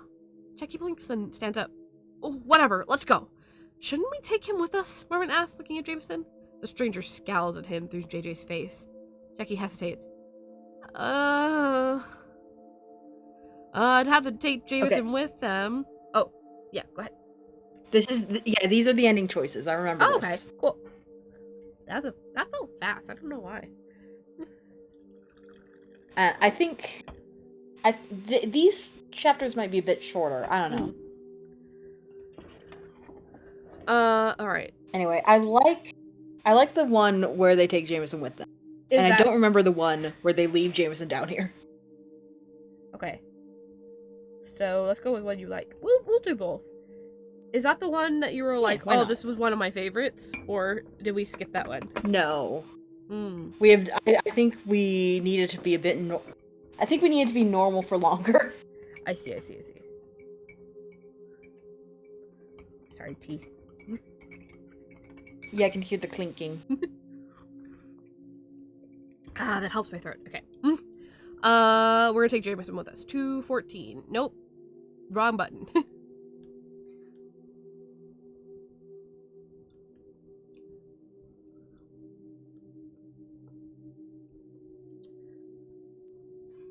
Okay. We can't leave him down here, Jackie decides. JJ's probably in there somewhere. Yeah, Marvin agrees. Besides, this way we can make sure he doesn't escape. Jackie nods. He grabs Jameson by wrapping his arms around his torso. Jameson, or whatever is controlling him, snarls and kicks wildly, landing more than a few hits on Jackie's leg. Jackie takes the hit stoically and starts dragging him down the hallway. Need help? Marvin asks. Not for now. He tries to kick Jackie in the balls, but Jackie has no balls. Haha! Tread's right, motherfucker! Checkmate. You can't hit a trans man with no balls. Anyway. Need help? Marvison. That fusion came up again. He's back. Not for now, but keep an eye on him, Jackie says. The two of them head up the stairs. Marvin tenses, expectingly. It seems so long. There's no way they're this far below ground, but at least this time the doorways get steadily closer. The two of them get back to the ground floor easy enough. Jackie inhales sharply. Holy shit, Chase! Streaks of blood lead across the floor towards the bathroom. Chase is lying on the ground next to the door, one hand extended, tears cutting a clear line through the blood on his face. His expression twisted into one of horrible agony. Chase! Marvin shouts, rushing for him. I think I got the endings confused. Oh, I think I got the endings confused. Well, we're already in this one. Why not? Chase! Marvin shouts, rushing for him. Jackie drops Jameson onto the sofa and runs after him as well. What the fuck what are you doing? Chase can't even look straight at him. He just whimpers. Trying to get in the bathroom? Jackie asks. Why? When you're bleeding so much? The thing inside Jameson laughs.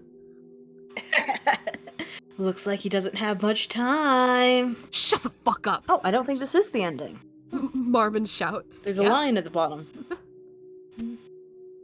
Shut the fuck up, Marvin snaps. Jackie, do you know what we're supposed to do here?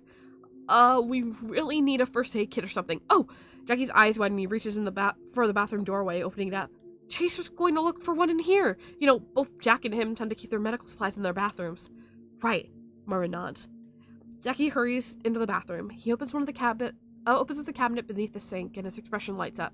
Yes! He drags out a red bag out of the cabinet. This has to be one. There's a snarl behind them. Marvin looks over his shoulder and sees Jameson struggling wildly. Then something pops. JJ freezes for a moment, eyes going wide. And then the thing takes over again, and Marvin watches in horror as he pulls an arm free of the belt tying his hands behind his back. It dangles strangely from his shoulder. He uses his other arm to throw the belt to the side as he rushes to the side, running towards the basement and disappearing through the doorway. Marvin gets over his horror and scrambles to his feet. Jameson! Shit! Jackie curses. Marvin glances back at him. Then he looks down at Chase. And he looks back at the staircase again. What does he do? To go after Jameson, go to chapter 304. To help Chase, go to chapter 305. Ba-dum, ba-dum. Oh, hello, Sparky. Who is it? Hello, Sparky. Exist here. That's okay. Well, we can. It's spooky, scary story time. I will be here. I'll be playing Cookie Run Kingdom. I'll be listening to stories. Hooray! Fair enough. Because it's Hooray. late, but I feel bad. Don't feel bad. It's okay. You have family stuff. You have family stuff. You didn't know it would last this long. Yeah, it's all good. Yeah. Alright, well, I'll be back here. Well, now that Thank you for coming. Yeah, we're mostly just been practicing trying this, and I think it's gonna be really fun when we can finally do it all together. Plus, I always have fun reading this. There's still so many endings we haven't gotten. So many. Alright, so should we go after Jameson or help Chase? Does this lead to an ending? I think this is okay. We go into the 300s with this next choice, so probably okay. Yeah, I think the endings are in the 300s generally. So yeah, this is probably the ending split. Yes. Okay. Which one do you prefer? Why don't we just do them both? Okay. We're already on this one, and then the other one was 305, so we just go next. Marvin runs towards the basement door, grabbing it and throwing it open. Jackie cries out after him, but Marvin again. There he is. He just keeps showing up. I might as well just make him a character at this point. I'm gonna make Marvin Marvinson. Oh my! It's Mario, and Luigi Mario. That's gonna be his name in the visual novel I make, Marvin Marvinson. Oh no! Because I realized we don't know Jackie and Marvin's last names officially, so we can still use Jackie and Marvin, but we'd have to change. We could. We'd have to take Schneep, JJ, and Chase because those are all established names. Yeah. We might be able to make JJ like another name that stands for 2 J's. Yeah. But give Chase, him another. though. Chase and Schneep. Yeah. I was half thinking if we made this a thing, like, what if we gender swapped some of the characters and Chase became, like, Chelsea? That might be fun. Not be an all-guy group. Jackie would still be a trans man to me. Yeah. That would be nice. Yeah. We can brainstorm from that. Okay. But first, ending. Yeah. Jackie cries after him, but Marvin just runs down the stairs, taking them 2 at a time. He hurries after Jameson, who's already out of sight. Why does the staircase seem so much longer than it was before? But he reaches the basement hallway soon. Jameson is still nowhere in sight, but the first door to the left is open. Marvin runs there, and then the first door on the right flies open and there's a loud bang! Marvin screams as pain rips through his right leg. He loses his balance and falls forward, sliding slightly across the floor. He twists around and looks at his leg. Blood splatters across the floor from a wound in his thigh. Jameson walks out of the doorway, a handgun dangling loosely in his hand. Marvin's eyes widen and he starts scrambling backwards in fear. Oh, sorry. Yep. Oh, just one of you? Jameson asks and chuckles. This should be easy then. He clutches the gun tightly and raises it, pointing it at Marvin. No, wait! Marvin tries to get to his feet. JJ, I know you don't! Bang! Marvin screams again and collapses. More blood has sprayed across the concrete ground. This time, Jameson shot his left leg right in the knee. He winces just looking at it. I could kill you easily now that I've managed to manifest this, Jameson says, thoughtfully adjusting his aim. But that wouldn't be as much fun now, would it? And after the shit happening outside, I deserve some fun. He grins. Marvin starts to say something, but his throat closes up as he stares down the barrel of the gun. The gun jerks backwards and bang! Again, a scream tears from Marvin's throat. He clutches the new injury, his right ankle, instinctively. With tears in his eyes, he watches as Jameson turns and heads up the basement stairs. He tries to get to his feet, but there's no way in hell he can stand with his ankle and knee ruined like that. Jackie! Watch out! Marvin screams. If he can warn him. But Jameson soon returns. He looks unnerved. The upstairs is gone, he whispers. Marvin blinks. Uh-huh? The upstairs is gone, he repeats. The fuck did you all do to make this world so unstable? We didn't do anything, you bitch, Marvin stammers. What did you do? Jameson aims the gun at him. Do you really want to piss me off right now? Marvin flinches, bravado quickly fading in the face of pain. JJ, you had to be in there, right? He whispers. For a moment, Jameson's expression flickers, horror and distress in his eyes. Then his expression darkens again. The entity takes over, shoving the gun into Jameson's belt. He's there, he growls. But I'm not letting go easily now. I need some stress relief. He looks at Marvin and smiles. Let's see what's on hand in the other room. Marvin's stomach drops. He tries to scramble backwards, but the entity is faster. He grabs Marvin by the back of his shirt and starts dragging him down the hallway.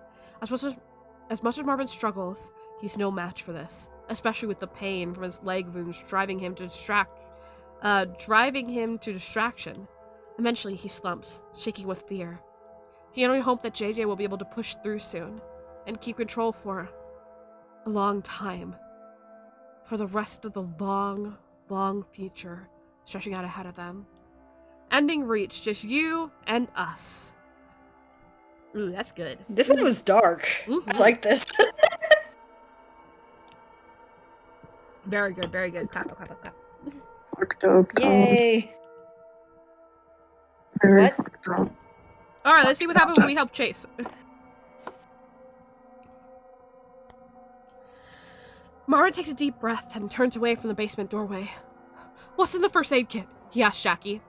Here, you look at it, Jackie says, shoving it towards him. I'm going after... No! Marvin cracks a little. I don't think I can do this by myself. He opens up the bag, looking through it. Please. We need to... Together. Please. Jackie blinks.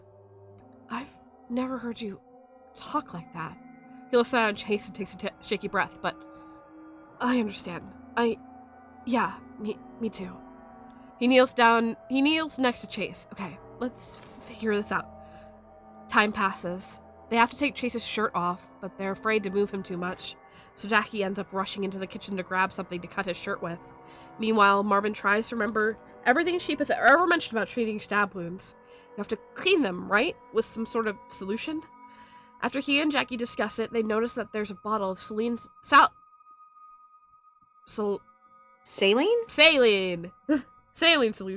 in the first aid kit, and try to use that. Chase whimpers and groans as Jackie and Marvin work, but eventually goes silent altogether. He's still breathing, though. Still breathing. By the time they're done, their hands are covered in blood and fragments of bandages litter the bathroom threshold. Marvin feels himself breathing heavily. Do you think he'll be okay? I don't know. Jackie shakes his head. You're not supposed to move someone who's been injured this badly. I still feel bad just seeing him lay here. Here, put him on his side. You're supposed to do that with stabbings, I think. Right, yeah. Marvin nods. The two of them move Chase slowly. I'll go get some pillows and blankets from upstairs, Jackie whispers. He staggers to his feet and heads up the stairs. Jackie watches him go silently. Then he stares at Chase, making sure he's breathing evenly. And then he stands up as well. He's not going to leave Chase alone, but he wants to at least look down the basement stairs, make sure that Jameson isn't lurking there. He reaches for the basement door and opens it up to darkness. Marvin stares. He slowly closes the door, closes and opens the door again, as if he expects that to do anything. Obviously, it doesn't.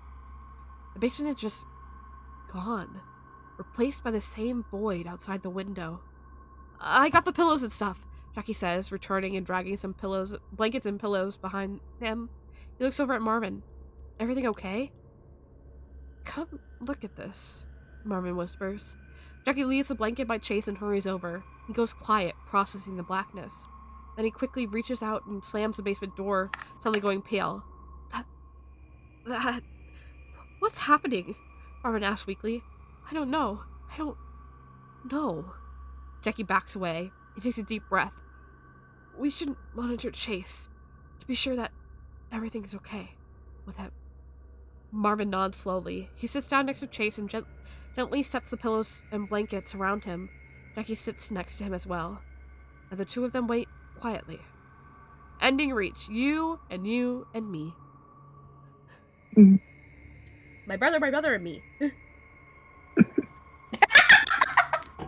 I think this was actually a reference to, there's a video game, I think, called You and Her and Me or something. Ooh, interesting. I think it's kind of similar to Doki Doki Literature Club in that it's meta. Hello. Hi, Artistic! Welcome. We're doing story time. Too tired to participate, so I'm just listening. We are also live, so don't say anything personal. Yeah, I checked. Yay.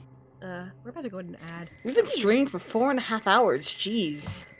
And I'm still going, baby. Yeah. I would be happy to still go, honestly. I'm like amazed at how much my own writing keeps me intrigued. Write for yourself. Yes, right. I want to try to get your favorite ending before we stop. And I think that means that we need to help Chase, right? Or help Schneep before he gets dragged, right? Yes, I think, yeah. Throw something. Here. Throw something. Alright, here we are. Chase's eyes dart around. Travel backwards? Yeah, we're time traveling. Everyone's alive again. We're not in the void yet. Take a drink of water. Art, did you want to participate or you want to listen? I might just listen. That's okay. Fair enough. No we worries. will do the voice acting. Yeah, we'll be the audio now. Chase's ours? What are ours? What are ours? Something cursed. Actually, we're gonna take a quick ad break because I need to pee before I get back into this. Fair enough.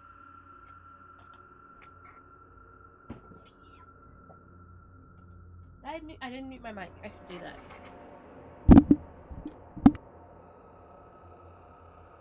There it is.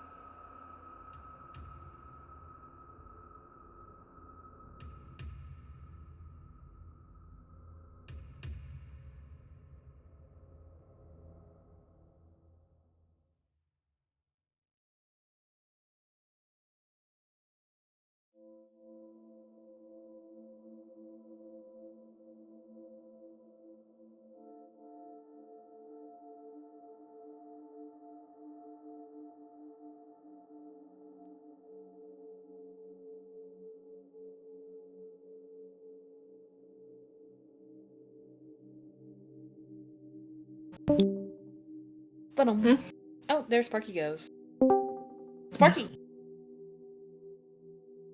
Hello? Sparky, you died. You died temporarily. Are you here now? Oh, no, No. he's not.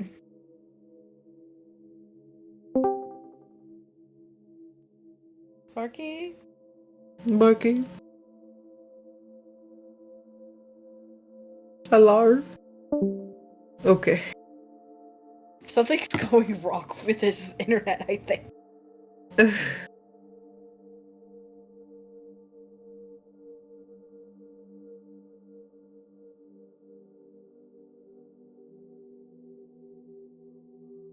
Oh yeah, back.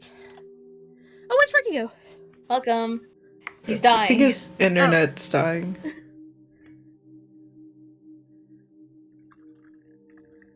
Real quick. There he is. Sparky? Hello. There you are. Is your internet back? Dude, I've been talking for so long. Uh-oh. What Oh. are you saying? Many things. Would you like to repeat them for us? No. Okay. I've been like this for many, many days. Not days. Sorry, I went to go check my floor stuff for North, and they're like, oh yeah, what days can you guys meet? And then I've been like this for many, many minutes. I've been silent when and you without guys- internet for many, many days. No, I'm tired. That would be Leave so me sad. alone. I'm tired and I'm here for cheerleader support. But Yippee! Yay. I don't think you guys heard me when I was talking about the first ending you guys did while I was here, right? Oh no, I don't think so. Wow, you have No, been dying you for a while. were really roboting out. I've been dead for a hot minute, dude. Jesus. Alright, what were you gonna I say? cannot just go back. Great question. I was literally just gonna ask Art how they are. Oh, I'm good. I needed to take a power nap before I got on because my head was hurting too bad. Oh, did you go out tonight? My head hurts when I watch a movie. Oh, right, you were watching Sinners, that's right.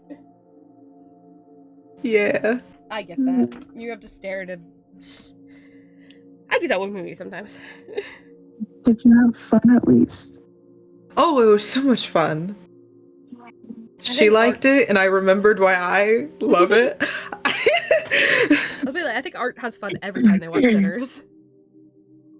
I got to see it with captions, and so I got everything the second time through. It was beautiful. Hell yeah. Everyone watch Sinners. If I can ever stomach it. It's on Hulu now. Everyone watch Sinners. You heard them, chat. Alright. We are helping make sure that Schneep does not get murdered this time. Yay! Alright. Ladder. Chase's eyes dart around. What? What is there to throw? There has to be something. Panicking, he pulls his phone out of his pocket and chucks it right at Jameson.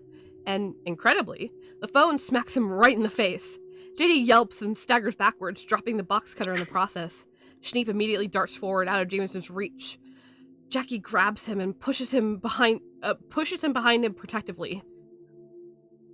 Motherfucker! For a moment, the guys are confused. But then they all process it and look at Jameson. He had been the one to shout. Jace? Jace asks, what the fuck is going on? Jameson's face twists in a dark scowl. He stares at the four others, eyes darting back and forth in some calculating manner, and then he rushes forward, swinging the box cutter wildly. JD, what the fuck? Marvin shouts as they scatter. Right. Someone get that away from him! Schneep shouts. Chase spins around and pauses for a moment, reluctant to get close while JJ has any sort of weapon. Jackie, however, doesn't hesitate. He rushes forward, diving close to the ground and knocks Jameson's legs out from under him. Jameson cries as the two of them crash to the floor. Then he recovers and immediately tries to stab the box cutter tries to stab the box cutter down in Jackie's back. And that finally spurs Chase into motion as he darts over and grabs Jameson's arm before he can do that. Marvin also joins the fray, yanking the box cutter from Jameson's grip. Get the fuck away from me! Jameson shouts, his voice rough and wrong. Don't... That's you. Don't slit your throat like that! Schneep shouts. I think we have more things to be concerned about than JJ strutting his throat. Chase snaps. Schneep just talked. Chase snaps, grabbing JJ's other arm. We're losing it.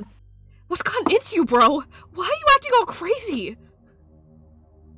Fuck you! Jameson shouts. He tries to lunge forward, but between Jackie and Chase and Jackie, they're able to push him back and pin him to the ground. If you don't tell us what this is about, we're gonna have to do something fucking drastic, Marvin warns. Like, tie you up or something. JJ abruptly stops fighting. He slumps back against the ground. Jackie, Marvin, and Chase Huh? You're never gonna believe who I just got on this call. In the middle of story time. Who'd you get? Dark Enchantress Cookie. Oh my god. The spookiness is the witch's special little boy. I am the witch's special little boy. Oh, this is one of my favorite lines actually coming up. Yay. Jackie,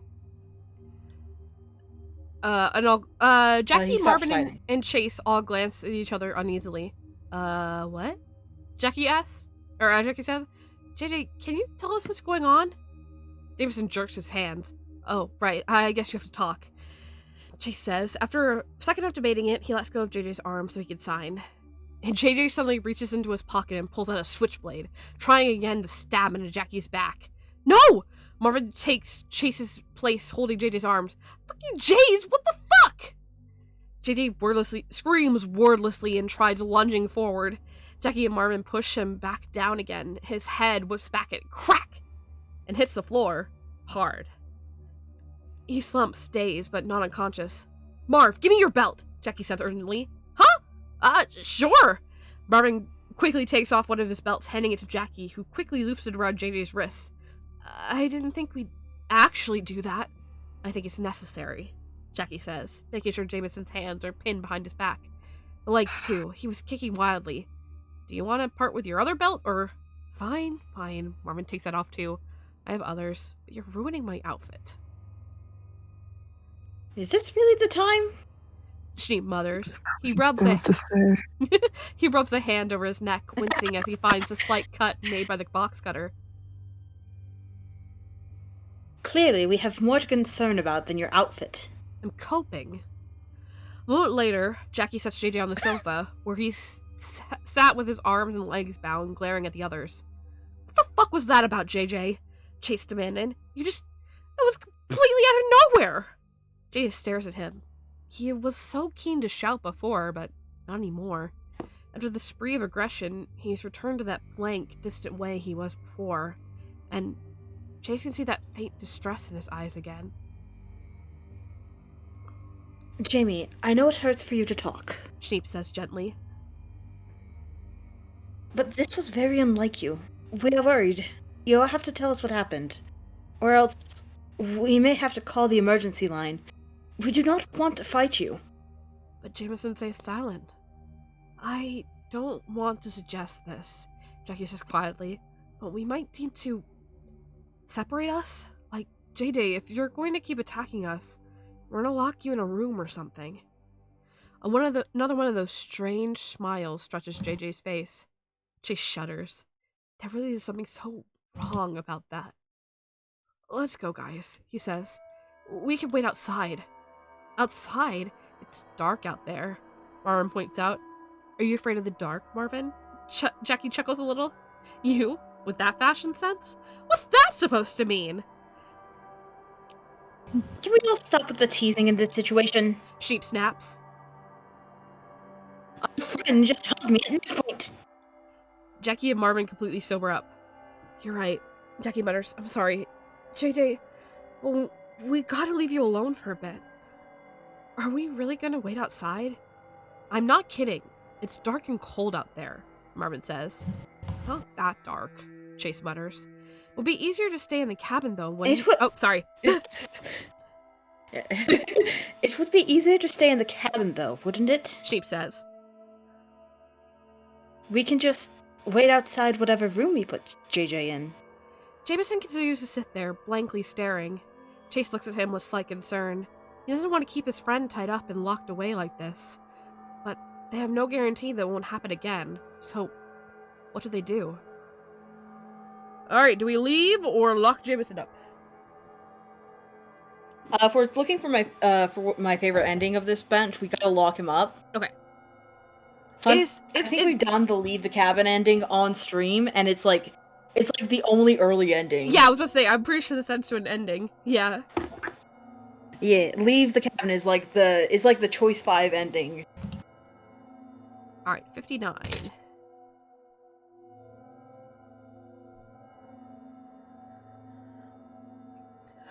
Sorry, JJ. Chase shakes his head. We can't take any chances. We're gonna lock you in one of the bedrooms, okay? I don't know if we're going to call the police or the paramedics or what, but clearly something's up with you. Unless you could tell us what's going on? JJ's eyes twitches a little. He doesn't respond at all. Even with his arms bound, he should have been able to nod or shake his head, but nothing. So, changed your mind about going outside then? Marvin asks. Chase shrugs. I don't know. Seems a bit unnecessary on second thought, you know? Alright, JJ, let's go then. Jackie walks forward, scooping Jameson up in his arms. Jameson suddenly snarls and starts to squirm, but Chase clutches him to his chest, preventing him from moving too much. JJ suddenly stops, eyes going distant again. The group heads upstairs. Can we just lock him in his room? Marvin mutters. I don't know if that's a good idea, Chase says. Schneep's sharing with him, isn't he? You won't be able to get his stuff. I have not fully unpacked. I can just take my suitcase out, Schneep says. They reach the second floor and pile into the room Schneep and JJ had claimed. Jackie drops JJ on the bed, and Chase helps Schneep with his stuff, put his stuff back into a suitcase, taking it out of the room. Marvin crouches in front of JJ so their faces are level. Please, just tell us what's happening, he says quietly. If we're taking this too far, you have to let us know. Why? Like, you actually cut Schneep's neck there. You know that, right? Jameson smiles, another one of those strange smiles. Marvin sighs. Alright, we'll just go then. They all leave the room, closing the door behind them, and for a moment they just stand there. Is your neck okay, Schneep? Jackie finally asks. Schneep wipes some blood from his neck. I think the cut is small, but it really does hurt, and it should probably be bandaged up. Where do you think a medical kit would be? Chase shrugs. Bathroom? I think that's where Jack keeps the first aid kit, the first aid in his house, and this is his cabin. Thank you. Schneep heads for the bathroom across the hall. And we should probably find some chair or something to block this, just in case, Jackie mutters. I'll go get that, Chase says, heading downstairs again. Everything is the same in the living room. Chase glances around, feeling uneasy. Why does it feel like he's being watched? He does his best to shake off the feeling and heads over to the kitchen, grabbing one of the chairs. That looks like the right height to shove under the doorknob. He starts dragging it across the floor. Thud. Chase stiffens. He looks over the basement doorway. It was closed, but Jameson had left it open, hadn't he? Is that sound coming from behind the door? Guys? Chase calls. Guys! Silence. He should definitely go back upstairs. And yet he's standing there, frozen, staring at the closed basement door. He wants to open it. That's a bad idea. But he's curious. It's almost like a physical thread is pulling him towards the door. What do we do, Cry? I think we have done the check out the noise ending on stream before, and they're good endings. But they're not my favorite. Which is surprising. I don't remember what happens the other way, so let's go check on our friends. We're not going to be the dumb white guy that goes checks out the noise in the horror movie. And ends up getting your best friend white from existence. Yep.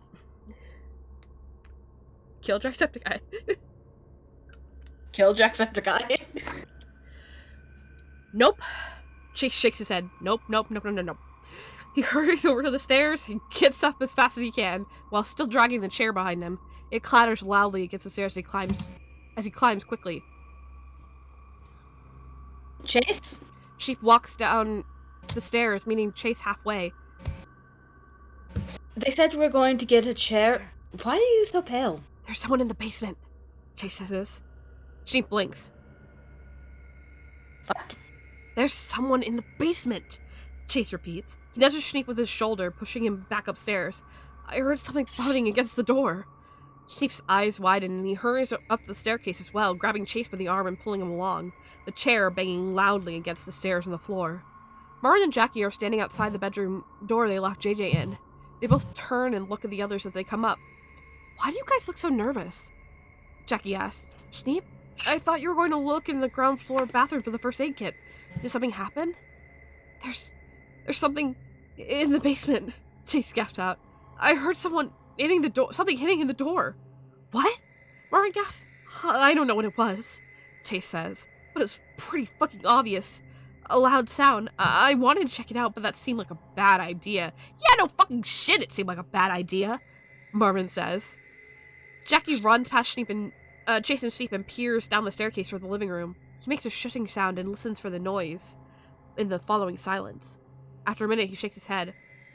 I don't hear anything. Are you sure, Chase? 100%, Chase confirms. Perhaps Jameson would know something? Oh, sorry, that's you. I was looking away. Perhaps Jameson would know something? Sheep asks. He was in the basement earlier. We can ask him really quickly. Marvin nods. Yeah, let's do that. Before anyone can stop him, he turns back to the bedroom door and opens it up, pulling it open and walking inside. Chase quickly follows him, then Jackie and Schneep. JJ? Marvin says. We heard, and then he stops. Jameson is not in the room. All that's left on the bed are the belts they used to tie him up. What the hell? Jackie shouts. He runs over to the window, checking it over. He opens it up with creak, then winces. I don't see him outside on the ground, and I was standing by the door the whole time. I would have heard that loud-ass sound it just made. How the That's you? How the fuck did he... Schneep starts to say. Yep, The wardrobe door bursts open and Jameson rushes out. Hey! Jackie shouts, spinning around and running for him. Chase and Schneep also tried to reach Jameson, but he's too fast. He bolts at the door and slams it behind him. All four of the guys run to the door. Schneep grabs the doorknob and starts opening it, but Jameson slams it shut from the other side. There's the sound of something dragging across the floor. JD, did you fucking block us in? Marvin shouts. There's no answer, of course. Sheep tries the door again. Motherfucker! Why are you doing this, Chase? Marvin shouts. Again, there's no answer. Okay, out of the way. I'm gonna break this door down. Jackie shouts. The other three part for him. He braces himself against the floor, then runs shoulder first to the door. Slam! He bounces off of it, but then recovers and rebounds, aiming lower this time. Slam! The door flies open, the chair is skidding across the floor. Jackie falls to the floor, but quickly gets up and looks around. He's not here! Chase, Schneep, and Marvin all leave. Fuck! Marvin curses. Where'd he go? Either up here or downstairs. There's not many places to look here, Chase says. He looks around. Where did Jameson go after locking them in the room? To search upstairs room, go to chapter 150. Go downstairs and search there, go to chapter 151. This might be a non-choice. Let's go downstairs. Okay. I think I know what chapter. I think I remember the ending now. Yippee! Okay. He has to be downstairs, Jackie decides. Come on! He rushes down the staircase and the others follow, taking the stairs two at a time. When they reach the living room, Chase's eyes immediately go to the basement door. And it's a good thing he does, because he sees Jameson slowly close the door, trying to be quiet. There! Chase shouts. He went into the basement. Didn't you say there was someone down there? Marvin asks. Yep! Chase runs for the door, trying to open it, but it's locked. Damn it, Jameson! Really? What's going on? The other three join him, and Jackie slams his fist against the door. Bang, bang, bang, bang, bang! Jameson! So help me, I'll break this door down too!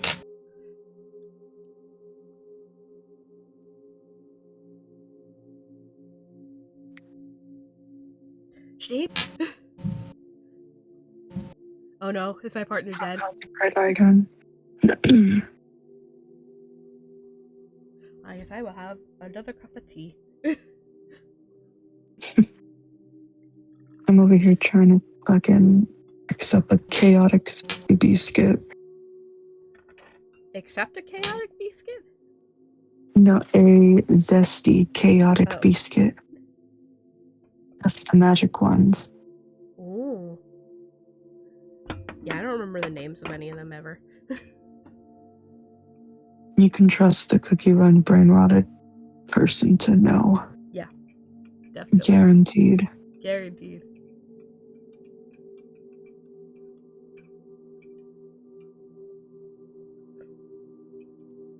I feel like I was stopping in the middle of this, but there they are. Hi, love. Discord is stupid. Not visible. Uh-oh. It's back. Anyway, where were we? Jackie was just saying that he could break down the door, and then was your line. Can you do that? Shneeb mutters. Of course I can, and I will! Jackie backs up.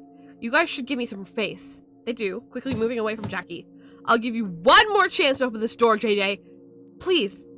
Please just explain what's happening. When Jameson does not open the doors, asks, Jackie's expression hardens. Fine! Hope you're not staying too close then! He braces himself against the ground. Unlike last time, when he ran full speed at the door, this time he kicks it, aiming right under the doorknob. There's a loud, spluttering crack, and Jackie tries the doorknob again. And when Jackie tries the doorknob again, he pushes the door open. The staircase extends downwards. The group all hesitate in unison at the top. Jameson is nowhere in sight. JJ? Marvin calls. Can you whistle or something? But there's nothing. I guess we just go down then, Jackie mutters. One by one, they descend the 10 steps of the staircase to the bottom of the basement.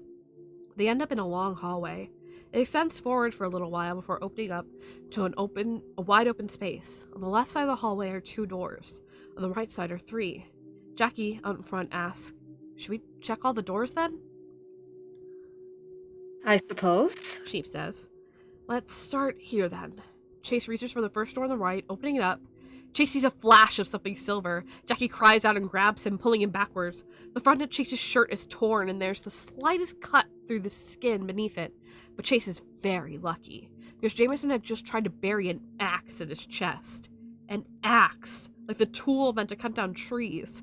Jameson stares at Chase and growls slightly, raising the axe again. No! Marvin rushes forward and tackles Jameson around the stomach, knocking him over. Luckily, the axe falls backwards to the ground instead of forwards into Marvin's back.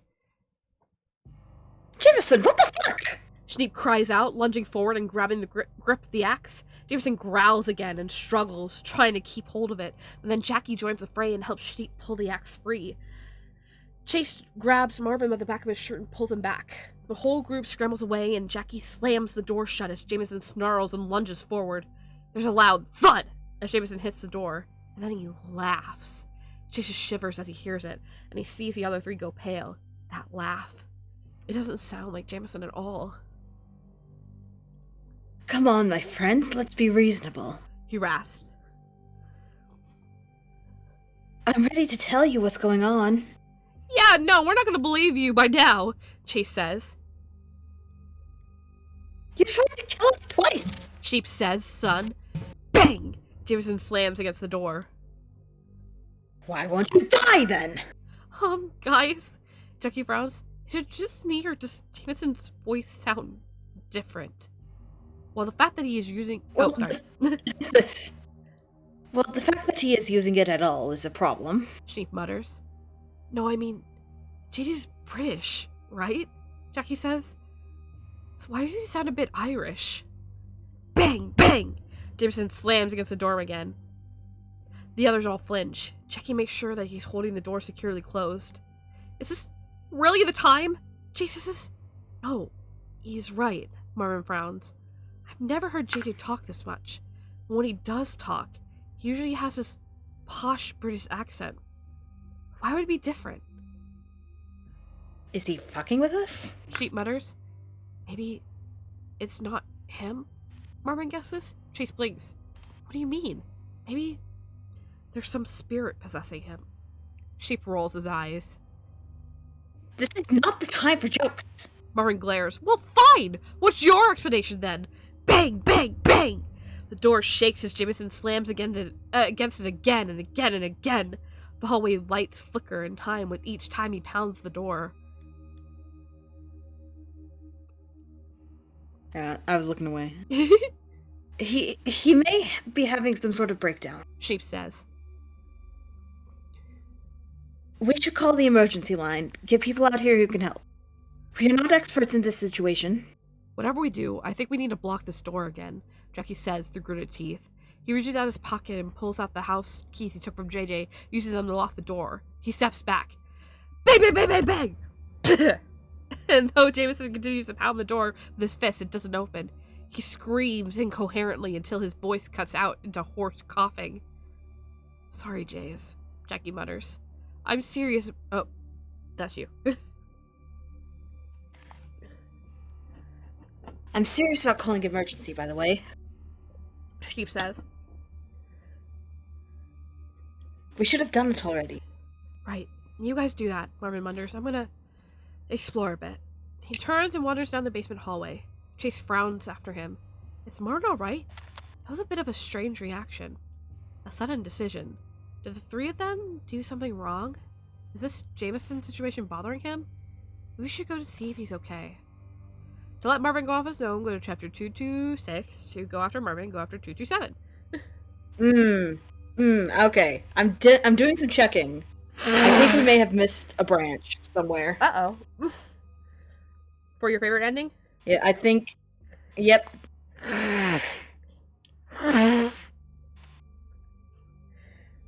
Alright, what branch did we miss? Oh, it was in the other one. It was? It was in the other one. Yeah, the one where we had to help Jackie or help Marvin. Oh, we were supposed to help Jackie. Okay. Yep. How far are we away from an ending for this one, though? We are pretty close, I think. Alright, let's finish up this one, then we'll go back. I think this is the one where we saved. I think we are doing... Yeah, this is towards the normal ending. I think we need to go so after I Marvin, think we right? have to go after... Yeah.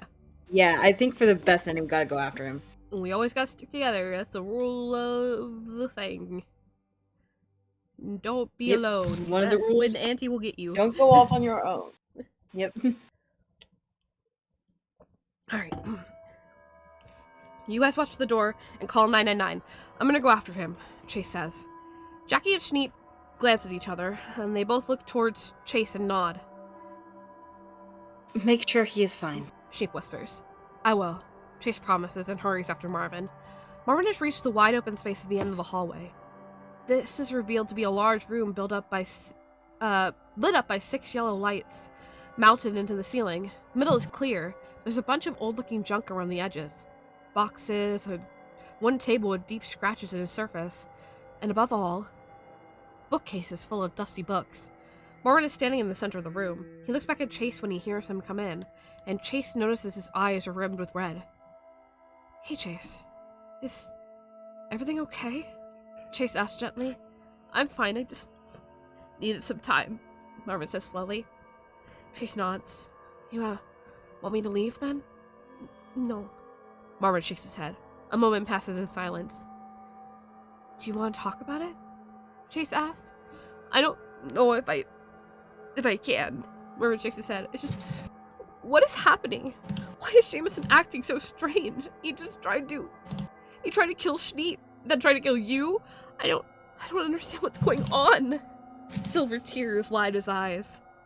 Hey, it's not okay, but it's going to be okay, I'm sure. Chase reaches out. When Marvin doesn't flinch away, he puts his hand on Marvin's shoulder.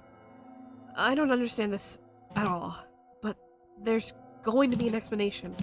JJ's going to be alright. Marvin takes a deep breath. I'm fine. No, you're not. Chase shakes his head. It's okay to not be alright, you know. I'm fine, Marvin repeats. I I can break down later. He says that despite evidence showing that he was about to break down before Chase showed up. Okay, bro. Chase nods. In that case, you want to go back to Jackie and Schneep, or do you want to hang around here and not break down? Ugh. I love That was me. I died. I'm back. Don't worry about it. Oh, okay. I love just the, oh.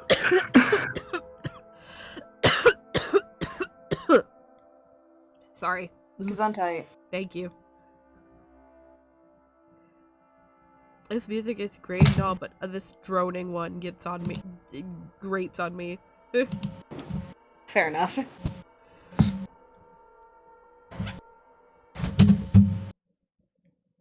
Oh, is it changing? Or did I accidentally turn it off? Oh, there we go. Okay. Oh, it's changing. Yay! Yay. I'll just stay here. Barbara looks back at the bookcases. You know, these are strange books. They are, huh? Chase takes a closer look at the books. They're all thick with leather covers, and most of them have titles on the spine. Huh. Yeah. I've never seen books like that before. Oh, I have, Marvin says. They're witchcraft spellbooks. But it's weird that they're here, isn't it? Jack never seemed interested in witchcraft to me. I guess they could be family heirlooms, but he's never mentioned anything like that either. Huh. Not curious, Chase wanders over to the nearest bookcase. He pulls one of the books out and flips through it. Everything's handwritten. He puts the book back on the shelf. Do you think these boxes are full of spellbooks too, then? Marvin shrugs. You can check if you want. I do. Marvin Chase crouches close to the ground, pulling a box close to him, and then there's a quiet thump of paper on a hard surface. He looks up again and leans over the box, looking behind it. Huh. There's a book back here. A book?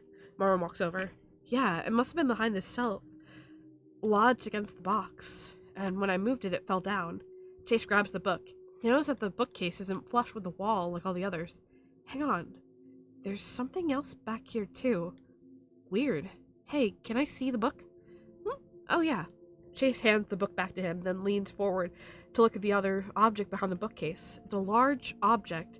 Perhaps the book was on top of it? He grabs it and pulls it in the light. A CD player. Yep, a round, black CD player. There's some duct tape on top of it with black marker writing that reads, "Play me if something bad happens." Huh. Whoa, what? Marvin mutters, "There's a spell marked here. Expulsion of unwanted spirits?" He looks at Chase with wide eyes. Wait, do you think... Could it really be that... You really think JJ is possessed? Chase stands up straight, raising an eyebrow. Isn't that a bit of a leap? Maybe, but like... Someone marked the spell deliberately, Marvin points out, and then hid the book. Maybe someone knew this would happen? Who? Jack? I don't know. Marvin shakes his head. Look, all I need to do is read the spell out loud. If JJ's really possessed, it'll work. If not, I just read something and everyone looks at me like I'm crazy. I don't see any problems with reading it, you know? She stares at him doubtfully. This seems like a big leap. I wonder what happens. Right. What happens if you don't cast a spell? Do we all die? Do you want to see? We can always see. Why not?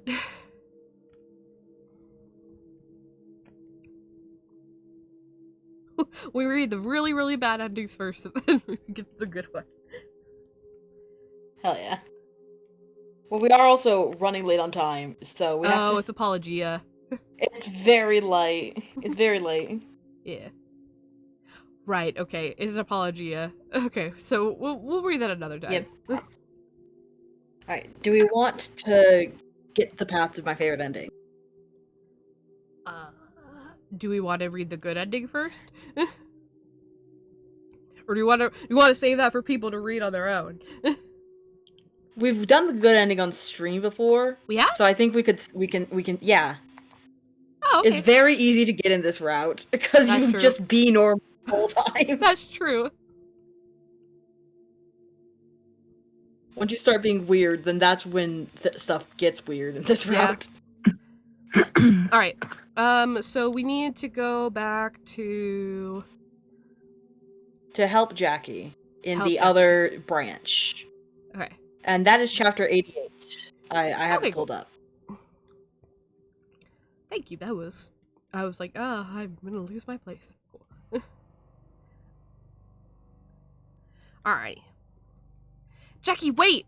Chase cries, rushing down towards the kitchen. He finds Jackie in the dining room with his arm wrapped around the back of the chair, dragging across the floor with an expression of pain on his face. Blood flows from the cut on his arm and drips onto the floor. Chase? Jackie glances at him with wide eyes. What are you doing? I just could let you hurt yourself more, Chase says, hurrying to his side and trying to take the chair away from him. I'll be fine, Jackie insists. You gotta help Marvin keep the door closed. Do you see the way JJ was slamming against it? But there's a loud crash in the living room. Marvin screams. Chase and Jackie glance at each other. Then Jackie drops the chair and they both bolt into the living room. Blood arcs across the nearby wall. Jameson has Marvin pinned to the ground, crimson liquid flying as he stabs Marvin over and over. Jackie screams, Marvin! JJ! Jameson looks over at Jackie, a cruel grin on his face, and then Marvin reaches a trembling hand up, stretching across his chest as he signs something. The word, why? Jameson looks down at him, and the grin slips away.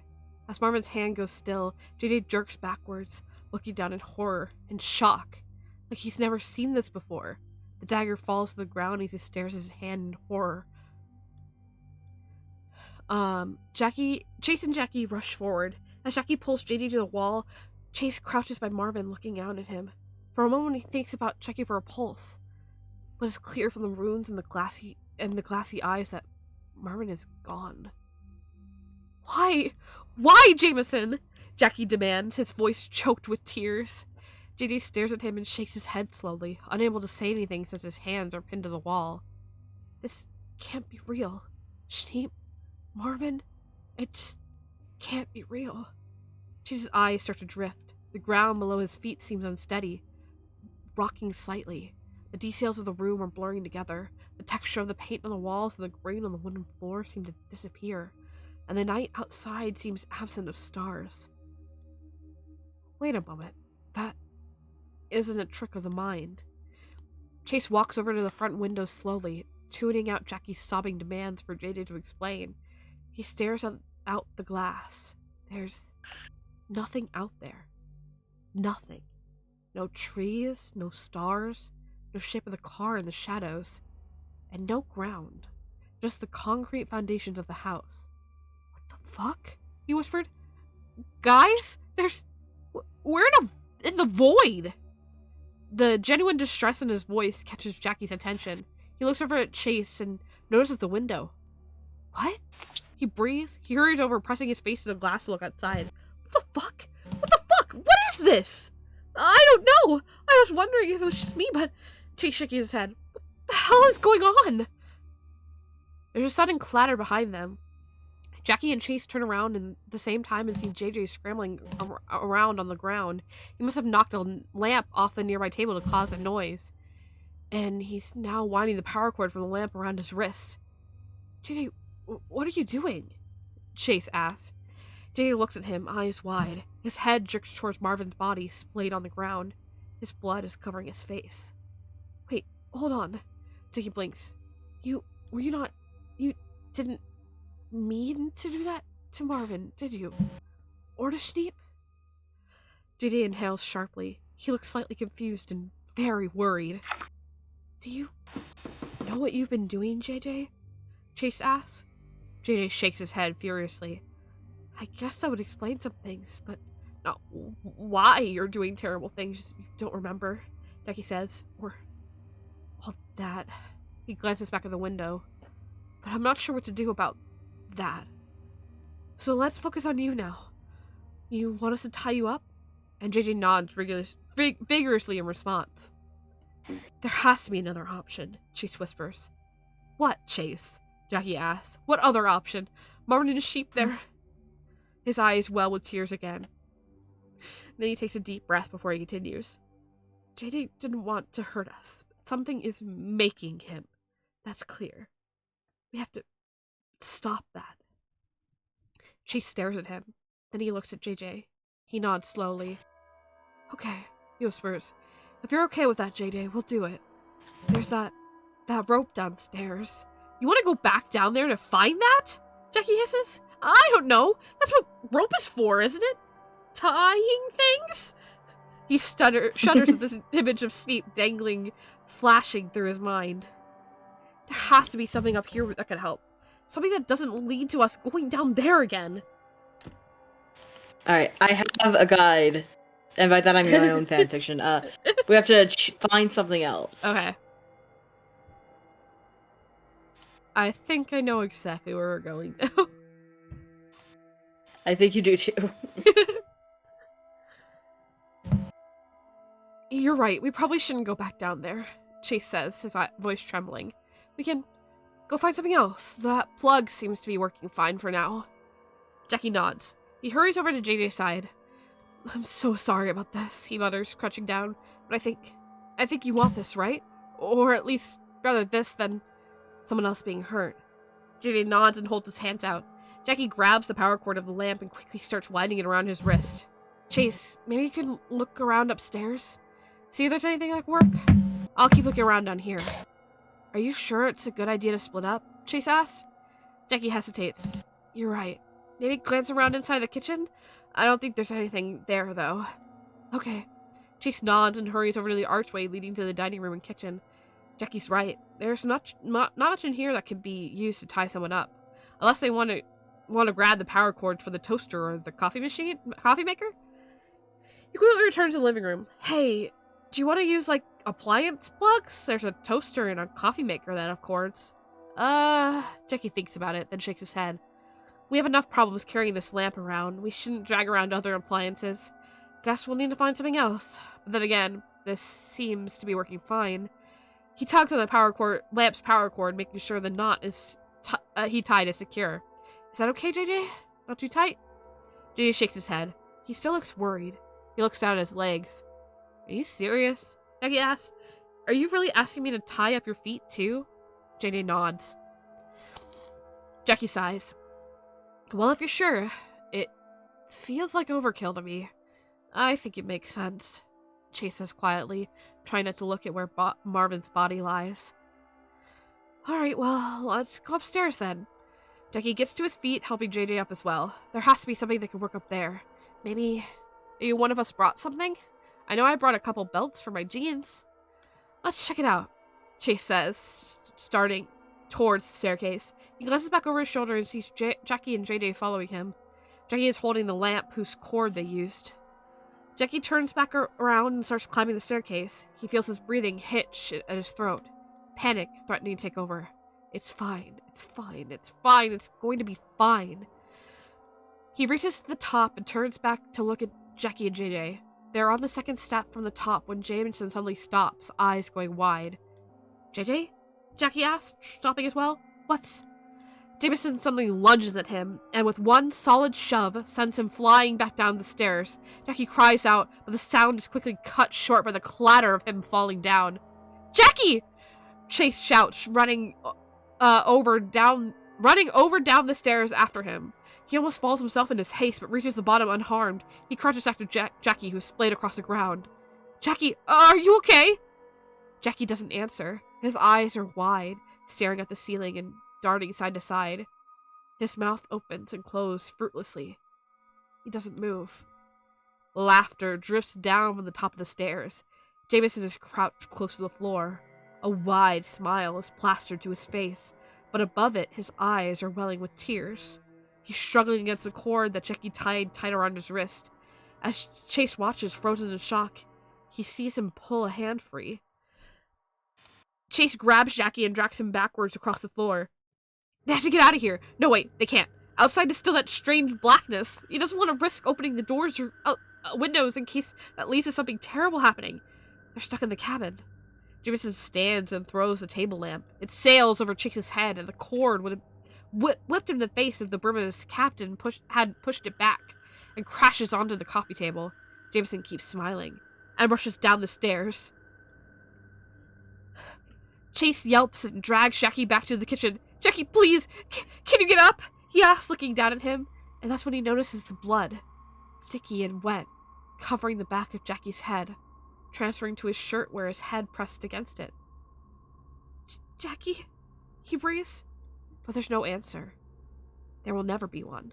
Jackie's eyes have dulled into lifelessness. In shock, Chase drops his body. He stares down at it and then looks up at Jameson, enters the kitchen, still smiling. His eyes dart down to Jackie's bodies as well, and those tears start to spill over. JJ, if you can do anything about this, you have to fight it, Chase says, backing up. JJ jolts forward, lunging in a jerky motion, not towards Chase, towards the side, where there's a block of knives on the counter. Chase's eyes widen and he turns and runs through the connecting dining room and out into the living room again. His vision starts to blur with the tears of his own, but he has to focus. He has to survive for all the others who didn't. How is he supposed to get out of this? Putting aside the situation with the void outside, how is he supposed to deal with Jameson? He could fight back, but he's not a fighter, and he's not sure he'll win that battle. He could run, but the cabin isn't that big. Jameson is sure to find him eventually. To fight back, go to chapter 212. To run away, go to chapter 213. Alright, fight back. Fight back. Give me 1 sec. And then it should be obvious what to do from here. To Huffle, at least. Yeah. I had to blow my nose again. Ugh. Okay. We're almost there. Almost there. You're welcome, future me, for your listening experience. For my next long car ride. This is gonna be perfect for it. Alright, fight back! Jason glances towards the living room. He lunges aside, picking up a heavy-looking clock from the nearest table. As Jameson runs into the room, he throws the clock towards him with a yell. Jameson hurriedly dodges. I don't want to hurt you, JJ! Chase shouts, running to the side. If you can hear me, you have to fight against it! A cruel laugh comes from Jameson's mouth. He's running after him in strange, lurching motion. Chase runs back into the kitchen. Surely there's something to fight with in here. The knives, of course, but that seems a bit too dangerous. He opens up the cabinets and finds a baking sheet and frying pan that might work. He stands up and spins around just in time to see Jameson plunging the knife towards him. Chase cries out and holds up the baking sheet, deflecting the blow. He then swings with the frying pan, hitting Jameson in the side of the head. He stumbles and lets go of the knife. Chase grabs it and throws it back over his shoulder, and then JJ lunges forward, wrapping his hands around Chase's throat. His eyes go wide as he struggles to breathe. Then he hits Jameson with the frying pan again. His grip loosens enough for Chase to struggle free, though he drops the baking sheet in the process. JJ, please! Chase gasps, rubbing his throat. Fight it! Jameson struggles to his feet and glares at Chase. He lunges for him, and Chase scrambles backwards. He races the pan to defend himself, but Jameson rushes right past him, scooping up the knife again. He throws it at Chase, and it barely misses his head. He feels the whoosh of air going past his ear. Chase yelps and instinctively turns and runs, leaving the kitchen. He darts to the side, raising the pan, ready to attack when Jameson runs out. But Jameson doesn't leave from that archway. Chase hears footsteps behind him and turns around, only to have the hilt of a knife slam into his forehead. His vision goes white and he collapses, and Jameson catches him. He raises the knife. Chase squirms out of his grip, falling to the ground. He reaches for the pan, which he dropped when he fell, but Jameson quickly grabs it, swinging at Chase, who quickly dodges, the pan hitting his shoulder instead of his head. He crawls to the side, standing up as he runs. There's nothing good to fight back with here. He needs something else. His eyes dart to the upstairs staircase, and he starts running towards it, but Jameson is faster. He blocks Chase's way, a smug grin on his face. Chase skids to a halt. He looks around, and without thinking, he runs for the basement. Jason clearly isn't expecting that, so he takes a second to pursue. But Chase can still hear his footsteps following him as he runs down the stairs. Down, down, down. The staircase wasn't this fucking long before! He can't see the bottom, but Jameson is right on his tail, so he can't stop. Not until he finally reaches the basement hallway. He hesitates for a moment, scanning the doors. There's no indication of what's behind them, but he has to choose the right one. If he goes into a room without any weapons, he might be stuck there without any real way to defend himself. Footsteps rush at him from behind.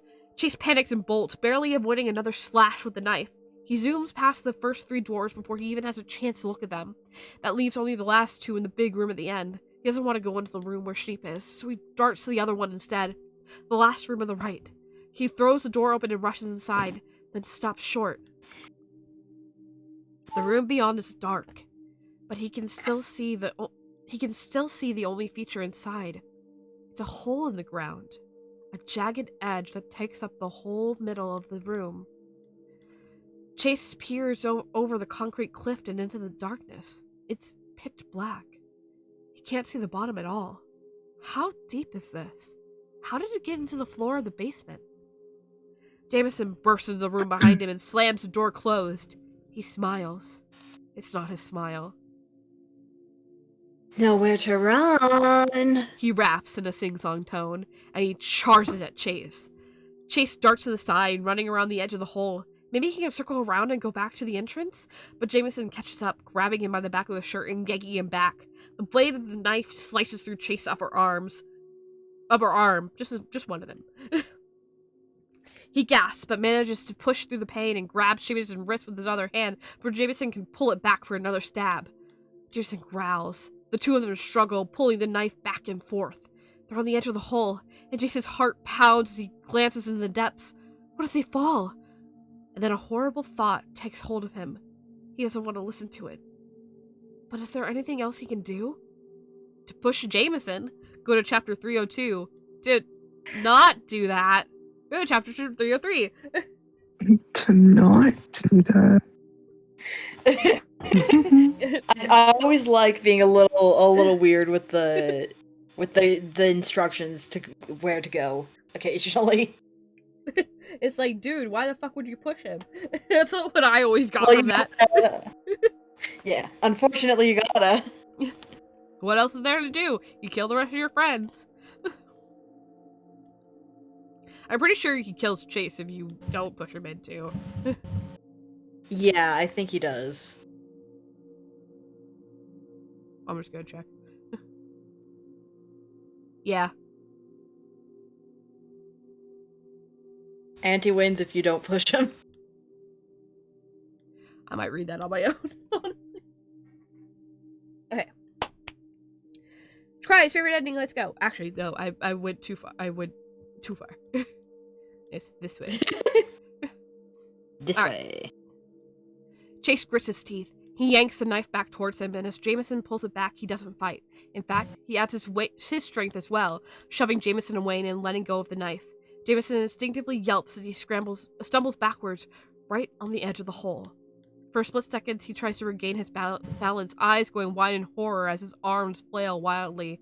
Then he tumbles over the side, falling into the darkness. No! Chase shouts, regretting his choice the moment JD disappears from sight. He runs forward, reaching to grab him, but his hand swipes through the air, barely missing him. JJ quickly falls out of reach. But then, things seem to slow down. Chase sees JJ's eyes widen. A smoky shadow, barely even seen against the pure blackness as a whole, pulls away from Jameson's body, green eyes glowing. It rushes up the side of the hole, lunging at Chase before disappearing. Chase jerks backwards and quickly leans forward again. Somehow, JJ is still there, suspended in midair. No, not suspended. Frozen. A moment in time, held in place. He's reaching up towards the surface, towards Chase, but he's not much too far down to reach him. And then JJ's form starts to shiver. Several illusionary versions of him appear, images peeling away, overlapping each other. The world seems to fracture. In an instant, Chase sees it all. He sees a web of branching paths spiraling from each other, a continuous tree of possibilities. He sees himself die a dozen times. He sees his friend meet 100 deaths. He sees police arrive at the cabin. He sees their group in varying sizes leave it as well. You see each one of them walk down the basement stairs alone, and each time, a shadow with green eyes attaches itself to them. He sees JJ running from Jackie, who's swinging an axe at him. He sees 4 of them cornered in a bedroom while Schneep tries to break down the door from the other side. He sees Marvin drag them into a room with strange markings on the floor. He sees himself aiming a gun at the others while they scream and try to dodge. He sees everything. JJ's image fractures with the rest of the world. His eyes widen as he sees everything that Chase does. An image of JJ flies off to each shard of the broken world. And then, the world fixes itself. And JJ is gone. Chase stares down the hole. For a moment, he understood it all. But now, the knowledge is slipping away, like a dream reaching the waking world. Well, I never expected that. Chase jumps, head snapping towards the voice. There's a man standing in the corner now. He's wearing all black, a shirt and vest combination in the style of decades past. He stares at Chase with green eyes, and his body is slightly transparent. Who are you? Chase asks. Call me Auntie. The man says slowly. I'm the one who was in your friend's brain up until just then. He grins at Chase. And now I'm in yours. What? Chase scrambles back. My power is very reduced. Auntie mutters. All that effort only for it to get wasted when I had to abandon him. I didn't even think I could leave a body after I chose it. A boy! Oh no, typo. I didn't even know I could leave a boy! Anyway, something about falling in there must have made it possible. In any case, we're stuck with each other now. Chase. Chase stares at him. Then he turns and runs, bolting out the door of the room. He keeps going, sprinting down the hallway and up the 10 steps to the staircase. The room where the cabin looks normal. The windows outside show an early morning sky above the trees of the forest. Marvin's body is splayed in the middle of the floor. Chase hesitates, then goes over to the kitchen, peering in. Jackie's body is still there too. Feeling in a daze, he walks up the stairs to the second floor. He pushes open the door to the bedroom he chose and flops down on the bed. Going to just stay here. Auntie is in the corner of this room too. I don't know what to do, Chase whispers. Auntie rolls his eyes. I don't care. He grins at him. Sooner or later, I'll be strong again. I'll have to start from scratch, but that's fine. I have time. Chase shivers. He rolls over, not looking at the figure in the corner of the room. He'll figure out what to do later. For now, he closes his eyes. Ending reached. WDG. That's a reference. WG Gaster? Is it any Gaster ship, but you can't prove it. Can't rivet? Prove it. Prove it. Oh. Yeah, this is WG Gaster, it just can't prove it. Gaster caused all of this, don't you know? I can't believe JJ turned out to be WG Gasper. Gaster. Yeah. I mean, indirectly, like, Undertale did inspire me, and he was part of the Undertale. Yep. Alright, well, we have been streaming for 5.5 hours now. I think this might be one of our longest streams. I think it might be overly the longest. Yep. And we're just gonna call this the massive JJ route. If you didn't hear an ending that you were hoping to hear, you can go find the link in the description below, because this is going on YouTube. Or you can find it over on Archive of Our Own. Just look for Crystal Ninja Phoenix. Look for the Many Roads Diverge in the Woods, an interactive story. And we'll catch you guys next time. Bye-bye! Bye! Me.